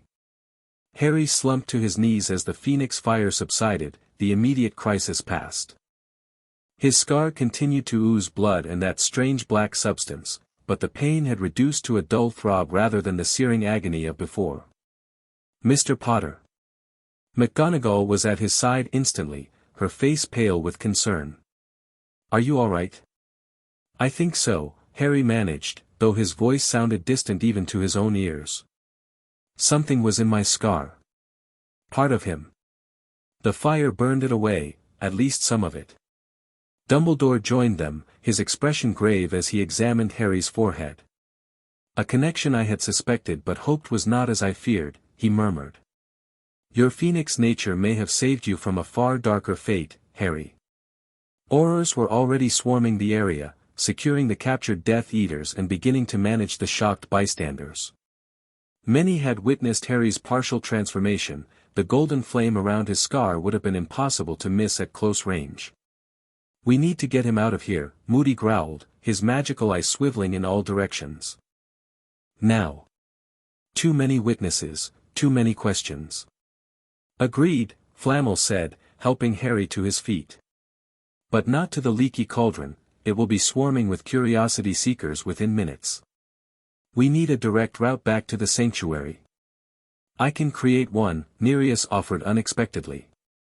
"A temporary pathway between locations, using water as a conduit." He looked to Dumbledore. "It requires significant energy and will only remain stable for moments, but it will bypass your human transportation restrictions." Dumbledore considered only briefly before nodding. "Do it. Alastair, you and your Aurors remain to manage the situation here. Fabricate whatever explanation seems most plausible, training exercise gone wrong, perhaps. Minerva, Nicholas, and I will accompany Harry and Nereus back to the sanctuary." Moving quickly, they retreated into the narrow space between two shops where they would be momentarily hidden from public view. Nereus produced a flask of clear liquid from within his robes, pouring it onto the cobblestones in a perfect circle around them. "Join hands," he instructed. "This will be disorienting for those unaccustomed to elemental transportation." Harry, still dazed from the confrontation and the burning of the soul fragment, grasped McGonagall's hand on one side and Flamel's on the other. Dumbledore completed the circle, linking with Nereus, who had placed one foot in the water ring while maintaining his connection to the others. With a word in a language Harry didn't recognize, Nereus activated the transportation. The water circle began to glow with an eerie blue-green light, then rose around them in a cylinder of liquid that defied gravity. For a brief, terrifying moment, Harry felt as if he were drowning, water pressing in from all sides, filling his lungs, consuming him completely. Then, just as suddenly, the pressure vanished. The water cylinder collapsed, and they found themselves standing in the entrance hall of Flamel's sanctuary, soaking wet but otherwise intact. "Merlin's beard," McGonagall gasped, releasing Harry's hand to straighten her drenched robes. "That was most unpleasant." "Water travel is not designed for fire-natured beings," Nereus acknowledged with a glance at Harry. "Or for humans. It served its purpose, however." Indeed it had. They had escaped the chaos of Diagon Alley and the inevitable questions that would have followed Harry's public display of Phoenix fire. But they had not escaped the consequences of what had transpired, particularly the revelations about Harry's scar and its connection to Voldemort. "To the medical chamber," Flamel directed, supporting Harry who still seemed unsteady. "That wound needs proper treatment, and we must discuss what we've learned." The sanctuary's medical chamber was a bright, airy room equipped with a combination of wizarding healing tools and Flamel's own alchemical innovations. Harry was settled onto a comfortable examination bed while Flamel prepared various salves and potions. "The scar is significantly changed," Dumbledore observed, examining Harry's forehead closely. The famous lightning bolt was still visible, but now appeared as a thin silver line rather than the raised red mark it had been before. "The Phoenix fire appears to have burned away something that has been present since that night." "A soul fragment," Nereus repeated his earlier assessment. "Part of the Dark Wizard's essence, attached to the boy during the killing curse's rebound." "A Horcrux," Dumbledore said softly, the word carrying such weight that even Nereus looked startled. "Or an accidental version of one. I had feared as much, though I had hoped to be wrong." "What's a Horcrux?" Harry asked, wincing as Flamel applied a cooling salve to his forehead. The adults exchanged one of those looks that Harry had come to recognize as a silent debate over how much to tell him. "It is the darkest of magic," Dumbledore finally explained. "A means by which a wizard attempts to achieve immortality by splitting his soul and concealing part of it in an object, or in this unprecedented case, accidentally in another living being." "Voldemort split his soul?" Harry asked, trying to comprehend the horror of what he was hearing. "And part of it was in me? All this time?" "It appears so," Dumbledore confirmed gravely. Though your phoenix nature has now begun to reject and destroy it, something I believe Voldemort never anticipated when he created his Horcruxes. Created multiple soul vessels? Nereus asked sharply. How many? I cannot be certain, Dumbledore admitted. But based on certain patterns and research I've conducted over the years, I believe there may be several. The council must be informed immediately, Nereus declared, his typical cool detachment giving way to genuine alarm. Multiple soul fractures represent a fundamental violation of natural law.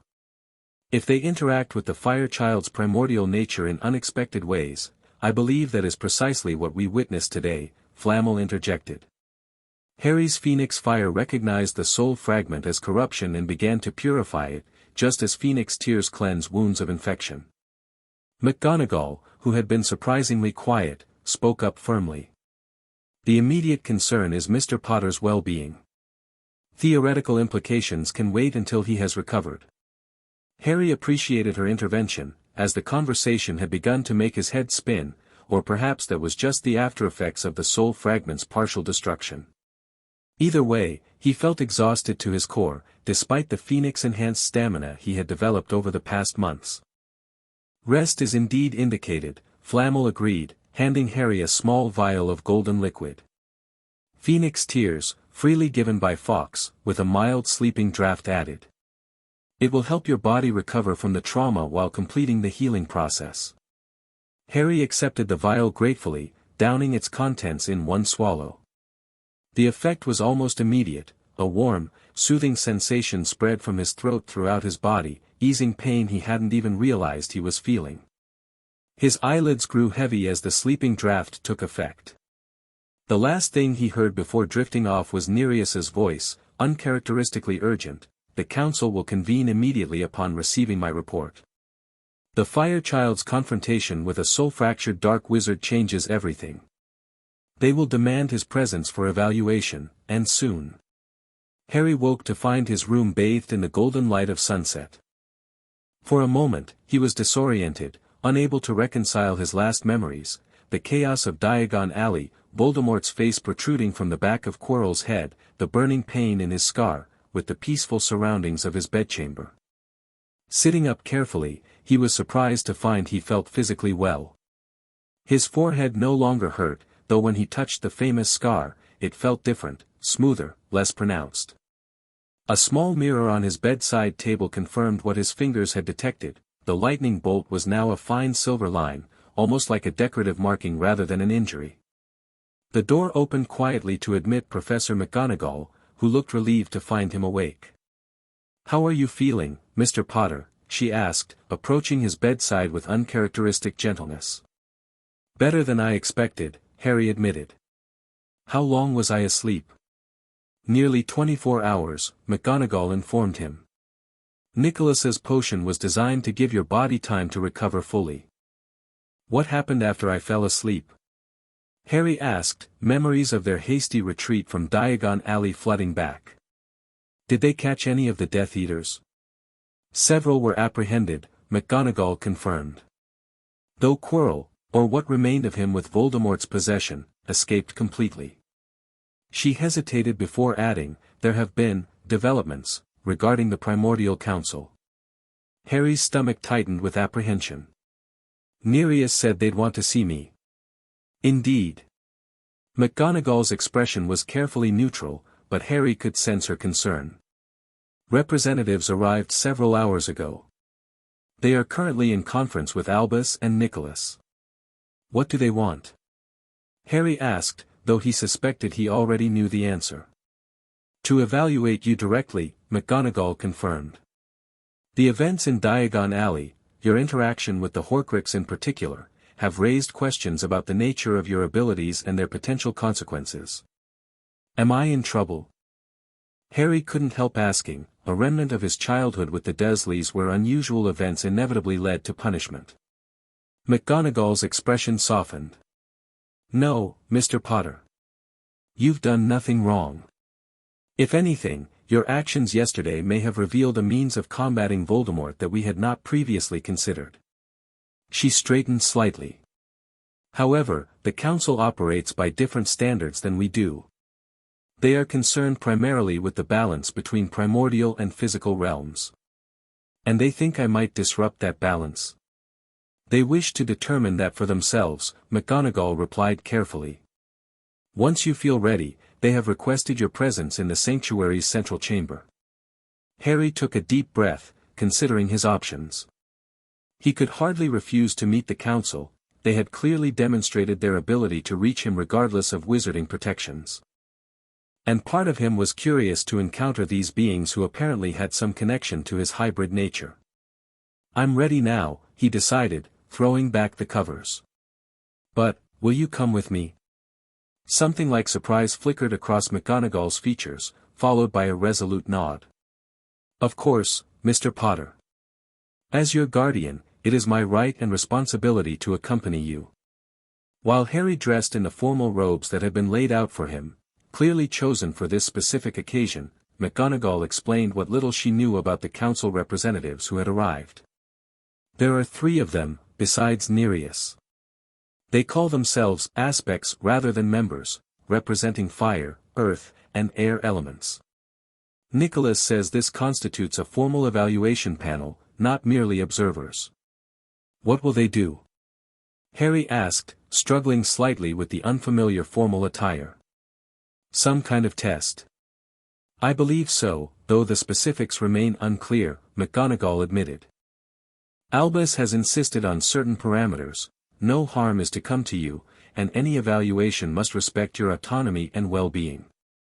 Once dressed, Harry retrieved his crystal focus from the bedside table where someone had placed it while he slept. The familiar warmth of the focus in his hand provided a measure of comfort as they made their way to the sanctuary's central chamber.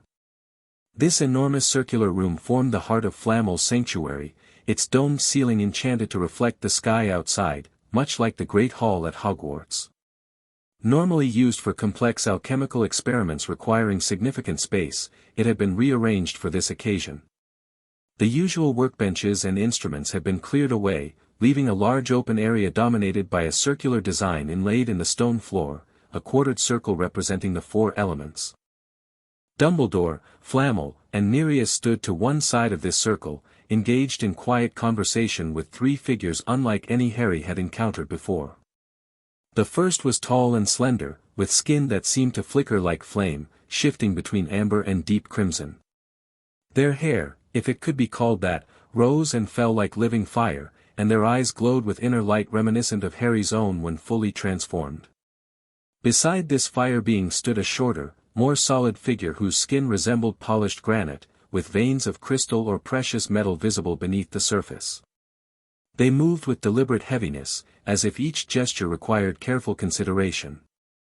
The third being appeared almost insubstantial, their form shifting and flowing like mist, occasionally becoming nearly transparent before solidifying again. Their features were difficult to focus on, seeming to change subtly from moment to moment. All 3 turned as Harry and McGonagall entered the chamber, their inhuman gazes fixing on Harry with an intensity that made him instinctively tighten his grip on his crystal focus. "Ah, Harry," Dumbledore greeted, his calm voice a reassuring presence in the otherwise tense atmosphere. "I'm pleased to see you recovered. Allow me to introduce the Council representatives who have requested this meeting." The fire being stepped forward first, moving with a grace that seemed to leave momentary afterimages in the air. "I am Ignatius, aspect of fire in the Primordial Council." Their voice carried harmonics similar to Harry's own when transformed. "You are an unexpected variable in our calculations, young hybrid." "I am Terran," the stone-like being announced next, their voice deep and resonant like distant thunder. "Aspect of Earth. We have watched your development with interest." The misty figure completed the introductions, their voice a whispered susurration that somehow carried clearly across the chamber. "Ether, aspect of air. The boundaries between realms grow thin where you walk, fire child." Harry stood straighter, determined to face these intimidating beings with the confidence he had worked so hard to develop over the past months. "I'm Harry Potter," he said clearly. "Thank you for coming to meet me directly instead of just watching from a distance." A sound like crackling flame emanated from Ignatius, laughter, Harry realized with surprise. The child has spirit, the fire aspect observed to their companions. As befits one touched by the phoenix flame. Spirit alone is insufficient, Terran rumbled.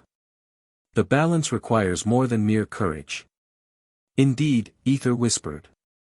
We must determine the true nature of this hybrid's connection to both realms, especially in light of recent events. Nereus stepped forward, taking a position between Harry and the council representatives. As requested, I have observed the fire child's development directly.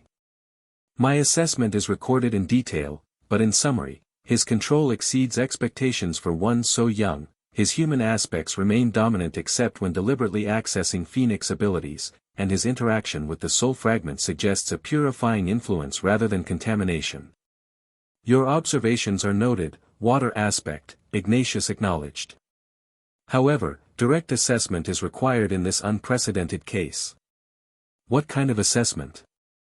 Harry asked, determined to maintain his composure despite the strange and somewhat frightening situation. A trial of elements, Terran explained, gesturing to the quartered circle on the floor.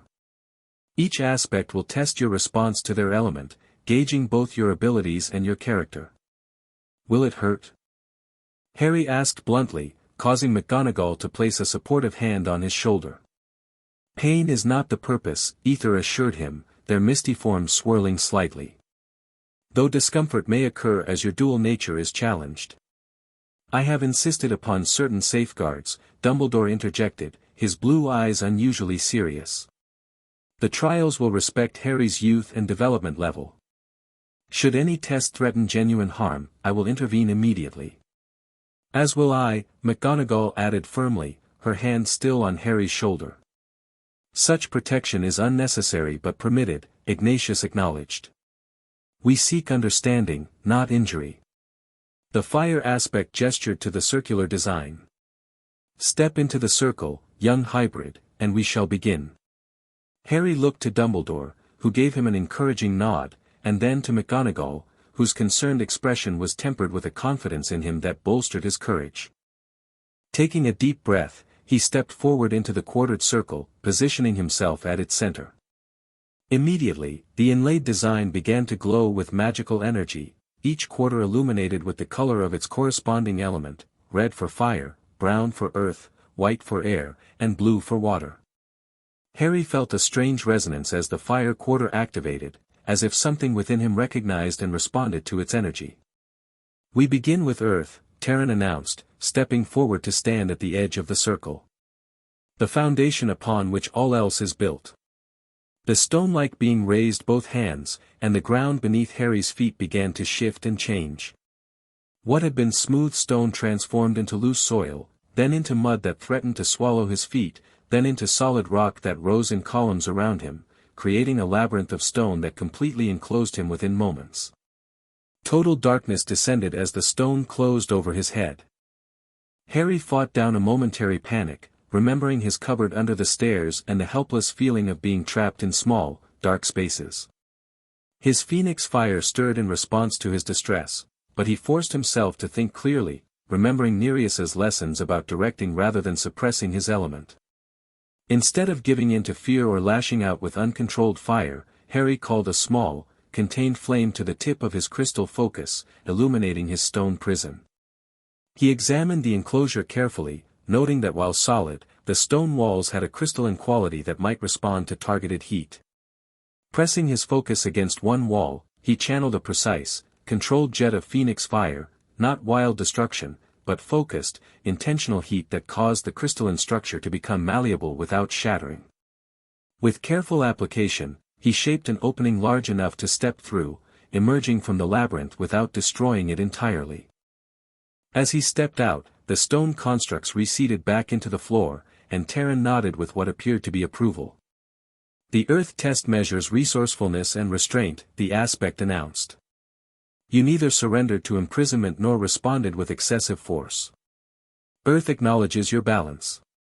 Before Harry could fully process this assessment, Ether moved forward, misty form billowing as they took position at the air quarter of the circle. Air tests adaptability and perception, the whispered voice explained as the air around Harry began to change. First came a gentle breeze that quickly escalated into swirling winds that threatened to lift him from his feet. Harry grounded himself with careful concentration, using his crystal focus to create a stabilizing thermal updraft that counteracted the horizontal forces trying to displace him. The wind then shifted tactics, becoming so still and thin that Harry found himself gasping for breath, the oxygen seemingly depleted from his immediate vicinity. Recognizing the new challenge, he drew on his phoenix nature in a different way. Birds have specialized respiratory systems, and the phoenix aspect of his hybrid nature gave him access to more efficient oxygen processing when transformed. Partially manifesting only his internal systems, a precise control he had practiced extensively with Flammel, Harry adapted to the oxygen-poor environment without resorting to a full, potentially destructive transformation. Ether's misty form swirled with what might have been appreciation. Air acknowledges your adaptability, the aspect declared as normal atmosphere returned to the circle. Nereus stepped forward next, taking position at the water quarter. Water tests flexibility and insight, he stated, his demeanor now fully formal, all traces of their earlier rivalry apparently set aside for this official assessment. The water trial proved particularly challenging for Harry's fire-natured abilities. First came a gentle mist that gradually intensified into drenching rain, then a rising flood that threatened to extinguish his internal flame completely. Unlike the previous tests, this one struck directly at the core of his phoenix nature, challenging its very existence. Harry felt his fire dimming dangerously as the water rose past his waist, then his chest. Panic threatened briefly before he recalled his impromptu duel with Nereus days earlier, how he had discovered that phoenix fire could burn even underwater if properly focused. Instead of fighting the flood directly, Harry accepted its presence while maintaining his inner flame at his core, not trying to evaporate all the water, but creating a perfect balance where both elements could coexist. The water continued to rise until it completely submerged him, yet he maintained a small, intense flame within his chest, neither extinguished by the water nor evaporating it completely, a perfect equilibrium. As the water receded, Nereus offered a small bow. "Water acknowledges your harmony," he declared, seeming genuinely impressed by Harry's solution. Finally, Ignatius approached, taking position at the fire quarter with an intensity that made the air around them waver with heat. "Fire tests courage and truth," the aspect announced, flames dancing along their form. "Face yourself, young hybrid." This final trial was unlike the others. Instead of manipulating the external environment, Ignatius sent a surge of primordial fire directly into Harry's chest, connecting with his internal flame. The foreign fire expanded his own exponentially, threatening to trigger an uncontrolled transformation that could consume the entire chamber. But the real challenge wasn't physical. As the fires merged, Harry found himself in a mental landscape, facing a perfect mirror image of himself in fully transformed phoenix form. This reflection represented his phoenix nature in its purest state, untempered by human constraints or morality. "Why do you limit me?" the phoenix self demanded, its voice resonating with power Harry had only glimpsed in his own transformations. "We could burn so brightly, consume all that threatens us, rise above these human concerns." "That's not who I am," Harry replied firmly. "Not all of me, anyway." "You fear your true nature," the phoenix self accused. "The power to purify through destruction, to emerge renewed from the ashes of the old." "I don't fear it," Harry countered. "I respect it. There's a difference." The phoenix self spread its magnificent wings, flames cascading from every feather. "Then why constrain me within human form? Why not embrace transformation completely?" It was a question Harry had asked himself during months of training, and he had finally found an answer that felt true. "Because I'm neither one nor the other," he said with quiet conviction.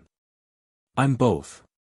The strength comes from the balance, not from choosing one over the other."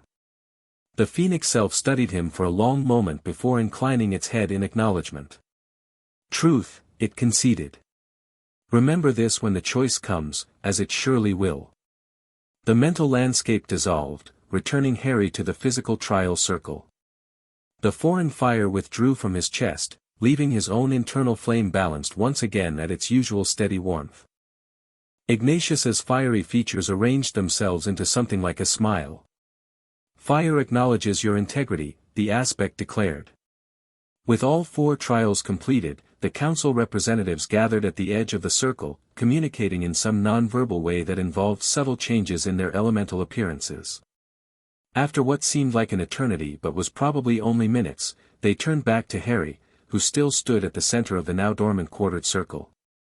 "The council has reached consensus," Ignatius announced formally. "Harry Potter, Phoenix-human hybrid, you have demonstrated sufficient control, wisdom, and balance to be granted provisional acceptance under the Covenant of Elements." "What does that mean exactly?" Harry asked, stepping carefully out of the circle to rejoin McGonagall and Dumbledore. "It means," Terran explained, "that you are recognized as a legitimate bridge between realms, neither required to choose between your dual natures nor subject to council restrictions so long as balance is maintained."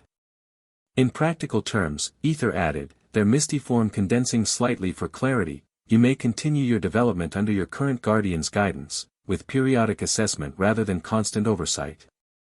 And, Nereus concluded, "you gain certain rights of protection under council law, including defense against those who would exploit your dual nature for corrupt purposes." Harry processed this information with growing relief. The council wasn't going to try to take him away or restrict his abilities. They were, in their own strange way, offering support and recognition. "Thank you," he said sincerely to the assembled aspects. "I'll continue learning and maintaining balance." "See that you do," Ignatius said, though the words carried no threat, merely acknowledgement. "The dark wizard who seeks to use you has violated natural law in ways that concern the council deeply. Your ability to counter his soul fragmentation may prove significant to both realms." "We will watch with interest," Terran added. "And perhaps," Ether whispered, "provide guidance when needed." With those parting words, the 3 primary aspects began to dissolve, Ignatius into a column of flame that vanished upward, Terran sinking gradually into the stone floor until nothing remained, and Ether dispersing into the air like morning mist. Within moments, only Nereus remained of the council representatives. "Well," Dumbledore said into the silence that followed, "that was most illuminating." "Indeed," Flamel agreed, approaching Harry with an expression of profound relief. "You handled those trials remarkably well, Harry. Some adult hybrids have failed similar assessments." "The council is not known for its lenience," Nereus added, his formal demeanor relaxing slightly now that the official business was concluded. "Your provisional acceptance is a significant achievement." McGonagall, who had watched the entire proceeding with barely concealed anxiety, finally stepped forward to place both hands on Harry's shoulders. "Are you all right, Mr. Potter?" That final trial seemed particularly intense. "I'm okay," Harry assured her, surprised to find it was true. Despite the challenges of the trials, he felt oddly refreshed, as if the experience had helped clarify something within him that had been confused before. "It was like finding parts of myself I didn't know were there." An apt description, Nereus observed. The elemental trials are designed to reveal one's true nature, beyond conscious awareness or control. He addressed Dumbledore directly. "I will remain as liaison between the council and the Fire Child for the immediate future. Recent developments with the soul-fragmented dark wizard require ongoing observation. You are welcome to continue your stay at the sanctuary," Flamel offered. "Your insights into elemental discipline have already proven valuable to Harry's training. And your intervention in Diagon Alley was most timely," Dumbledore added. "Without your guidance, Harry might not have discovered his ability to counter the Horcrux's influence." Nereus acknowledged these comments with a slight inclination of his head. "The council's interests align with yours in this matter, if perhaps for different reasons. The balance between realms must be maintained, and these soul fragments represent a fundamental disruption to natural law." Harry, listening to this exchange, felt a strange new sense of purpose forming within him. The confrontation with Voldemort, the discovery of the Horcrux in his scar, and now the council's provisional acceptance, all pointed toward a role he hadn't anticipated but now seemed inevitable. "I can find them," "Can't I?" he said suddenly, the realization crystallizing in his mind. "The other Horcruxes. My phoenix fire recognized the one in my scar. It could probably sense the others too." The adults turned to him with varying expressions of surprise and concern. "That is a perceptive deduction," Dumbledore said carefully. "And potentially accurate, though not without significant risk to yourself. The Fire Child's phoenix nature would indeed be sensitive to such corruptions," Nereus confirmed. "Particularly now that he has encountered one directly. But actively seeking such dark objects would be extremely dangerous," McGonagall objected. "Mr. Potter is still a child, regardless of his unusual abilities." "I'm not saying I should go looking for them right away," Harry clarified. "Just that, maybe that's part of why this happened to me. Why I have these specific abilities." He touched his transformed scar lightly. "Phoenix fire can destroy Horcruxes. Maybe that's important."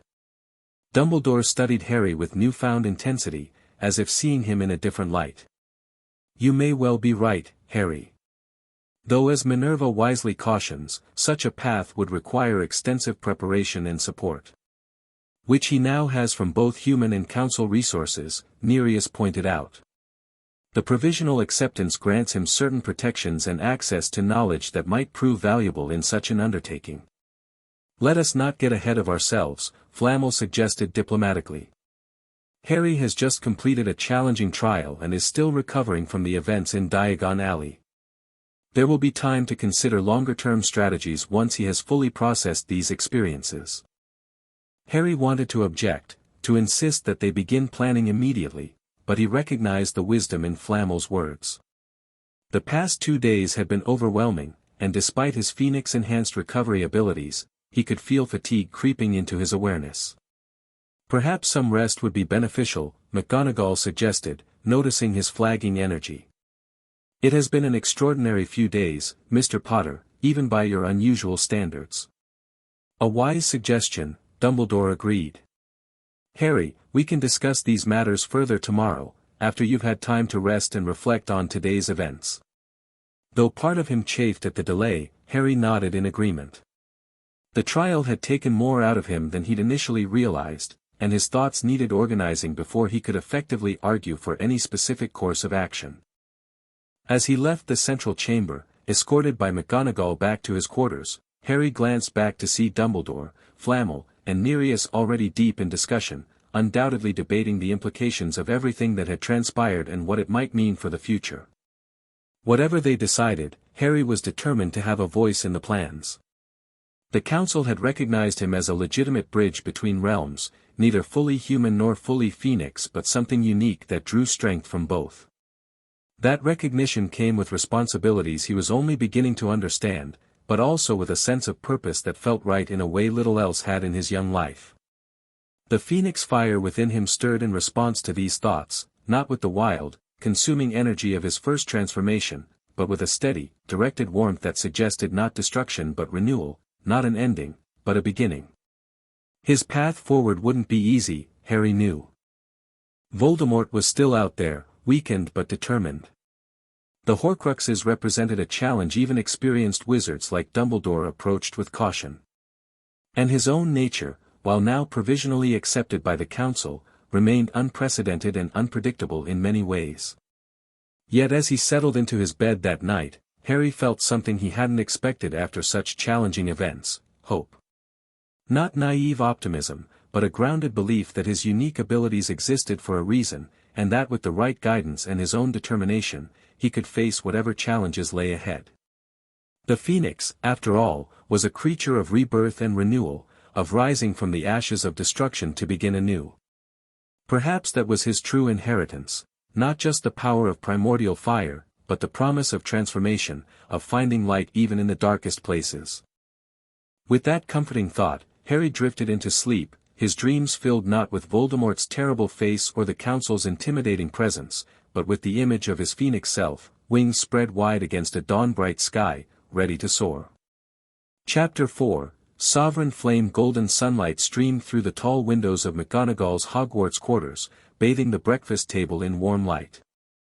Harry Potter sat cross-legged in his chair, a leather-bound journal open beside his plate as he scribbled notes between bites of toast. At nearly 7 years old, or what appeared to be 7, his phoenix influenced growth making exact age assessments complicated, he had developed a voracious appetite for both food and knowledge. "Don't forget your potion, Mr. Potter," McGonagall reminded him, nodding toward a small vial of amber liquid beside his pumpkin juice. Harry grimaced but dutifully uncorked the vial and swallowed its contents in one practiced motion.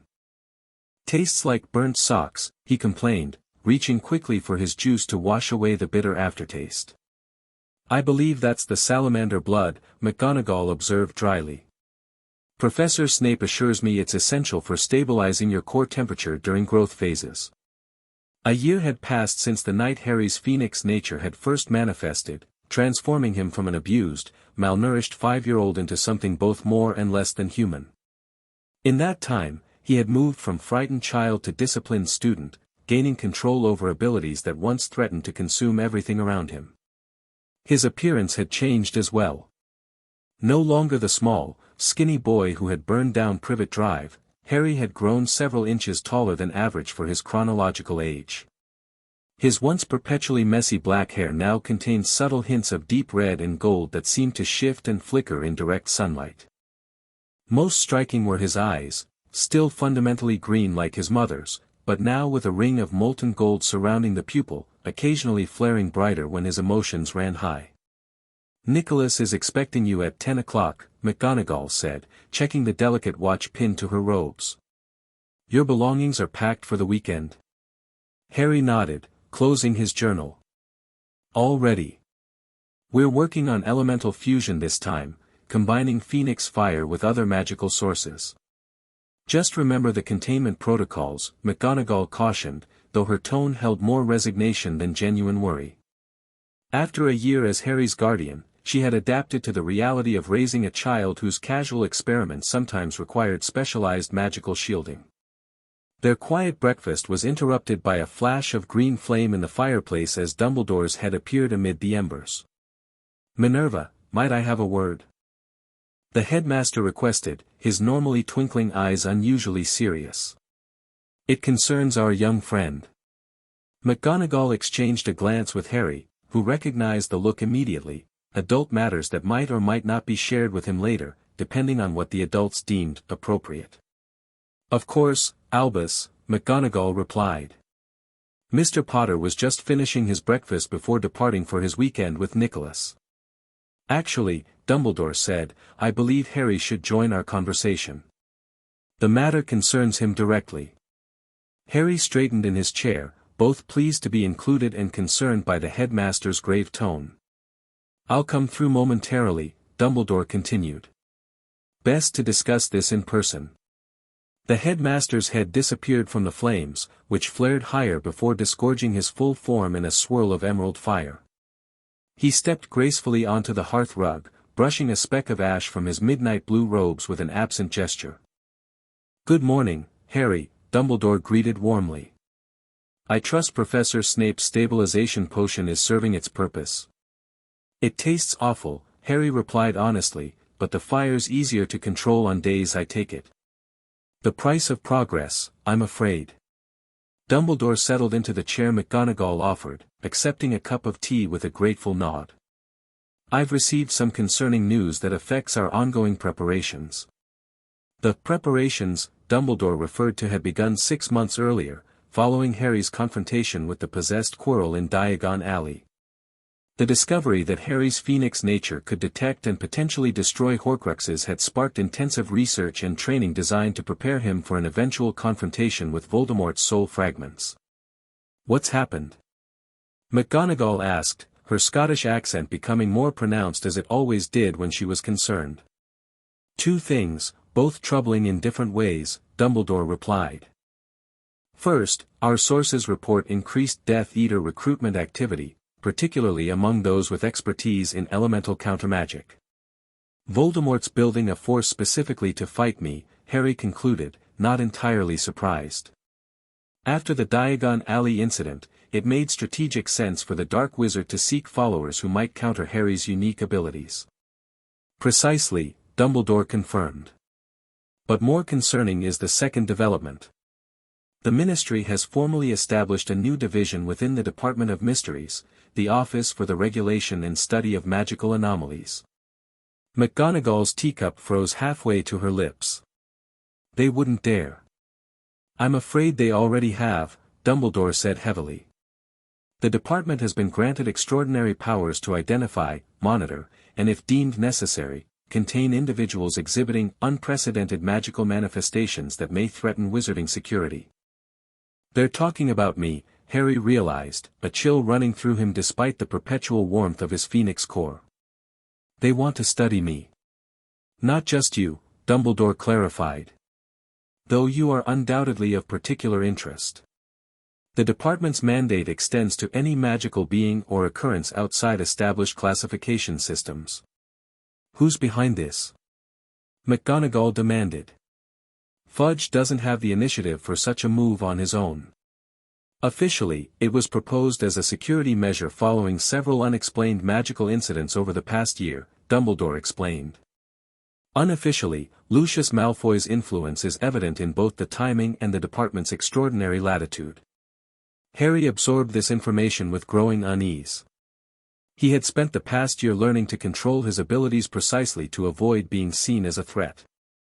Now it seemed the Ministry had decided to classify him as one regardless. What does this mean for our plans? He asked, unconsciously touching his lightning scar, now a fine silver line after his phoenix fire had burned away most of the Horcrux embedded there. It necessitates greater caution, Dumbledore replied. Your training with Nicholas must continue, but we should minimize your visibility within Wizarding Society for the time being. The sanctuary remains our most secure location for sensitive work. They'll be watching for me, won't they? Harry guessed. At places like Diagon Alley or Hogsmeade. Almost certainly, Dumbledore confirmed. Though they cannot act without cause, given your status and my own position. Still, provocation would be unwise. McGonagall's expression had hardened into the severe look her students had learned to fear. The very idea that the Ministry would target a child for study and potential containment, it's unconscionable, Albus. Politics and fear make poor bedfellows, Dumbledore sighed. Many at the Ministry genuinely believe they're acting to protect Wizarding Society from unknown threats. Others, I suspect, have more self-serving motives. Like Malfoy, Harry said, recalling the attempts the influential Death Eater had made to gain guardianship over him during his first months at Hogwarts. He still wants to control me, doesn't he? Control or neutralize, Dumbledore agreed grimly. Your abilities represent both opportunity and threat to Voldemort's supporters. They would prefer to harness your power if possible, but will settle for eliminating it if necessary. The casual discussion of his potential elimination should have frightened Harry more than it did. But after a year of intensive training and several direct confrontations with dark forces, he had developed a pragmatic perspective that sometimes concerned his guardians more than his powers did. So I stay at Hogwarts and the Sanctuary, Harry summarized. Keep training with Nicholas and Nereus. And wait for them to make the next move. Something in his tone must have revealed his frustration, because McGonagall and Dumbledore exchanged one of those meaningful adult glances he had become adept at interpreting. Not entirely waiting, Harry, Dumbledore clarified. Our research continues, as does your preparation. But yes, for the moment, a defensive posture is prudent. Harry nodded, though inwardly he chafed at the constraints. His power had grown significantly over the past year. He could now maintain full phoenix transformation for hours rather than minutes, control fire with precision that impressed even Ignatius during the fire aspect's occasional visits, and had begun developing abilities beyond those typically associated with phoenixes. Most importantly, the remnant of the Horcrux in his scar had given him a unique sensitivity to Voldemort's soul fragments. During controlled experiments with dark objects from Dumbledore's collection, Harry had demonstrated an ability to sense corrupted magic with startling accuracy, a talent that would prove invaluable in hunting the remaining Horcruxes, if he were allowed to do so. I should still go to Nicholas this weekend, right? Harry asked, already anticipating McGonagall's protective instincts might lead to cancelled plans. Yes, Dumbledore answered before McGonagall could object. The sanctuary remains secure, and Nicholas's research has become even more critical in light of these developments. He rose from his chair, adjusting his half-moon spectacles. In fact, I believe I'll accompany you today. There are matters Nicholas and I should discuss directly. Harry brightened at this news. Visits to Flamel's sanctuary were always fascinating, but Dumbledore's presence typically signaled important developments in their ongoing research. I'll get my things, he said, pushing back from the table. Once Harry had left the room to collect his packed bag, McGonagall turned to Dumbledore with a worried expression. This new ministry department changes everything, Albus, she said quietly. They'll have legal authority to demand access to him for assessment purposes. What will we do when they come? We will address that challenge when it arises, Dumbledore replied, his voice equally low. For now, our priority must be preparing Harry for what lies ahead. The forces gathering against him will not wait for legal niceties to run their course. He's still a child, McGonagall insisted, though her tone suggested she was trying to convince herself as much as Dumbledore. Phoenix hybrid or not? In some ways, yes, Dumbledore agreed sadly. But in others, I sometimes wonder if he ever truly had the chance to be only a child. Their conversation ended as Harry returned, a small enchanted satchel containing his weekend essentials slung over his shoulder and his crystal focus, the hybrid wand staff he had created under Flamel's guidance, held loosely in his right hand. The focus had evolved alongside its creator, growing slightly longer and developing intricate flame-like patterns within the crystalline structure as Harry's powers matured. Ready, he announced, excitement evident despite the serious conversation that had preceded his departure. Weekends at the sanctuary meant advanced lessons with Nicholas Flamel, conversations with Nereus about elemental theory, and most enjoyably, flying practice without the constraints necessary at Hogwarts. McGonagall straightened his collar with an automatic gesture that had become part of their routine. Mind your manners with Perenelle, she reminded him. And remember, controlled manifestations only in designated areas, Harry finished for her, having heard these cautions countless times. I know, Professor. McGonagall's stern expression softened momentarily. See that you do, Mr. Potter. I expect you back Sunday evening, unsinged and preferably in the same number of pieces you left with. Harry grinned at the familiar joke. I'll do my best. Dumbledore led the way to the fireplace, taking a pinch of Floo powder from the ornamental box on the mantel. I'll go first to ensure the connection is secure, he said, stepping into the hearth. Flamel's sanctuary, he called clearly, disappearing in a rush of green flames. Harry followed moments later, remembering to tuck his elbows in and close his eyes against the dizzying spiral of the Floo network. He had never quite mastered the art of graceful Floo arrivals, but his phoenix-enhanced reflexes at least prevented the face-first landings that had characterized his early attempts. He emerged into the grand entrance hall of Flamel's sanctuary, managing to stay upright with only a small stumble. Dumbledore stood waiting, brushing ash from his robes, while Nicholas Flamel approached from the direction of his workshop, his ageless face lighting with genuine pleasure at the sight of his young pupil. Harry. Right on time, Flamel greeted warmly. And Albus, a pleasant surprise. I've just been examining those artifacts you sent last week. Most illuminating results. I suspected they might be, Dumbledore replied with a meaningful glance toward Harry. Perhaps we might discuss them while Harry settles in. Recognizing an adult conversation from which he would be temporarily excluded, Harry took the hint gracefully. I'll put my things in my room, he offered. And maybe say hello to Nereus if he's here.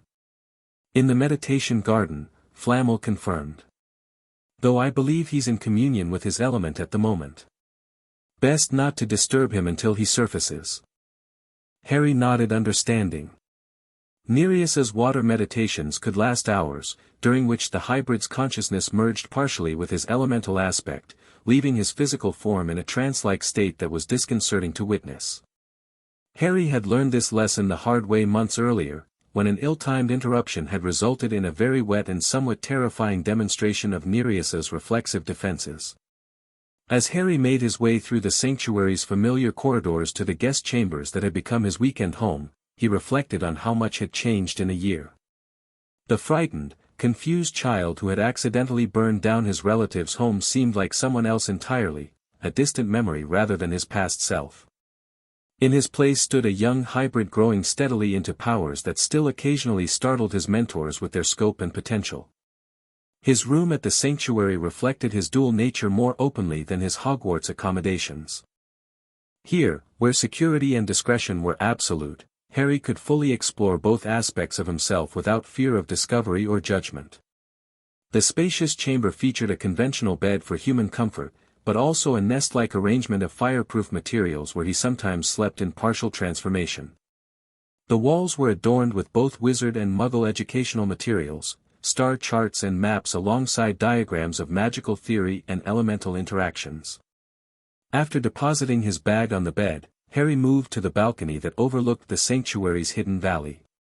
The autumn air carried a crispness that contrasted pleasantly with his internal heat as he leaned on the stone balustrade, gazing out at the protected landscape.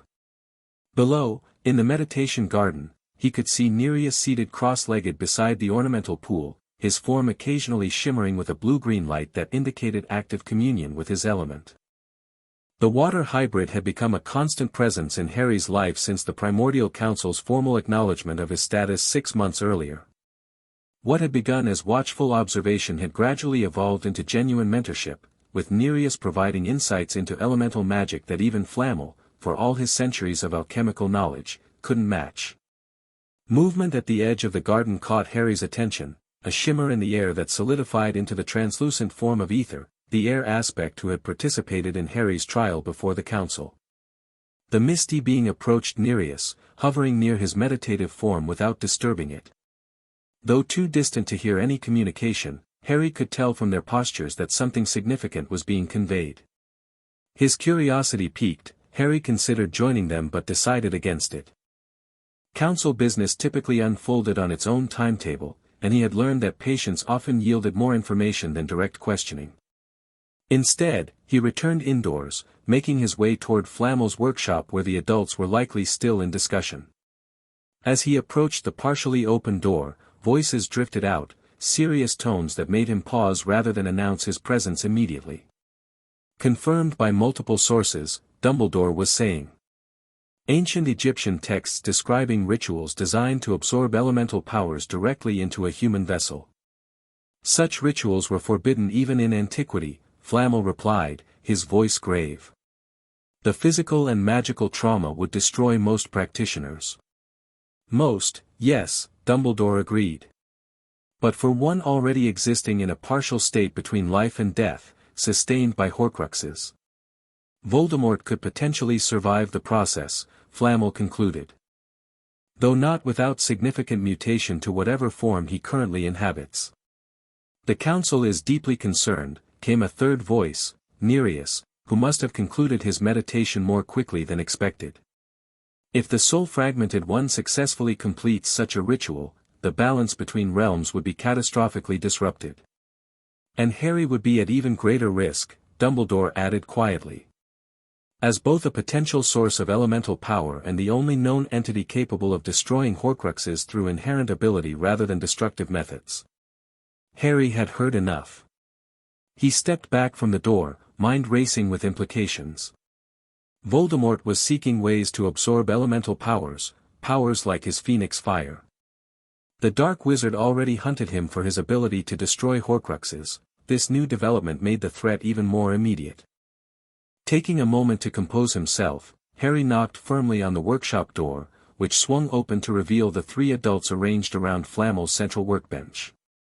Their expressions shifted subtly at his appearance, Dumbledore's becoming more carefully neutral, Flamel's showing hints of concern, and Nereus's reflecting his typical assessing gaze.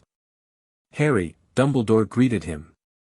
"We were just discussing some recent discoveries that may impact your training." About Voldemort seeking elemental powers, Harry said directly, seeing no benefit in pretending ignorance. "And the rituals he's researching." Dumbledore sighed, exchanging glances with his companions. I see our discussion was not as private as we intended. The Firechild's senses grow sharper, Nereus observed. Another phoenix trait manifesting ahead of schedule. I wasn't eavesdropping intentionally, Harry clarified. But yes, my hearing has improved lately. He stepped fully into the workshop, closing the door behind him. If Voldemort's looking for ways to absorb elemental magic, shouldn't I know about it? I'm the one with the target on my back. You're right, of course, Dumbledore conceded. Though we hope to present the information with more context than you likely glean from fragments of conversation. Then give me the context now, Harry requested, taking a seat on one of the workshop stools. What exactly is Voldemort trying to do, and how does it change our plans?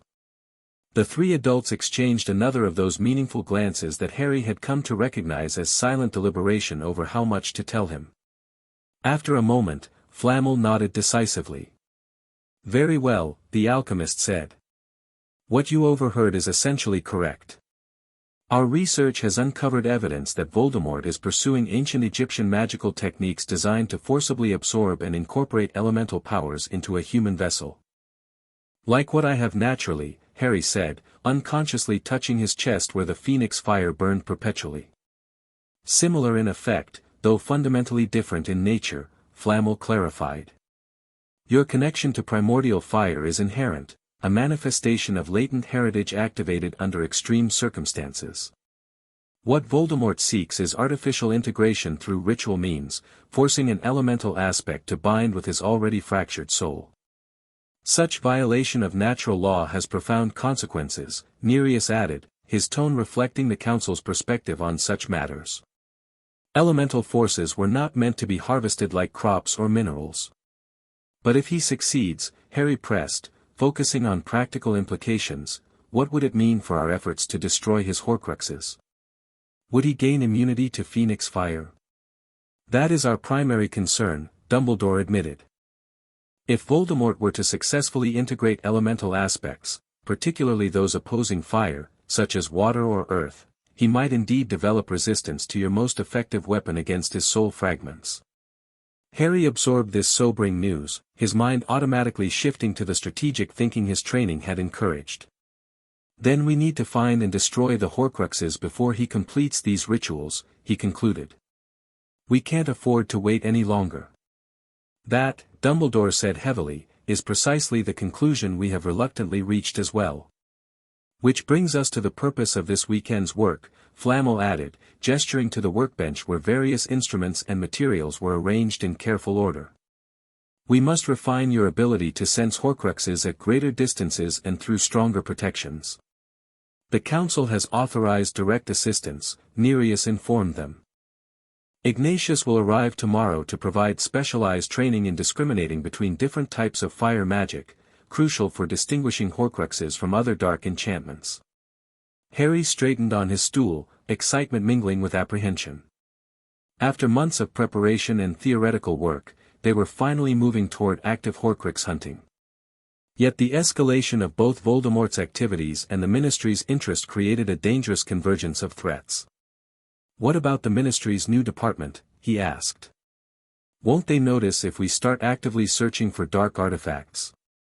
A legitimate concern, Dumbledore acknowledged. Which is why our approach must balance urgency with discretion. Fortunately, I have some experience in operating beneath official notice when necessary.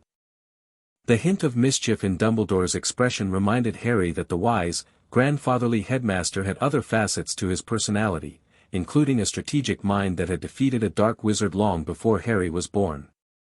So what's the plan? Harry asked directly. We believe we've identified the likely location of one Horcrux, Dumbledore explained, unrolling a map onto the workbench. A family ring belonging to Voldemort's maternal ancestors, hidden near their ancestral home. Harry leaned forward to study the map, which showed a rural area marked with magical notations indicating ward boundaries and energy signatures. When do we go after it? We don't, Dumbledore corrected gently. I will retrieve this particular Horcrux, with Nicholas providing support through certain alchemical preparations. Your role, Harry, will come afterward, helping to safely destroy the ring once it has been secured and thoroughly examined for additional protections. Harry frowned, disappointed but not entirely surprised by this division of labor.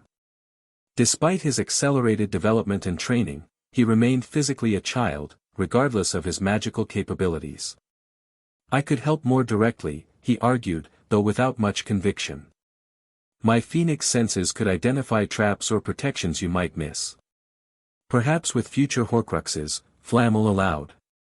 But this first retrieval serves as a necessary test of our methods and assumptions. The risks are too great to justify your direct involvement at this stage. And while Albus and Nicholas pursue this lead, Nereus added, your training continues. The fire aspects instruction will significantly enhance your ability to contribute to later phases of this work. Though not entirely satisfied with this arrangement, Harry recognized the logic behind it. His abilities were extraordinary but still developing, and his training remained incomplete in many areas. Pushing too hard for greater involvement would only reinforce concerns about his readiness. All right, he conceded. So while you're retrieving the ring, I work with Ignatius on fire discrimination. What else? Control and concealment, Nereus replied promptly. Your phoenix manifestations have become more visible in recent months, the gold in your eyes, the heat signature you generate even in human form. For both ministry evasion and strategic advantage against Voldemort's forces, you must learn to suppress these signs when necessary. This aspect of training appealed more to Harry's practical nature. While he had mastered controlled transformations months ago, the subtle indicators of his hybrid status had proven more difficult to suppress completely. Even in his fully human form, sensitive magical detectors could identify his unusual energy signature, a vulnerability in a world increasingly watching for magical anomalies. When does Ignatius arrive? Harry asked, already mentally preparing for the fire aspect's notoriously demanding instruction style. Dawn tomorrow, Nereus answered. Until then, I will work with you on suppression techniques. The water element excels at concealment and misdirection, principles that can be adapted even to your fire nature. With the immediate plans established, Harry's weekend at the sanctuary took on a new intensity. The afternoon was consumed by Nereus's exacting lessons in energy suppression, exercises that required Harry to contain his internal fire so completely that even other elemental beings would struggle to detect it. The work was exhausting, demanding a level of control that challenged even his well-developed discipline. By evening, Harry had mastered the basics of what Nereus called ember state, reducing his phoenix fire to its minimal expression while maintaining its essential nature. In this state, his eyes appeared fully human, his body temperature registered as normal, and even his magical signature diminished to levels that standard detection spells would classify as ordinary, if unusually strong, wizard potential. Acceptable progress, Nereus acknowledged as they concluded the day's training in the sanctuary's central chamber. Though maintaining this state under stress or while accessing other abilities will require substantially more practice. It feels wrong, Harry admitted, rolling his shoulders as if to resettle his usual internal warmth. Like I'm smothering part of myself. An apt description, Nereus agreed. Which is why this technique should be employed selectively and for limited durations. Extended suppression would likely trigger an involuntary burning cycle as compensation. After a quiet dinner with Flamel, Perenelle, and Nereus, Dumbledore having departed for Hogwarts with promises to return the following day, Harry retreated to his chambers more fatigued than usual. The suppression exercises had drained him in ways typical training didn't, requiring constant attention to internal processes normally regulated unconsciously. Sleep claimed him quickly, but brought strange, fragmented dreams, visions of dark chambers housing objects that pulsed with malevolent energy, a ring that whispered promises of power and resurrection, a locket that seemed to beat like a heart beneath tarnished metal. Most disturbing was the recurring image of a pale, serpentine face emerging from a cauldron of swirling elements, its red eyes fixed on Harry with terrible purpose.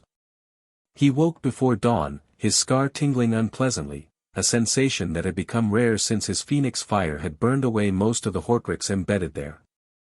The remnant, however, still occasionally reacted to Voldemort's stronger emotions or focused intentions, serving as an early warning system that both Dumbledore and the Council found valuable despite its uncomfortable implications. Knowing sleep would elude him now, Harry rose and dressed in the special training robes designed for work with elemental beings, fabric enchanted to resist extreme temperatures and magical energies without constraining movement. He secured his crystal focus in its holster at his waist, then made his way to the sanctuary's eastern terrace where visiting fire elementals typically manifested. The pre-dawn air carried autumn's chill, but Harry barely noticed, his internal heat automatically compensating for environmental temperature. The eastern sky had just begun to lighten when a column of golden flame erupted at the center of the terrace, swirling upward before condensing into the humanoid form of Ignatius, aspect of fire. Young Phoenix, the elemental being greeted, flames dancing along the contours of what approximated a face. Your sensitivity to celestial timing improves. I had not expected you to anticipate my arrival so precisely. Couldn't sleep, Harry admitted, offering the formal half-bow that council protocol required when addressing an aspect directly. Dreams. Ignatius's fiery features arranged themselves into an expression of interest. Prophetic sight emerges. Earlier than expected, though not unprecedented among fire-touched beings. Not prophecy, Harry clarified. More like echoes of Voldemort's planning. My scar was tingling when I woke up. The fire aspect moved closer, examining Harry with those flame-filled eyes that seemed to see beyond physical form. The soul fragment's remnant responds to its source. Useful, if uncomfortable. Show me. Harry tilted his head forward, allowing Ignatius to observe the silver lightning mark that had once been an angry red scar. The aspect extended a flame-wreathed hand, not quite touching the mark but close enough for Harry to feel intense heat against his skin. Interesting, Ignatius murmured. The corrupted soul piece diminishes, yet its connection persists. Your phoenix fire continues its purification even now, slowly burning away the foreign essence. The aspect withdrew its hand. But our work today concerns different flames. You must learn to distinguish between fire types if you hope to identify Horcruxes among other dark objects. The training that followed was unlike anything Harry had experienced before, even during his year of intensive magical education. Ignatius conjured various manifestations of fire, some primordial like Harry's own, others elemental but non-sentient, still others created through conventional magic or alchemy. Each carried distinct signatures that Harry learned to perceive through careful attunement to his phoenix senses. Dark magic leaves traces like ash in the magical current, Ignatius explained, demonstrating with a controlled flame that carried corrupt energy. Soul fragments burn differently, a distinctive consumption pattern that reflects their unnatural division. Hour after hour, Harry practiced detecting increasingly subtle differences between magical fire signatures. By midday, he could reliably distinguish between 15 different classifications, including the specific resonance that characterized objects corrupted by soul magic. Your discrimination improves, Ignatius acknowledged as they paused for Harry to rest and replenish his energy. Though practical application will present greater challenges. The Dark One shields his soul vessels with layers of deception and danger.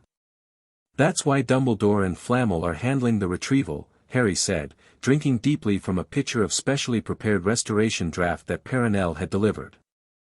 I'm not ready for the traps he set. Wise self-assessment, Ignatius approved, flame features shifting into something like a smile. Many young beings overestimate their capabilities. The fire nature encourages such boldness, sometimes to destructive ends. Their conversation was interrupted by the arrival of Nereus, his usually composed features showing signs of concern. Ignatius, the water hybrid greeted with formal respect.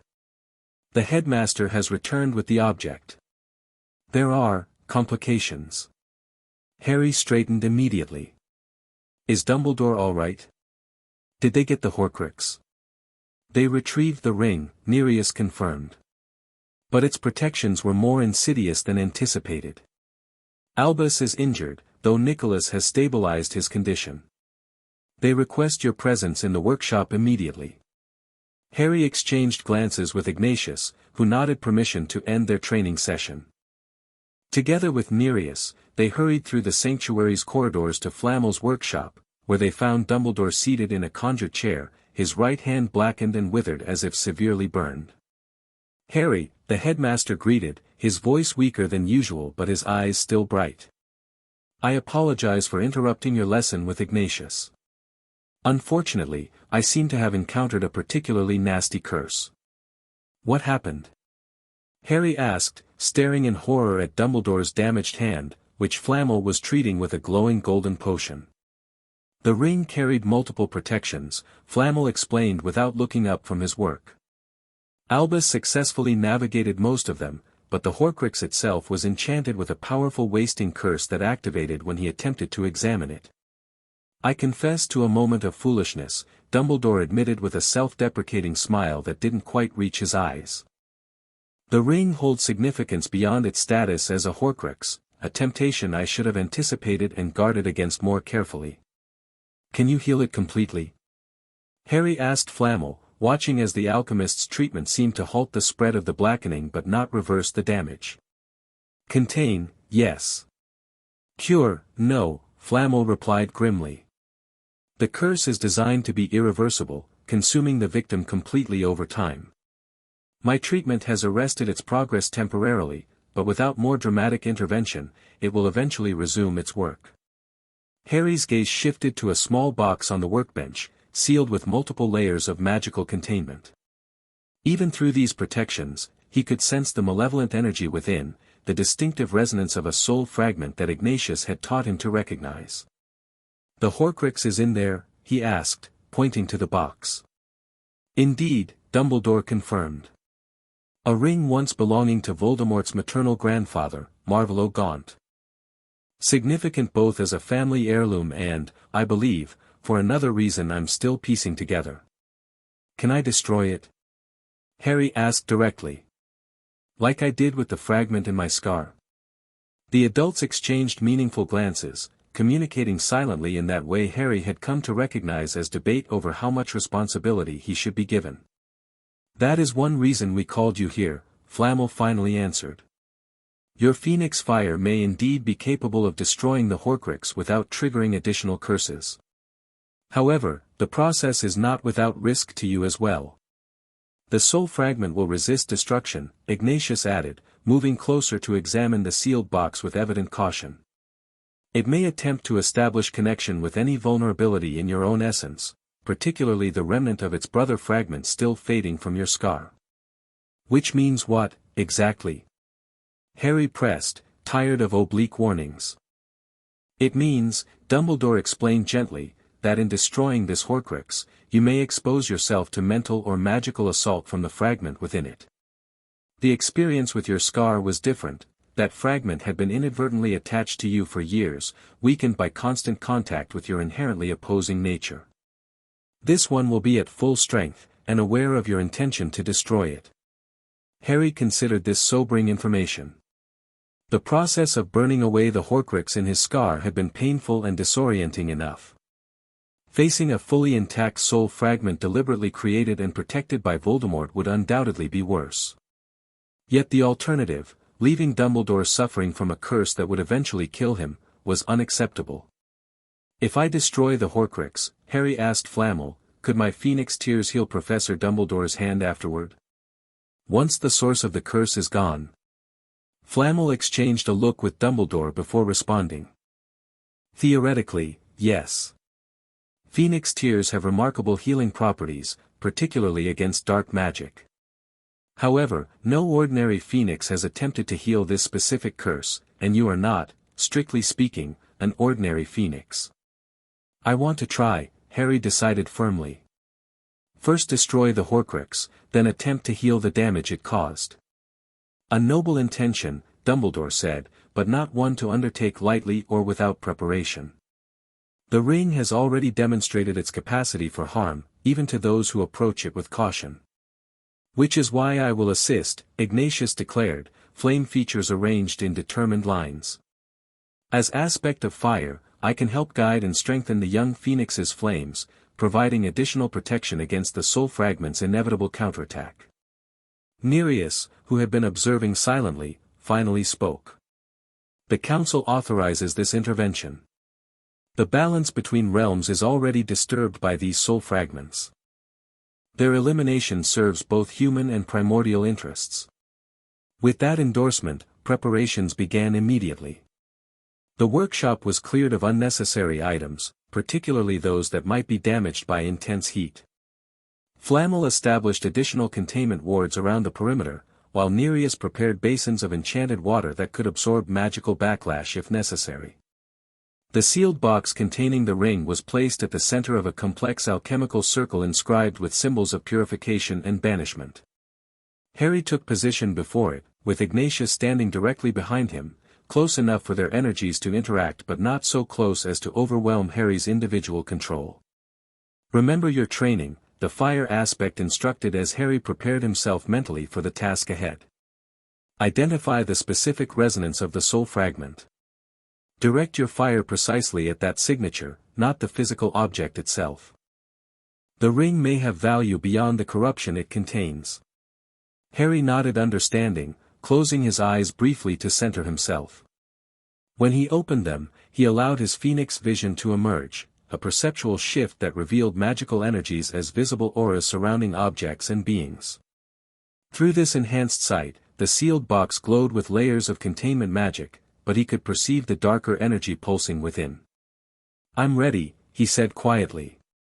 Flammel nodded and carefully removed the outermost protections from the box, leaving only a thin final layer of containment. With a complex wandless gesture, he opened this last barrier, revealing the ring inside, an ugly, chunky gold band set with a black stone that seemed to absorb light rather than reflect it. Even without physical contact, Harry could feel the Horcrux's malevolence. It projected a psychic aura of seductive darkness, whispering promises and threats directly into his mind. More disturbingly, he felt his scar respond, a tingle of recognition that suggested the soul fragments acknowledged their shared origin. "Now, young Phoenix," Ignatius prompted from behind him. "Call your fire with purpose and precision." Focusing through the crystal wand staff he had created nearly a year earlier, Harry summoned his phoenix fire. The flames emerged from the focus's tip as a concentrated beam of golden light, directed precisely at the ring. Rather than engulfing the object completely, the fire responded to Harry's intent, seeking out the specific magical signature of the soul fragment while largely bypassing the physical vessel. The Horcrux fought back immediately and viciously. The ring emitted a high, cold shriek that existed more in mind than air, while waves of dark magic pulsed outward, seeking weaknesses in Harry's defenses. Images flooded his consciousness, his parents' deaths, the Dursleys' cruelty, the possessed Quirrell's attack, each calculated to disrupt his concentration and weaken his resolve. "Maintain focus," Ignatius commanded, placing fiery hands on Harry's shoulders. The aspect's primordial flame joined with Harry's own, strengthening and purifying his attack. The fragment attempts distraction. Its resistance proves your effectiveness. Gritting his teeth against the mental assault, Harry poured more power into his phoenix fire.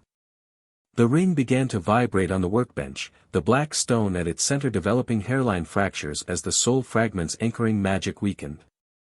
Then, with a last desperate effort, the Horcrux changed tactics.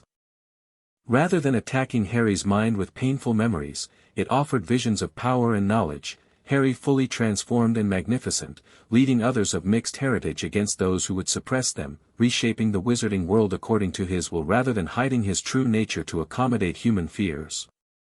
"Clever," Ignatius observed, evidently perceiving the temptation being offered. The soul fragment appeals to the phoenix's natural dominance. Resist, young one. Such visions are poison coated in gilded promise. Harry wavered momentarily, the seductive images resonating with frustrations he hadn't fully acknowledged even to himself. Part of him, the proud, powerful phoenix aspect, chafed at the restrictions placed on him by well-meaning guardians and mentors. Why should he hide his gifts? Why not embrace his full potential and let others adjust to his reality rather than the reverse? In that moment of hesitation, the Horcrux surged forward, seeking deeper connection. Harry felt it probing his defenses, searching for entry through the remnant in his scar. Pain blossomed in his forehead as the two soul fragments attempted to reunite through him as conduit. Harry! Flamel's alarmed voice penetrated his struggle. The connection is forming, break it now. The alchemist's concern cut through the Horcrux's seductive whispers, reminding Harry of the stakes involved. With renewed determination, he rejected the tempting visions and redirected his phoenix fire with greater intensity. The golden flames surged forward, now engulfing the ring completely as Harry abandoned precision in favor of overwhelming force. The Horcrux's scream intensified, becoming a physical sound that rattled the workshop's windows. The black stone at the ring's center cracked completely, emitting a gout of dark vapor that writhed in the air before Harry's flames consumed it entirely. With a final, defiant shriek, the soul fragment dissolved into nothingness, leaving only the damaged ring behind. Harry staggered backward, suddenly exhausted. Only Ignatius's supportive grip prevented him from collapsing entirely as the sustained effort and mental battle took their toll. "Well done, young Phoenix," the fire aspect praised, helping Harry to a nearby stool. Few beings could withstand such direct confrontation with a soul fragment so successfully. "Is it completely destroyed?" Harry asked, his voice hoarse. Flamel approached the workbench cautiously, passing his wand over the now dormant ring. "The Horcrux is gone," he confirmed after a moment. "Though the ring itself remains magical in other ways." "Most interesting." Harry barely registered the alchemist's scholarly fascination, his attention focused on Dumbledore's injured hand. Despite the Horcrux's destruction, the blackened, withered appearance remained unchanged. The curse, he remembered, straightening with effort. "I need to try healing Professor Dumbledore now." "You should rest first," Nereus advised, approaching with a goblet of restoration draught. "Your magical core is severely depleted after that confrontation." "No," Harry insisted, refusing the offered drink. "The sooner we attempt healing, the better chance of success." "Right, Professor Flamel." The alchemist hesitated, then nodded reluctantly. "Time favors the curse in this instance. If healing is possible, earlier intervention would indeed be preferable." Dumbledore, who had observed the Horcrux's destruction with keen attention despite his condition, now spoke up. "Harry, I appreciate your willingness, but not at the cost of your own well-being. The curse has been contained. A short rest would give the dark magic more time to resist treatment," Harry interrupted with uncharacteristic firmness. "I can rest afterward." Without waiting for further debate, he moved to Dumbledore's side, examining the cursed hand more closely.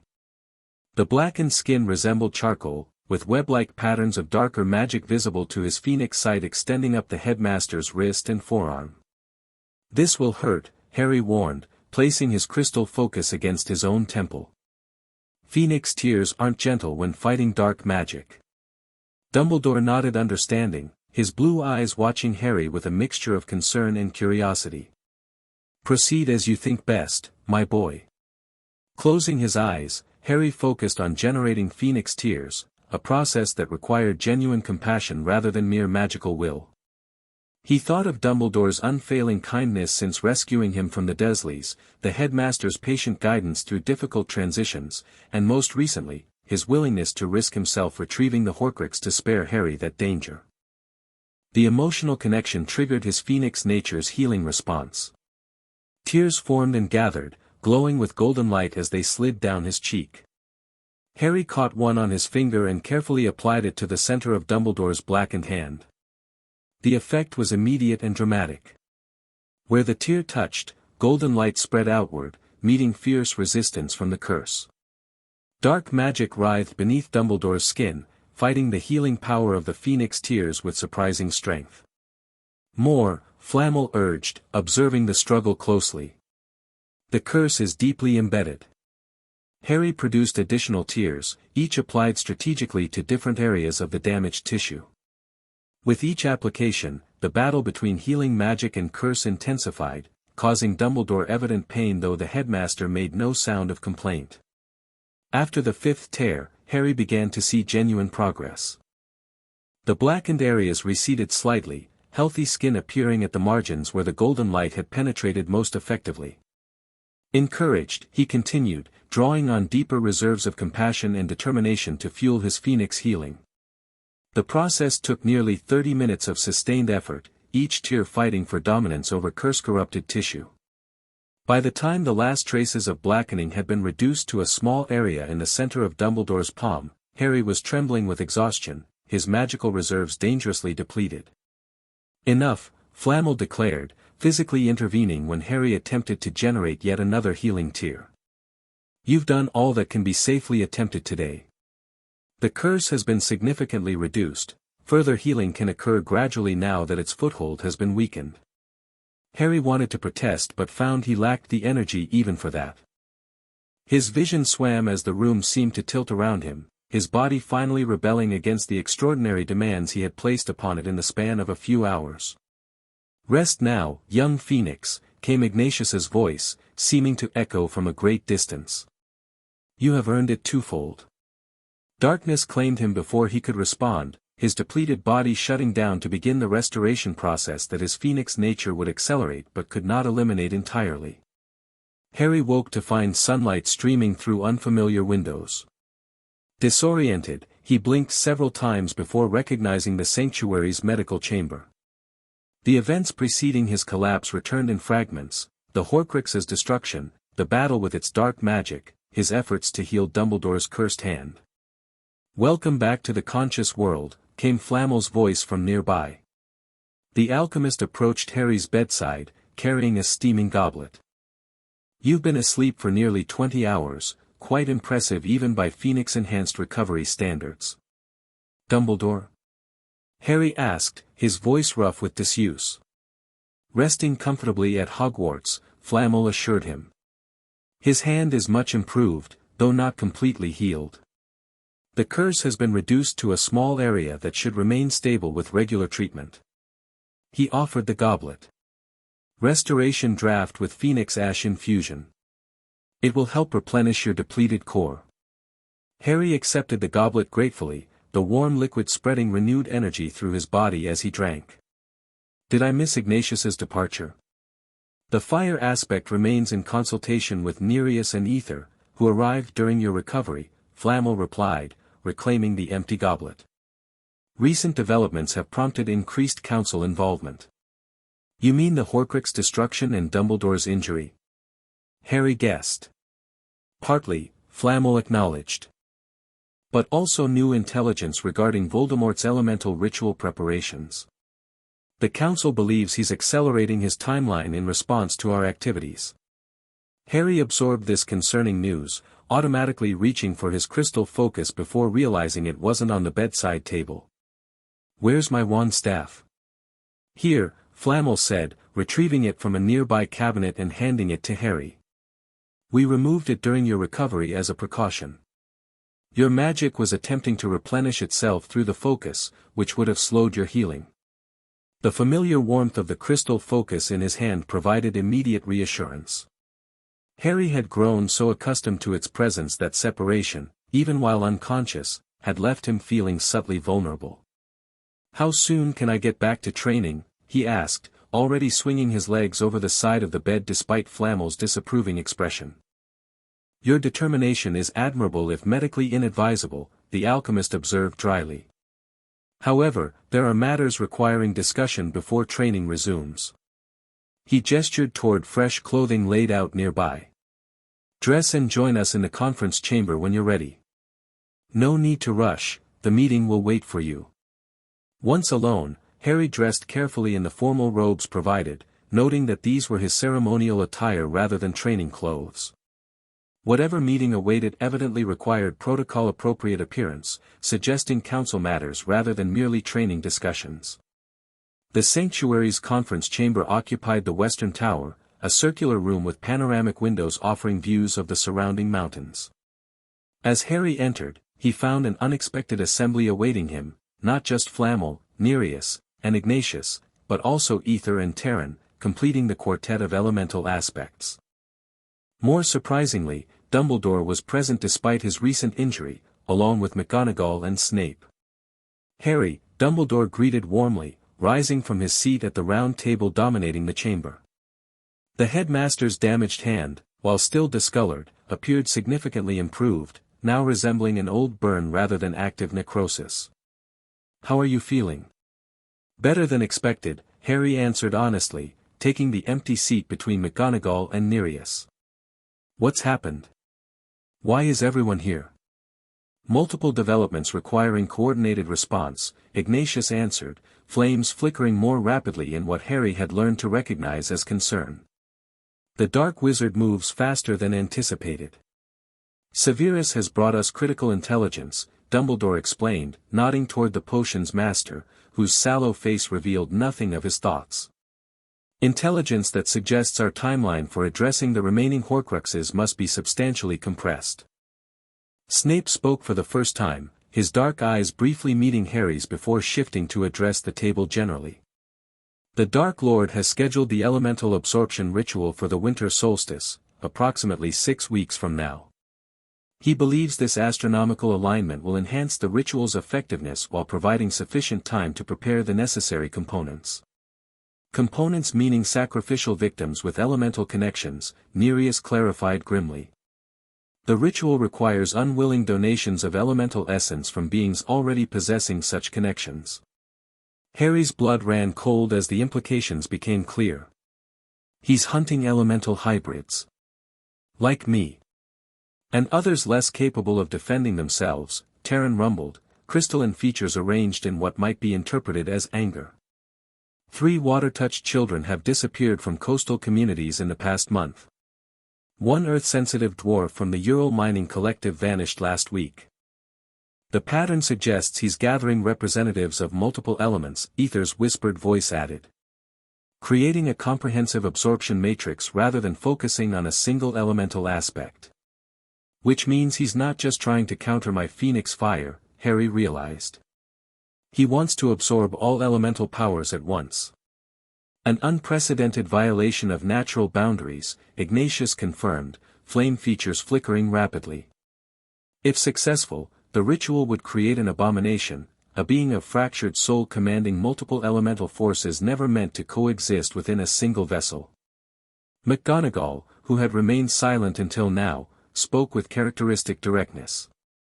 What precisely would such a being be capable of? In practical terms. The 4 aspects exchanged glances, communicating in that nonverbal manner Harry had observed previously. It was Terran who finally answered. Limitations of physical form would still apply initially, the Earth aspect explained. But control over elemental forces would grant abilities beyond conventional magic. Weather manipulation. Geological disruption. The ability to corrupt or purify elemental beings through direct influence on their essential nature. And immunity to elemental attacks, Nereus added, looking pointedly at Harry. Including Phoenix fire. The strategic implications were obvious and dire. If Voldemort completed this ritual before they destroyed his Horcruxes, Harry's most effective weapon against them would be neutralized. The Dark Wizard would become virtually invulnerable to their primary means of defeating him. So we have 6 weeks, Harry summarized, his mind already racing with possibilities and priorities. To find and destroy as many Horcruxes as possible before he completes the ritual. While simultaneously working to prevent the ritual itself, Dumbledore added. Severus has provided the location where the preparation work is occurring, though the final ritual site remains unknown.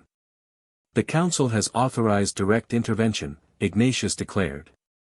The elemental boundaries must be preserved, regardless of human wizarding conflicts. We will commit resources to locating and liberating the captured elemental sensitives. Which allows us to focus on the Horcruxes, Dumbledore concluded. Based on my research and certain memories I've collected, I believe I've identified at least 2 additional Horcrux locations. A locket once belonging to Salazar Slytherin, and a cup owned by Helga Hufflepuff. The locket resonates with water affinity, Nereus observed. I can assist in its detection if it's hidden in or near aquatic environments. And the destruction of these objects?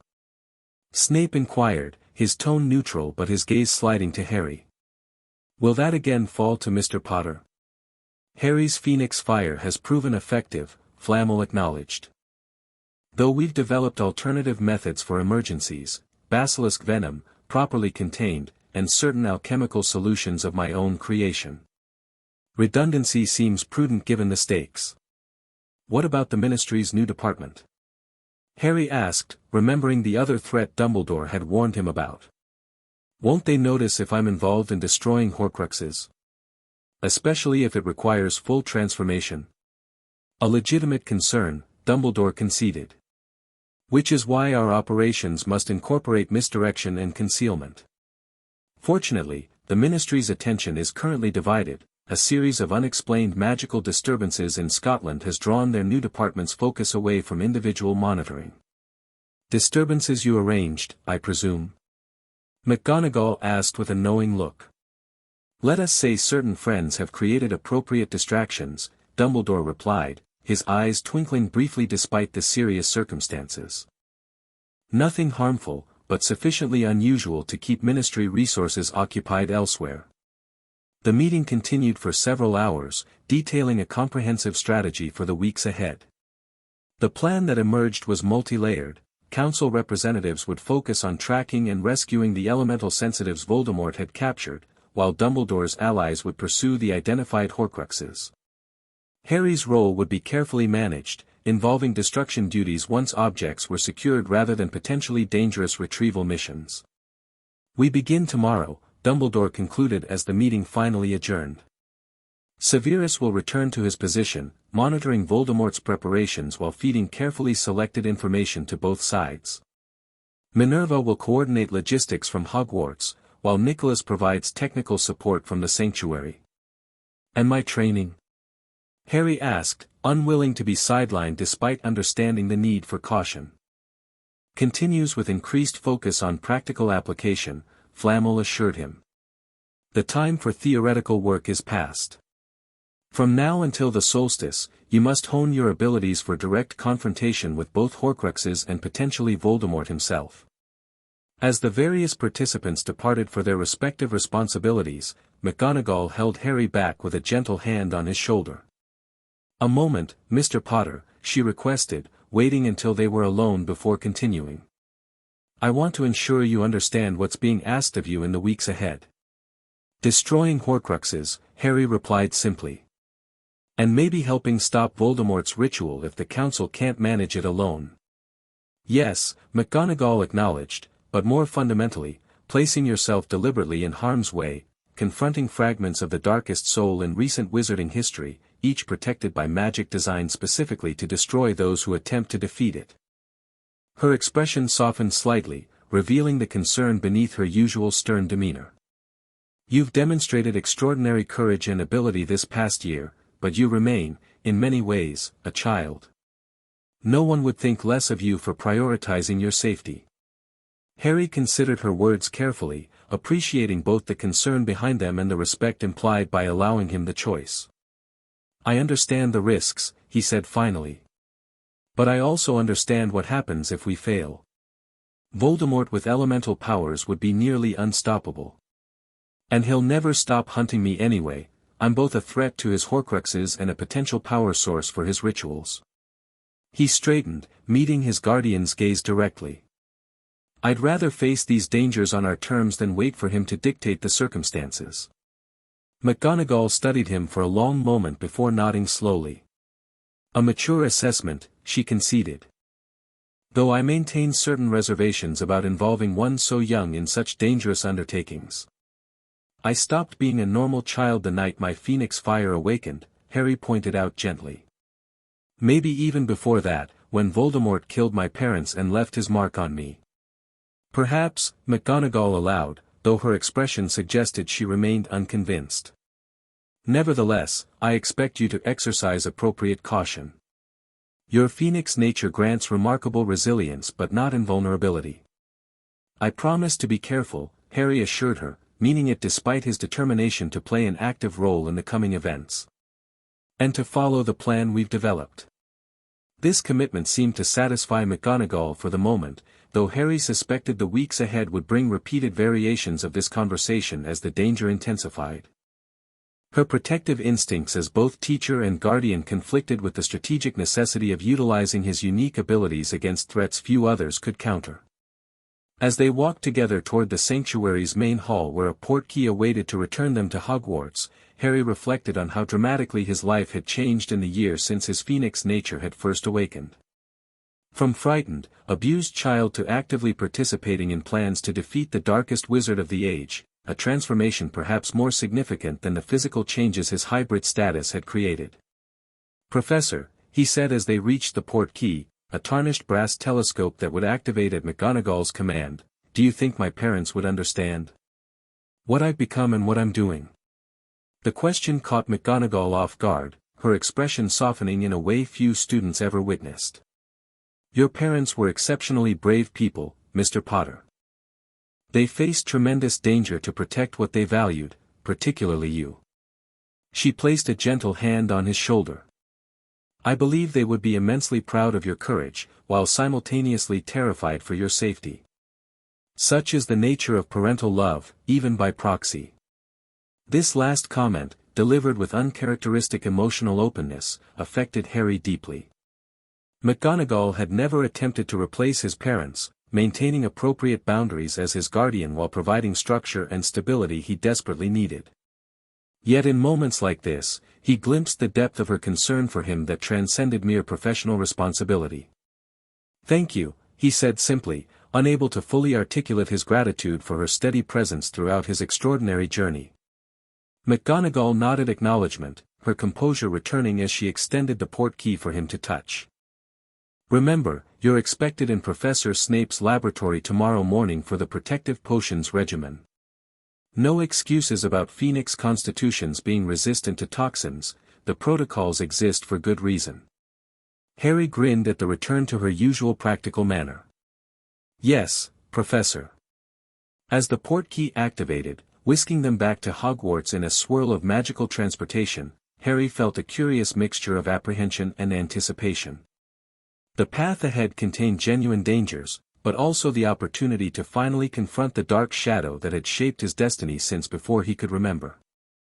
Whatever happened in the coming weeks would likely determine not just his future, but the nature of his role in both human and primordial worlds. The next month passed in a blur of intense activity. Dumbledore's network of allies mobilized to locate and secure suspected Horcruxes, while council representatives pursued leads on the elemental sensitives Voldemort had captured for his ritual. Harry divided his time between specialized training and destruction duty when Horcruxes were successfully retrieved. The first success came barely a week after their planning session. Bill Weasley, a curse-breaker recruited by Dumbledore for his expertise in magical protections, discovered Helga Hufflepuff's cup in a high-security vault at Gringotts. The retrieval involved complex negotiations with the Goblin Nation, substantial financial compensation, and magical contracts that Harry wasn't privy to, but the result was the cup's delivery to the sanctuary for destruction. Unlike the ring, which had fought with mental manipulation and psychological warfare, the cup defended itself with physical attacks, spraying corrosive poison when approached and duplicating itself explosively when touched with destructive intent. Only Harry's Phoenix-enhanced reflexes and precision fire control prevented serious injuries during the destruction process. The locket proved more elusive. Initial intelligence suggested it had been hidden in a sea cave of significant magical properties, but when Dumbledore investigated personally, he found only an elaborate fake left by someone identified by the initials RAB. This discovery necessitated a frustrating detour as they attempted to trace the real Horcrux's path after its apparent theft. Meanwhile, the Council's efforts to locate the captured elemental sensitives yielded mixed results. 2 water-touched children were rescued from a heavily warded facility in Cornwall, but the earth-sensitive dwarf and the 3rd water child remained missing. More alarmingly, intelligence from Snape confirmed that Voldemort had captured an air-sensitive being, a young sylph-touched wizard from Eastern Europe who had been abducted while traveling through Hungary. The ritual requires representatives of all 4 elements, Nereus explained during one of the increasingly frequent joint briefings. With 3 of the 4 now in his possession, the Dark Wizard is positioned to proceed when the solstice alignment occurs. What about fire? Harry asked, the implication obvious. Does he have a fire sensitive yet? Not yet, Ignatius confirmed, flame features arranged in grim lines. But hunting parties have been observed near known fire-touched communities in Portugal and Ethiopia. It seems he seeks alternatives to you, young Phoenix, perhaps recognizing the challenges in capturing such a well-protected target. This information brought mixed feelings. While Harry was relieved not to be Voldemort's only option for the fire component of his ritual, the knowledge that others with similar gifts were in danger because of their elemental connections troubled him deeply. Can we warn them? He asked. The fire-touched communities. The Council has already implemented protection protocols, Ignatius assured him. Those with significant elemental sensitivity have been relocated to secure locations or placed under observation. Despite these precautions, the situation grew more tense as the winter solstice approached.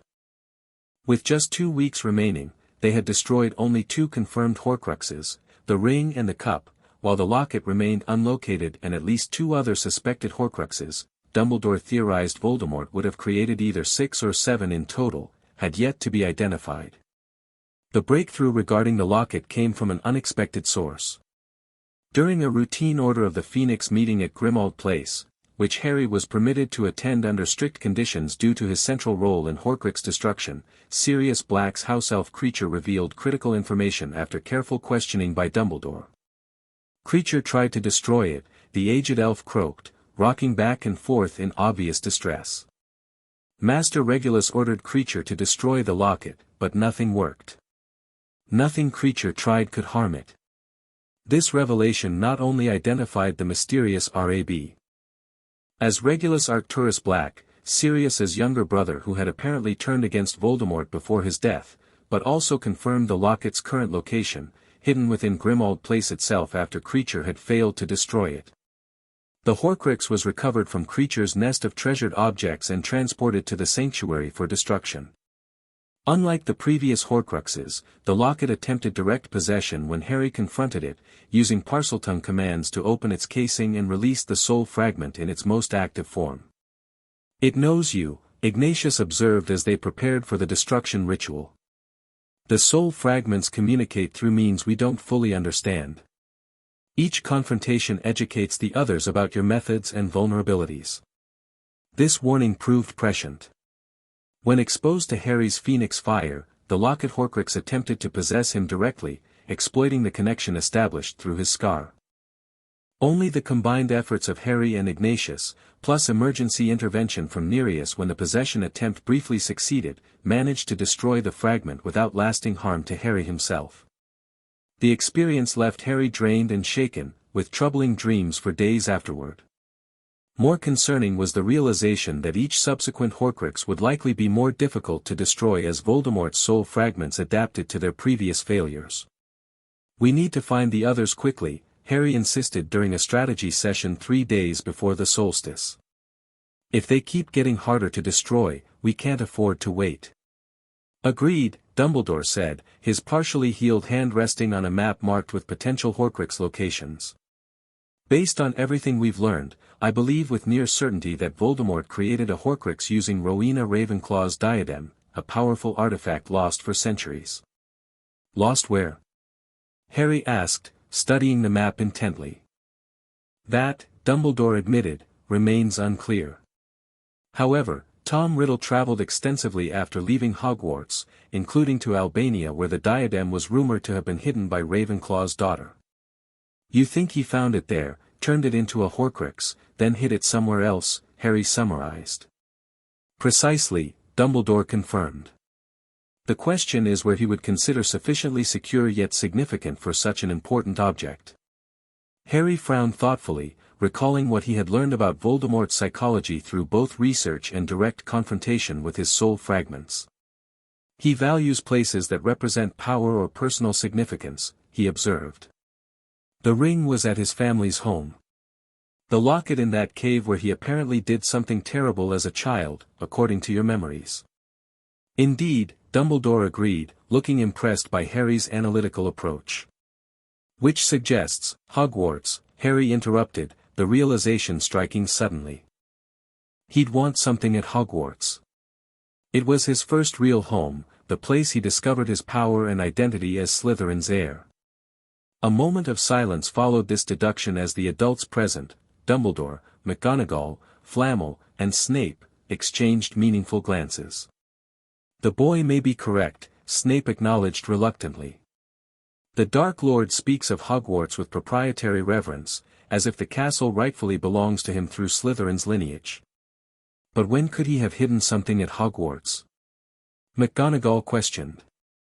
"After graduating, Tom Riddle only returned once, to apply for the defense against the dark arts position, which Albus denied him. A brief visit might have been sufficient," Dumbledore mused. "Particularly if he had already identified a suitable hiding place during his student years." "The Chamber of Secrets," Harry suggested immediately. "If he's Slytherin's heir and could access it, a logical supposition, but unlikely," Dumbledore interrupted gently. "The chamber's entrance is well hidden but not sufficiently secure by Voldemort's standards, especially given the necessity of Parseltongue abilities to access it. He would anticipate other Parselmouths eventually attending Hogwarts." "Then where?" Harry pressed, frustrated by the circular reasoning. "A place where things are hidden," Dumbledore said slowly, his eyes taking on the distant look that indicated deep memory retrieval. "A room that appears when needed, containing centuries of concealed objects." Yes, that would appeal to Tom's sense of irony, hiding his precious Horcrux among thousands of discarded trinkets. The Room of Requirement, McGonagall identified immediately. "In its storage configuration." "Indeed," Dumbledore confirmed, focus returning to his gaze. "A perfect hiding place, accessible yet effectively invisible among countless magical items accumulated over Hogwarts' long history." The search of the Room of Requirement began that very evening, with Harry, Dumbledore, McGonagall, and Flamel combing through the vast chamber's chaotic collection of hidden objects. Given the room's enormous size and the thousands of items stored there over centuries, they initially feared the search might take weeks they didn't have. However, Harry's sensitivity to Horcrux signatures, refined through his previous destruction experiences, proved invaluable. After just 4 hours of methodical searching, he felt the distinctive dark resonance emanating from a tarnished tiara placed atop a discolored bust in a remote corner of the room. "That's it," he said confidently, pointing without touching. "Ravenclaw's diadem." Dumbledore approached cautiously, his wand performing complex diagnostic spells from a safe distance. "Indeed," he confirmed after careful examination. "And quite heavily protected, though in different ways than our previous discoveries.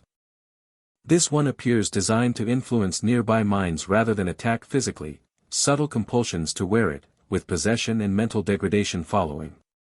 The diadem was carefully contained and transported to the sanctuary, where destruction protocols had been refined based on previous experiences.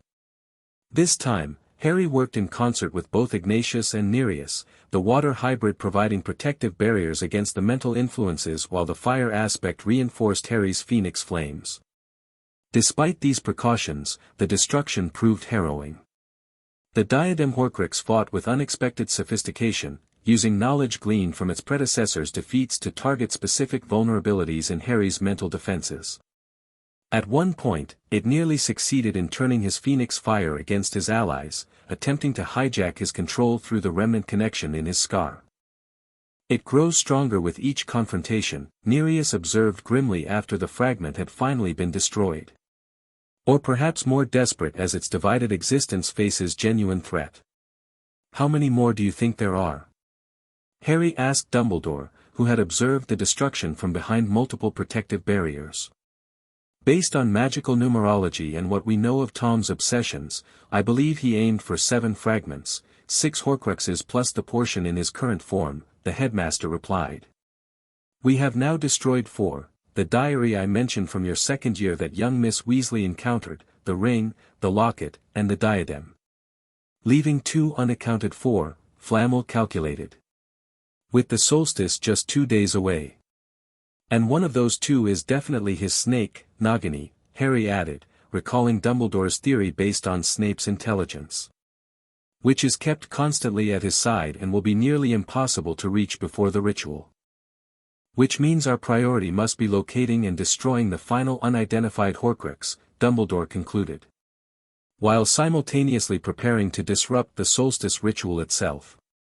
The search for the final Horcrux consumed the last 2 days before the solstice, with Order members and Council representatives pursuing multiple leads simultaneously.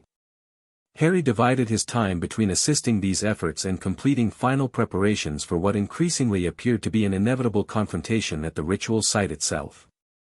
The Dark Wizard has secured a fire-sensitive, Terran reported during their last planning session, mere hours before the solstice alignment. A young Brazilian wizard with salamander affinity, abducted from a remote village in the Amazon basin. The Council's intervention team arrived too late. This news eliminated their last hope of preventing the ritual through deprivation of essential components. With representatives of all 4 elements now in Voldemort's possession, and the final unidentified Horcrux still eluding their search efforts, the focus shifted entirely to direct intervention. The ritual site has been identified, Snape informed them, his usually impassive features showing signs of strain from his dangerous double role. A convergence of ley lines near Stonehenge, not the monument itself, which is too public and heavily monitored, but a secondary stone circle 2 miles south that exists primarily in magical space. Accessible only to those with magical ability, Dumbledore elaborated. Appearing to Muggles as merely an unremarkable field. The Dark Wizard has established extensive protections, Snape continued. Anti-apparition wards, detection charms, and a perimeter guard of both Death Eaters and magical creatures under Imperius control. Direct assault would be detected long before reaching the ritual circle itself. Then we don't assault directly, Harry said, the outline of a plan forming in his mind. We use their expectations against them. All eyes turned to him as he elaborated on his idea, a strategy that utilized his unique abilities in ways their enemies wouldn't anticipate, creating an opportunity to both disrupt the ritual and potentially destroy Nagini in the process. Absolutely not, McGonagall declared when he had finished explaining. The risk is entirely unacceptable. I concur with Minerva, Flamel added. The margin for error is virtually non-existent, and the consequences of failure catastrophic. Yet the strategy has merit, Nereus observed, his typical coolness giving his assessment particular weight. Conventional approaches would fail against such preparations. The Fire Child's plan exploits weaknesses in both the ritual structure and the Dark Wizard's assumptions. Debate continued for nearly an hour, with various modifications and alternatives proposed. Throughout, Harry maintained his central argument, as the only being present capable of both infiltrating the heavily warded site undetected, through certain Phoenix abilities, and destroying a Horcrux upon arrival, he represented their best hope of preventing Voldemort's transformation into an elemental abomination. If there were more time, Dumbledore said heavily, or if we had successfully located and destroyed the final Horcrux, I would never consider such a plan. But with the solstice alignment mere hours away and 5 of 7 soul fragments destroyed, the strategic calculus becomes painfully clear. You cannot seriously be considering this, Albus, McGonagall protested, her Scottish accent intensifying with emotion. Not without significant modifications and support mechanisms, Dumbledore clarified. But the fundamental approach may indeed represent our only viable option under present constraints. The plan that eventually emerged incorporated elements of Harry's original proposal with substantial additional protections. He would utilize Phoenix transportation, not quite the flame travel of mature Phoenixes, but a hybrid version he had developed with Ignatius's guidance, to bypass the outer wards. Concurrently, the Order would create a diversionary attack on the perimeter, drawing attention away from the ritual circle itself. Most critically, Harry would not go alone. Ignatius would accompany him through elemental transportation, while Nereus would approach through underground water sources that the Death Eaters had overlooked in their warding scheme. Together, they would attempt to liberate the captured elemental sensitives, destroy Nagini if accessible, and disrupt the ritual before its completion. We depart in 3 hours, Dumbledore concluded as the planning session ended. Make whatever preparations remain in that time. As the others dispersed to their assigned tasks, McGonagall held Harry back with a hand on his shoulder. Her expression contained a complex mixture of pride, concern, and resignation. "I cannot pretend to approve of this plan, Mr. Potter," she said quietly. "But I recognize both its necessity and the remarkable young person who conceived it." She straightened, her posture shifting to her more familiar stern demeanor. "Which means I expect you to execute it with perfect precision and return safely. Is that understood?" "Yes, Professor," Harry replied, recognizing the affection beneath her strict exterior. "I'll be careful." "See that you are," McGonagall said firmly. "I have no desire to explain to your parents in the afterlife why I allowed their son to undertake such a perilous mission before his 8th birthday." The reference to his parents, rare from his usually reserved guardian, affected Harry deeply. With sudden impulse, he hugged her briefly, an unprecedented gesture in their relationship. After a startled moment, McGonagall's hand patted his shoulder awkwardly but sincerely. "Off with you now," she said when he stepped back, her voice suspiciously hoarse. "Professor Snape has protective potions prepared, and Madame Pomfrey wishes to conduct a final assessment before departure." The remaining hours passed quickly as final preparations were completed. Harry drank the protective potions Snape had prepared, underwent Madame Pomfrey's examination, and received last-minute guidance from both Dumbledore and Flamel regarding magical countermeasures he might encounter.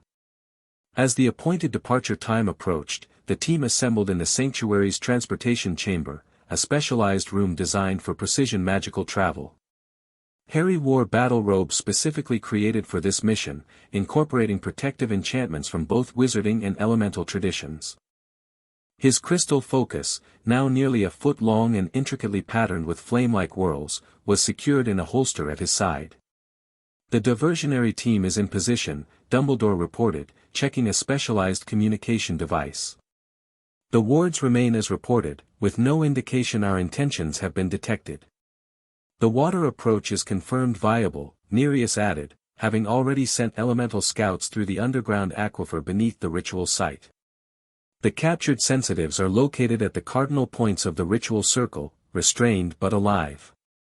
Temporal alignment approaches optimal," Ignatius observed, flame features shifting rapidly with contained energy. "We should depart within the next 7 minutes to arrive before ritual initialization." Harry took a deep breath, centering himself as he had been taught. Despite the danger ahead, he felt strangely calm, focused and determined rather than frightened. The past year had prepared him for this moment in ways he couldn't have imagined when his phoenix nature first awakened. "Remember," Dumbledore said, placing his uninjured hand on Harry's shoulder, "your primary objective is disruption, not direct confrontation. Free the captives if possible, target Nagini only if a clear opportunity presents itself, but above all, prevent the ritual's completion. And maintain connection with your evacuation anchor," Flamel added, gesturing to the specialized crystal embedded in Harry's battle robes. "If circumstances deteriorate beyond sustainable parameters, activation will return you instantly to this chamber." Harry nodded understanding of these final instructions, though privately he had already determined that he would not retreat while innocent captives remained in danger or while Voldemort's plans could still succeed. Some missions couldn't be abandoned regardless of personal risk, a lesson he had absorbed from Dumbledore's own actions throughout the Horcrux hunt. "Alignment approaches optimal," Ignatius announced. "Prepare for transportation sequence." Harry moved to the center of the chamber's transportation circle, Ignatius positioning himself directly behind him.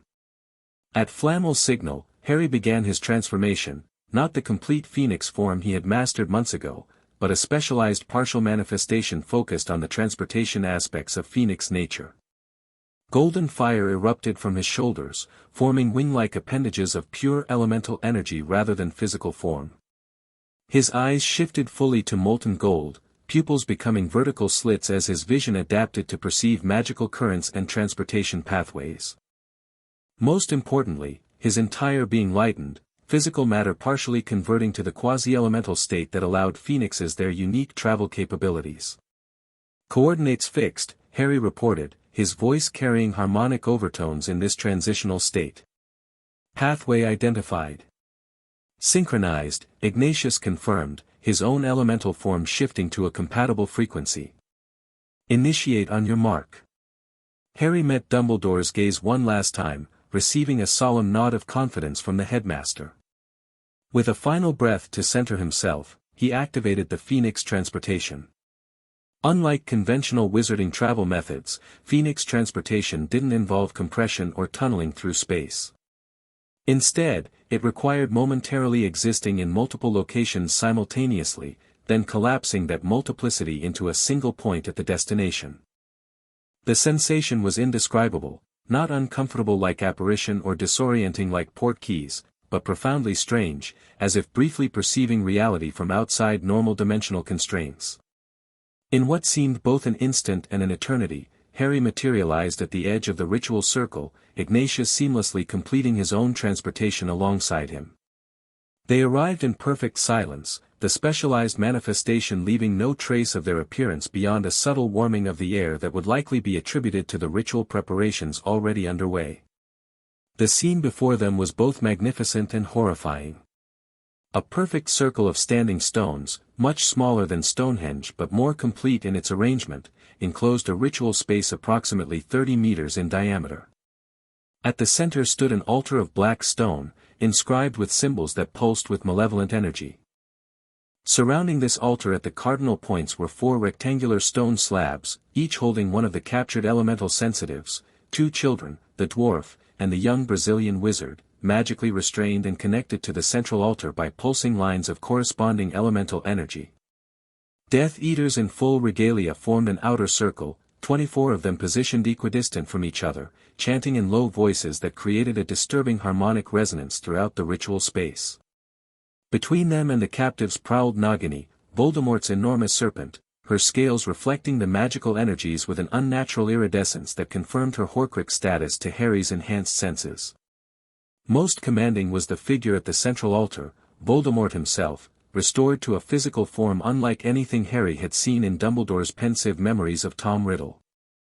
This Voldemort appeared barely human, his skin alabaster white and scaled in patterns reminiscent of Nagini, his nose reduced to serpentine slits, his eyes glowing red in the ritual light. He wore robes of such profound blackness they seemed to absorb rather than reflect the magical energies swirling around him. Right on time, Harry whispered to Ignatius, noting the position of the moon through the open center of the stone circle. The alignment is just beginning.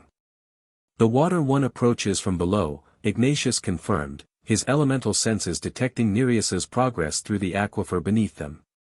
Diversionary attack commences in approximately 70 seconds. Harry used these precious moments to analyze the ritual structure, identifying its vulnerabilities based on the extensive preparation he had received. The elemental channels connecting the captives to the central altar represented the most critical components, disrupting even one would likely destabilize the entire ritual, potentially creating a cascading failure that would prevent completion. Target the Brazilian first, Harry decided, noting that the fire-sensitive's connection appeared strongest, likely due to Voldemort's existing affinity for destructive magic. Then the air-sensitive if possible. You free the water and earth captives once Nereus arrives. Ignatius nodded agreement just as the first sounds of battle erupted from beyond the outer ward perimeter, the diversionary attack beginning exactly on schedule. Several Death Eaters turned toward the disturbance, their concentration on the ritual momentarily disrupted.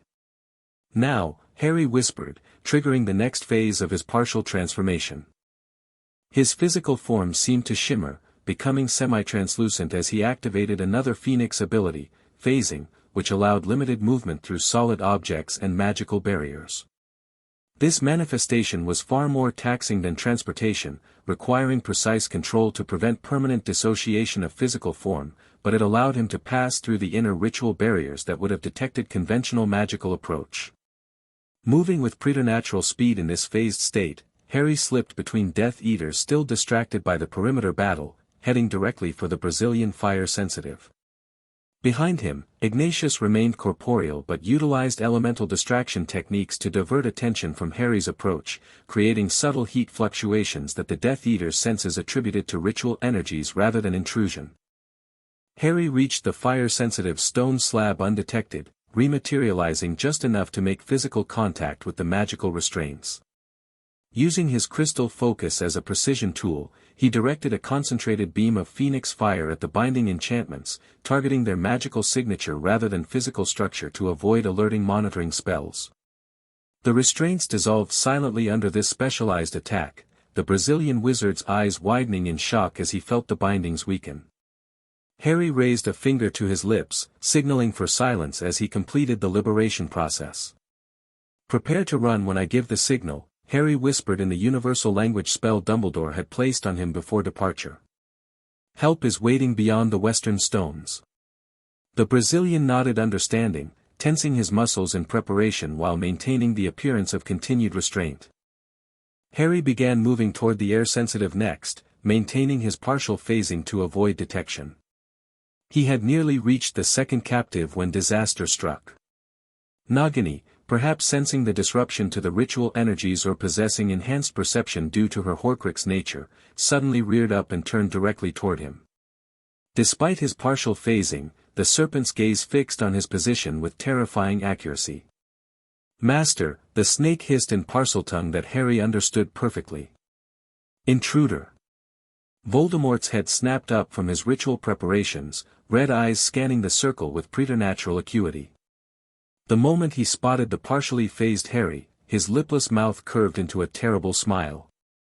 "Harry Potter," he said, his high, cold voice carrying clearly across the ritual space.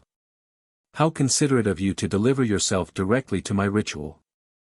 The unwilling sacrifice of a phoenix hybrid will provide far more potent energy than a mere salamander-touched wizard."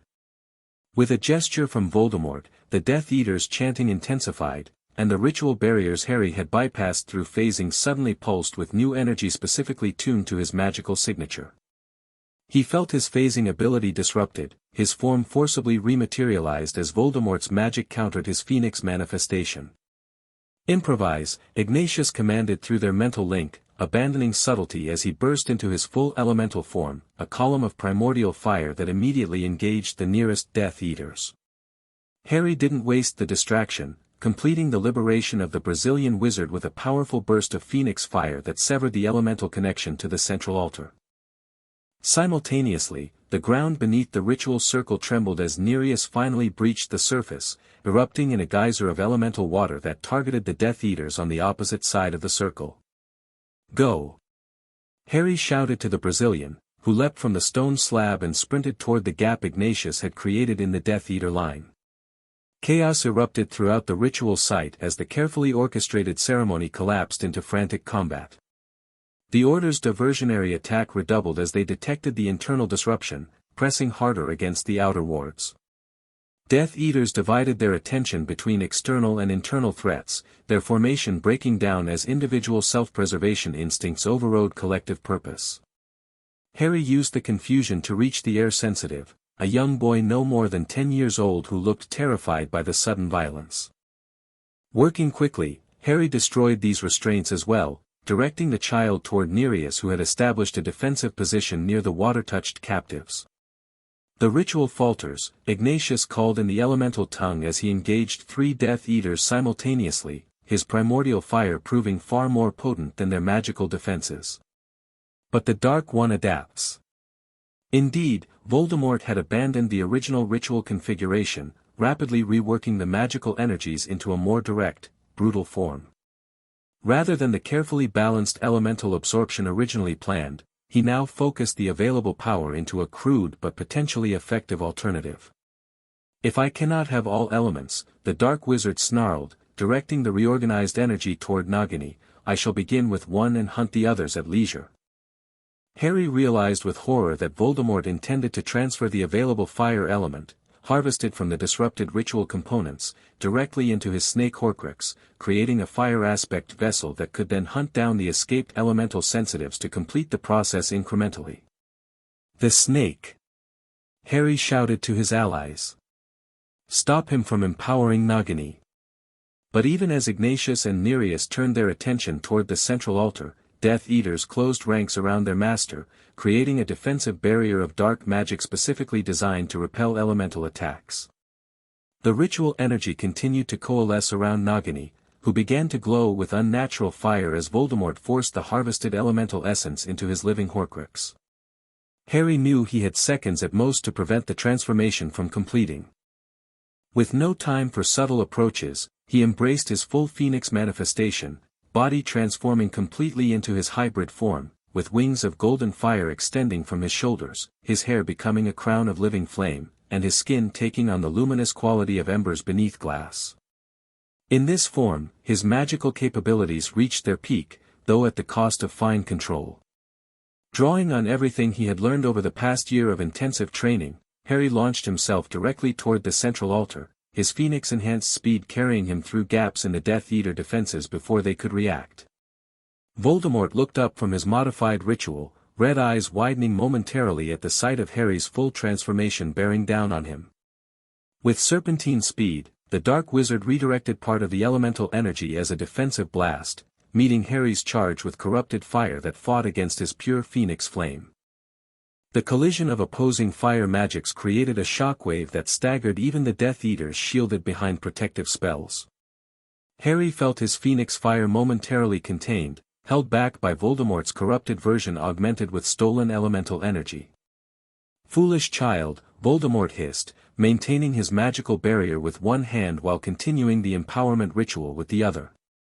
"Did you truly believe your juvenile powers could challenge Lord Voldemort, greatest sorcerer of all time?" Harry didn't waste breath responding to the taunt, instead focusing his entire will on his Phoenix fire, drawing deeper on the primordial connection Ignatius had helped him develop. The flames surrounding him intensified, shifting from merely gold to a white-hot brilliance that made several nearby Death Eaters shield their eyes. "The boy accesses deeper reserves," Harry heard a Death Eater warn. "My lord, the ritual must be completed immediately." Voldemort snarled wordlessly, pouring more power into both his defensive barrier and the empowerment ritual. Nagini writhed on the altar, her form beginning to change as the stolen fire element forcibly integrated with her Horcrux-enhanced biology. In that critical moment, Harry made a decision that transcended their careful planning. Rather than continuing to fight against Voldemort's barrier directly, he redirected his attack toward the stone altar itself, specifically, the complex runes carved into its surface that channeled and controlled the ritual energies. His Phoenix fire struck the carved symbols with precision, burning away the magical conduits that gave the ritual structure and direction. Instantly, the carefully controlled elemental energies Voldemort had harvested destabilized, wild power surging through the disrupted channels with increasing volatility. "No!" Voldemort screamed as his ritual collapsed into chaotic energy release. "What have you done?" The uncontrolled elemental power rebounded through the ritual site, seeking natural conductors as artificial channels failed. As the primary elemental beings present, Ignatius and Nereus automatically attracted and absorbed significant portions, their natural affinity allowing them to process and neutralize the wild energy without harm. The remaining power, however, surged toward the next strongest elemental presence, Harry himself in full Phoenix manifestation. He felt the foreign energy slam into him like a physical blow, elemental fire not naturally his own seeking integration with his Phoenix core. For a terrifying moment, Harry thought he might suffer the very fate they had sought to prevent Voldemort from achieving, unwilling absorption of elemental power beyond his natural capacity. The foreign fire burned through his system, threatening to overwhelm the delicate balance of his hybrid nature. Then his Phoenix instincts activated a defense mechanism he hadn't known he possessed. His body began to burn hotter, not with destructive intent but purifying purpose, consuming the invading energy by incorporating it into a natural cycle his Phoenix nature was designed to accommodate. He initiates burning cycle, Harry heard Ignatius call from somewhere that seemed increasingly distant. "Clear the area." The burning intensified beyond anything Harry had experienced in his previous controlled transformations. This wasn't merely the Phoenix's renewal cycle but something more profound, a complete elemental rebirth triggered by extraordinary circumstances. His consciousness began to fragment as the process accelerated, awareness splitting between physical reality and the deeper elemental realm Phoenixes could access during transformation.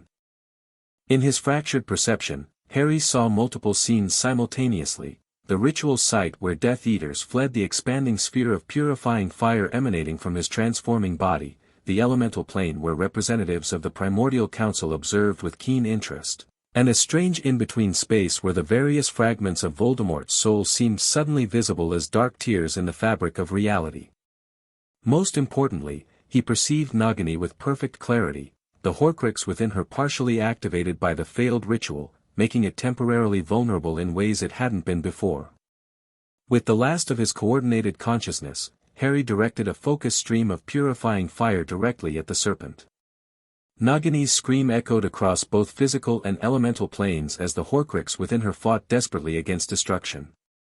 But caught between Voldemort's failed ritual energies and Harry's phoenix fire, the soul fragment found itself without adequate defenses. The purifying flame burned through corrupted scales, finding the malevolent spiritual anchor buried within and consuming it completely. As Nagini collapsed, the sixth Horcrux destroyed, Harry's burning cycle reached its crescendo. The last thing he perceived before consciousness fully dissolved into transformative fire was Voldemort's face contorted in rage and fear as he clutched at his chest where resonant destruction of the Horcrux had apparently caused sympathetic damage to his reconstituted form. Then there was only fire, cleansing, renewing, rebuilding at the most fundamental level. Harry woke slowly, awareness returning in gradual waves. He recognized the ceiling above him, the sanctuary's medical chamber, where he had recovered after previous magical exertions. The quality of light suggested early morning, golden sunbeams slanting through high windows to create patterns on the stone floor beside his bed. "Welcome back," came Flamel's voice from nearby. The alchemist moved into Harry's field of vision, his ageless features arranged in an expression of both relief and scientific curiosity. "How do you feel?" Harry considered the question, taking mental inventory of his body and magic. Something felt different, more settled, more integrated than before. The perpetual warmth of his phoenix fire remained, but now flowed more naturally through his system, requiring less conscious control to maintain equilibrium. "Changed," he answered finally, his voice slightly lower than he remembered. "But not in a bad way." "How long was I out?" 3 days, Flamel replied, helping Harry sit up against plumped pillows. "A remarkably brief recovery period considering the severity of your transformation." Memory of the ritual site returned in a rush, the battle, Nagini's destruction, the uncontrolled elemental energies, and finally his extraordinary burning cycle. Did it work? Did we stop Voldemort's ritual? More than stopped it, came Dumbledore's voice as the headmaster entered the chamber, his damaged hand now appearing as merely an old injury rather than active curse damage. "You quite thoroughly destroyed it, along with much of his current physical form and, most significantly, his serpent Horcrux." "Then he's vulnerable now?" Harry asked eagerly. "With 6 Horcruxes destroyed?" A strange expression crossed Dumbledore's face, something like wonder mixed with belated realization. "Actually, Harry, it appears all of Voldemort's Horcruxes have been destroyed." Harry frowned in confusion. "But we only found 6. You said he likely made 7 soul divisions." "Indeed I did," Dumbledore confirmed. "What I failed to fully appreciate was the nature of your extraordinary burning cycle at the ritual site. According to Ignatius and other elemental witnesses, your transformation generated a purifying fire of unprecedented potency, one that affected not just physical space but magical connections across considerable distances." Understanding dawned slowly. "You mean my fire destroyed another Horcrux? One we hadn't found yet?" "Precisely," Dumbledore confirmed. "The final Horcrux appears to have been Rowena Ravenclaw's lost diadem, which we did indeed recover from the Room of Requirement. What we didn't know was that Tom created another, a golden cup belonging to Helga Hufflepuff, hidden in the Lestrange vault at Gringotts." "How do you know it was destroyed?" Harry asked, struggling to comprehend the implications. "Because every Horcrux creates a distinctive magical signature that sensitive instruments can detect," Flamel explained. "We had been monitoring these signatures throughout our hunt. During your burning cycle, all remaining Horcrux signatures extinguished simultaneously, including one previously unidentified signal emanating from Gringotts. Your phoenix fire, Dumbledore elaborated, enhanced by the very elemental energies Voldemort had attempted to steal, created a purification effect that traveled along the magical connections between soul fragments. In essence, you didn't just destroy the Horcruxes you directly contacted, you burned out the very network that connected them. Harry absorbed this extraordinary information, unsure whether to feel elated by their unexpected success or concerned about the implications of wielding such power, even unintentionally. "What about Voldemort himself?" he asked finally. "The part that was still in his body?" "Severely damaged but unfortunately not destroyed," Dumbledore replied, his expression turning grave. According to Professor Snape, who witnessed the aftermath, Voldemort survived by abandoning his newly created body entirely, reverting to the spirit-like form he occupied before his resurrection ritual. He has fled Britain, presumably to recover and attempt yet another restoration. "So he's not gone permanently," Harry concluded. "Just weakened and bodiless again." "For now," Dumbledore agreed.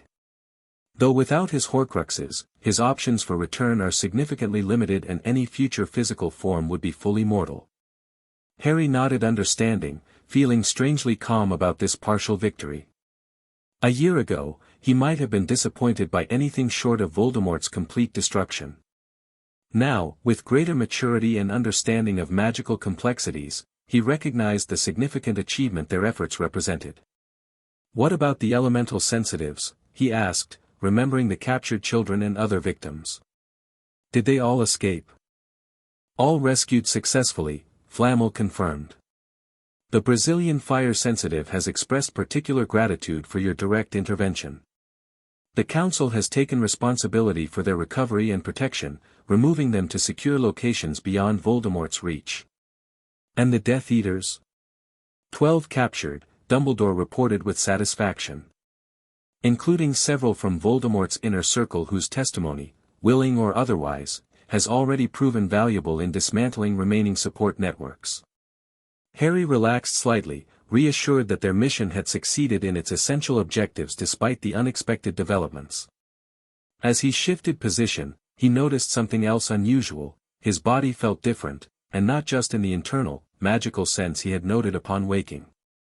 "I've grown," he observed, looking down at himself with surprise.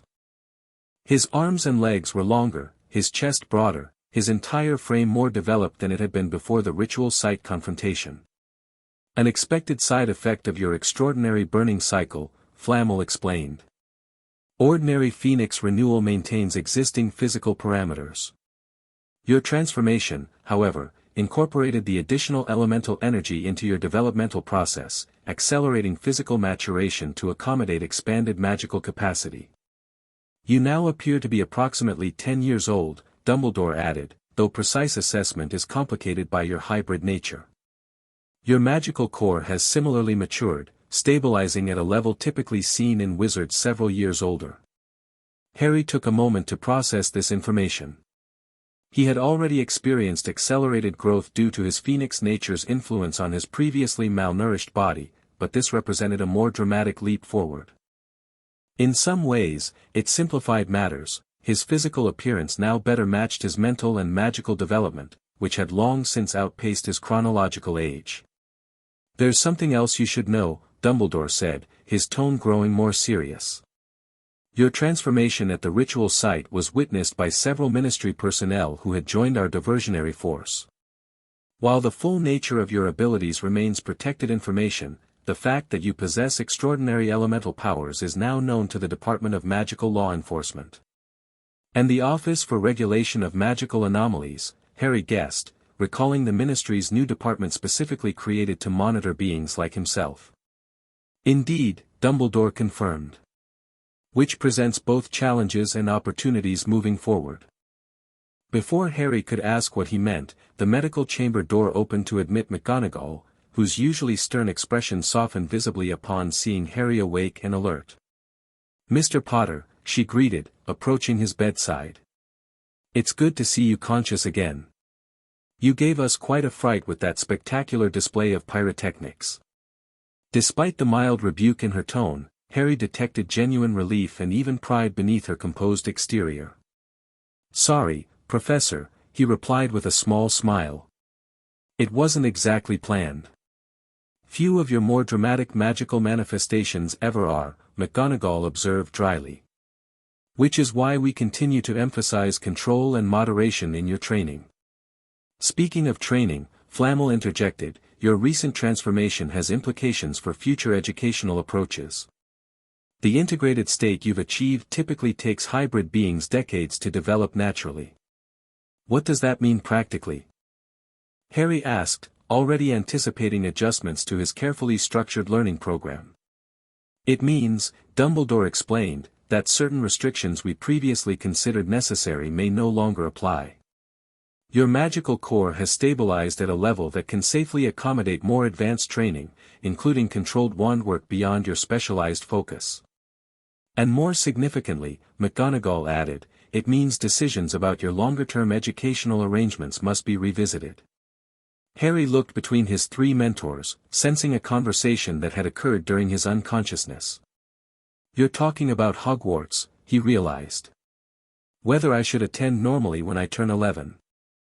"Actually," Dumbledore corrected gently, "given your accelerated development, both physical and magical, we've been discussing whether a modified attendance might be appropriate sooner, perhaps as early as next September." This possibility startled Harry.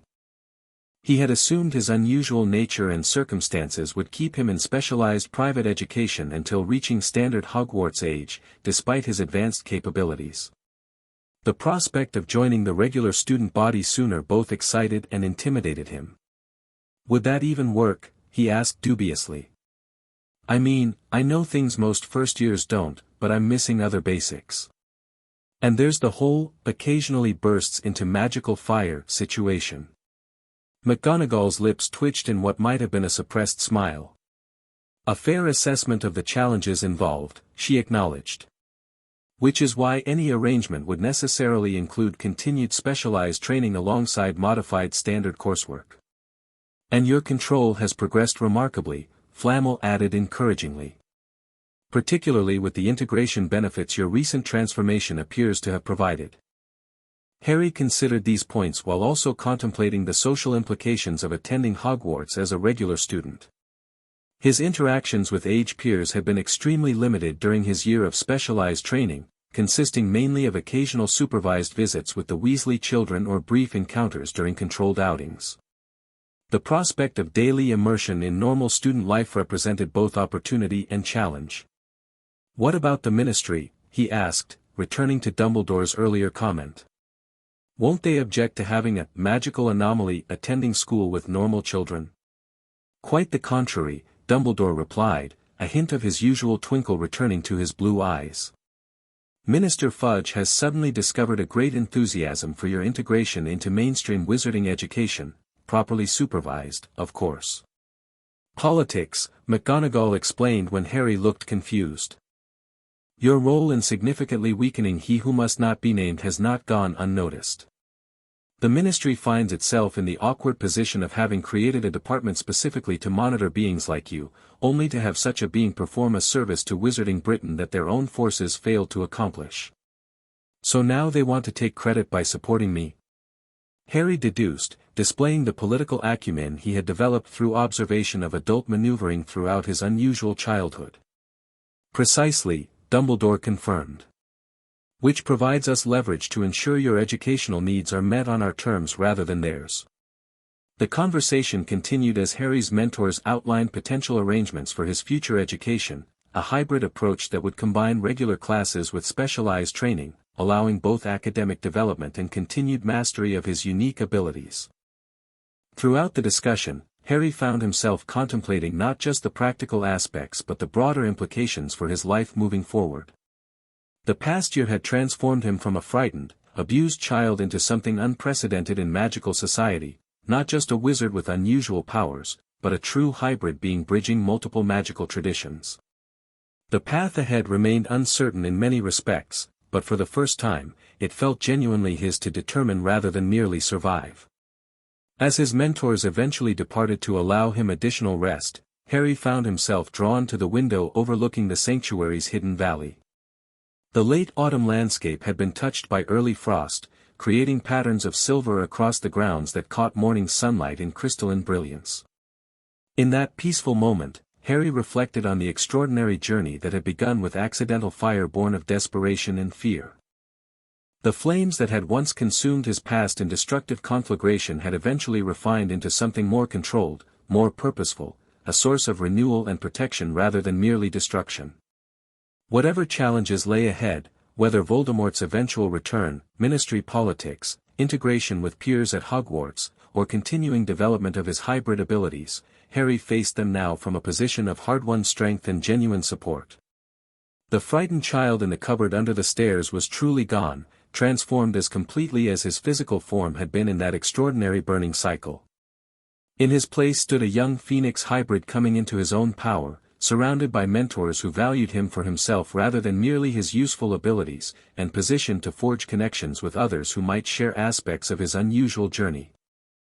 As if in response to these thoughts, Harry felt the phoenix fire within him shift and settle into a new, more harmonious pattern, no longer requiring constant attention to maintain balance, but naturally integrated with his human aspects in a way that felt right and true. From the ashes of his past, something new and powerful had emerged, not just surviving, but prepared to thrive in whatever future awaited. The end. Thank you for watching this video. Please be sure to subscribe to our channel and like this video.